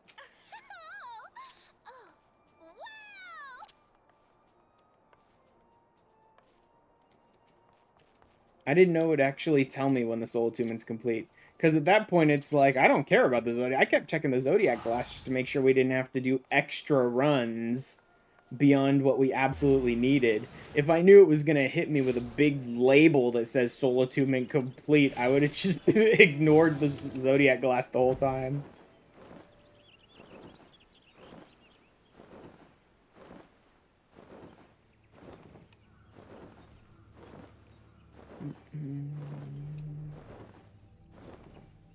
Promoted me to party leader. I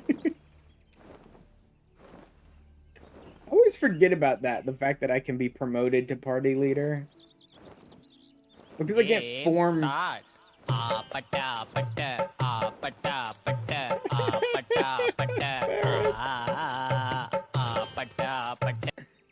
Jesus, Baron. Because the fact that I can't, like, form parties or party finder or any of that stuff, I always forget that I can even be party leader.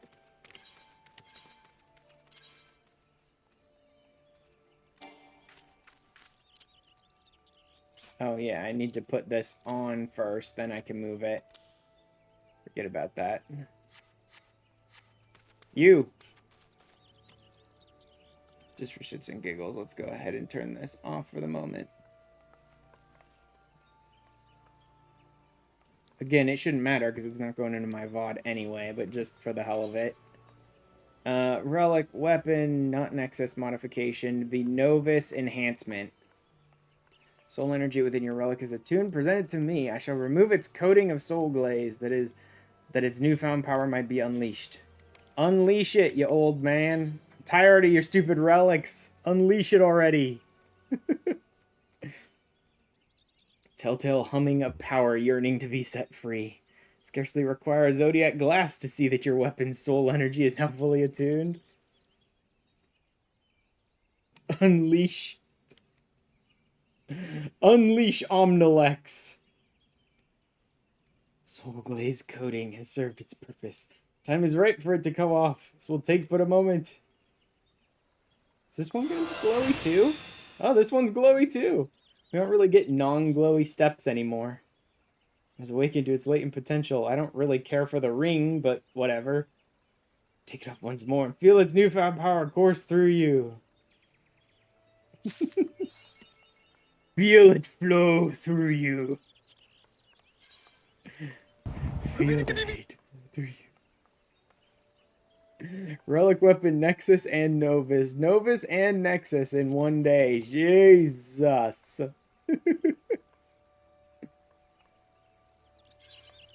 Alright. I level 115 now.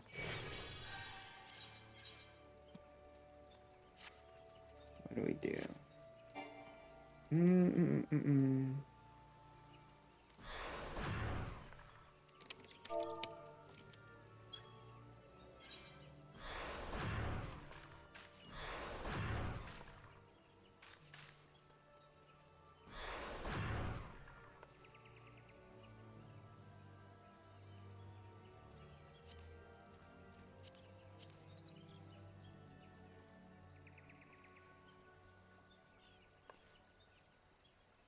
Nah, this doesn't really work that well for it.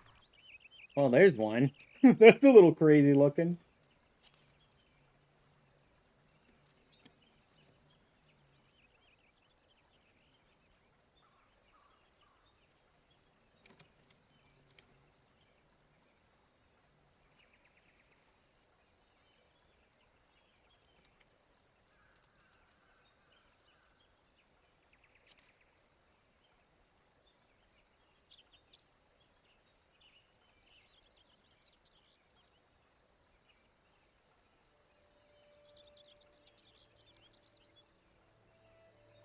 A damn boot.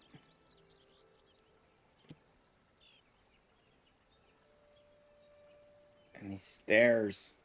Can't really get a good angle on him. Ah, too much light. Way too much light. How if we turn the bright down? That actually helps a little.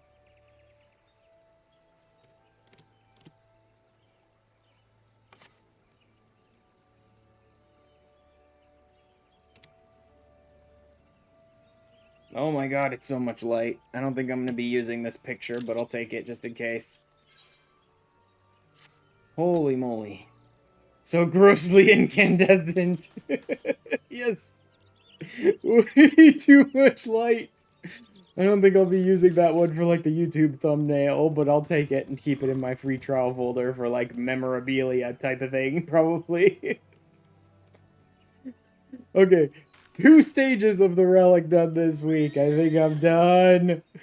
I think I'm done. Oh my god. I believe I am going to be calling it there as you trample me to death with your freaking horse. Oh man.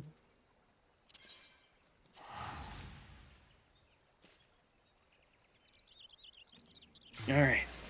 Let me pop back home and go to sleep.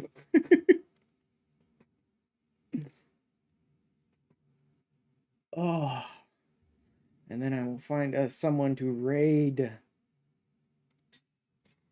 Ever need a tank for the EXs or coils? Give me a ping on Discord. Well, much like the coils, I think I'm going to try and run each of the EXs synced at some point. I don't know when, because I really feel like I should get back to the MSQ pretty soon. So I think as soon as I finish up the coils, I'm going to go back to the MSQ and do that all the way through to 2.5. So I can kind of like finish this chapter on this character in a way. And then I'll figure out what I want to do next. If I want to go straight into Heaven's Word, or do I want to do some side stuff first, or whatever. We'll see. Wait, wrong direction. And then I'll leave the party here, so...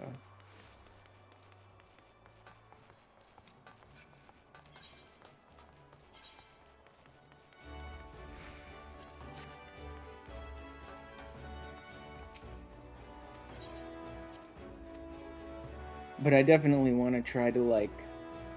I want to try to, like, run all the content synced at first before I just start blowing through stuff unsynced. Which is something I kind of wanted to do on my main as well, but I didn't really have, like, a group of people to play with back then, so I didn't really end up doing everything synced first.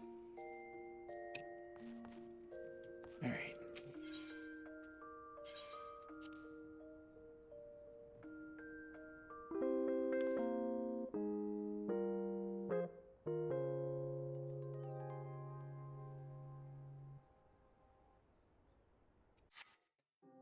Okay.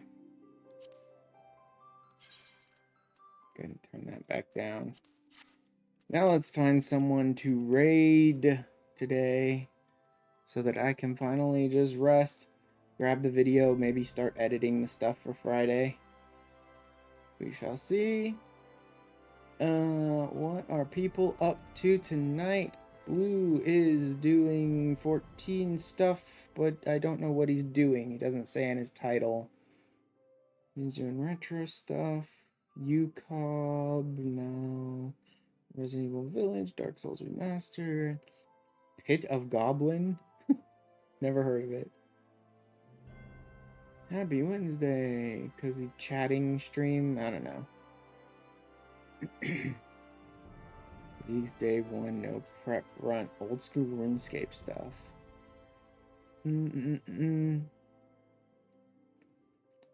FRU, nope. Nope. Nope. Yeah, it's just a bunch of people running through.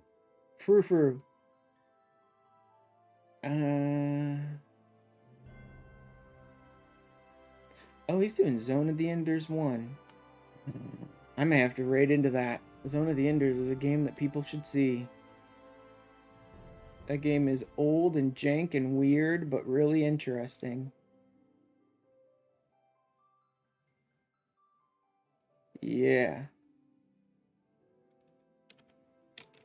Everyone is tired there? Uh-huh. Let's go say hi to Chin today.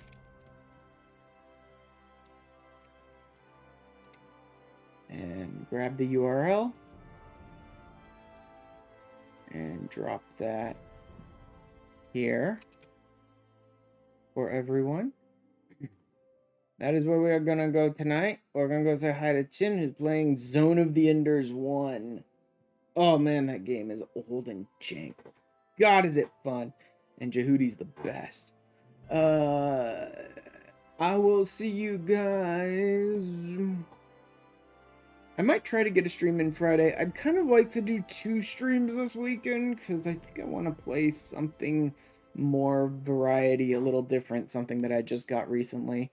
So I might try to do 2 streams this weekend. We'll see.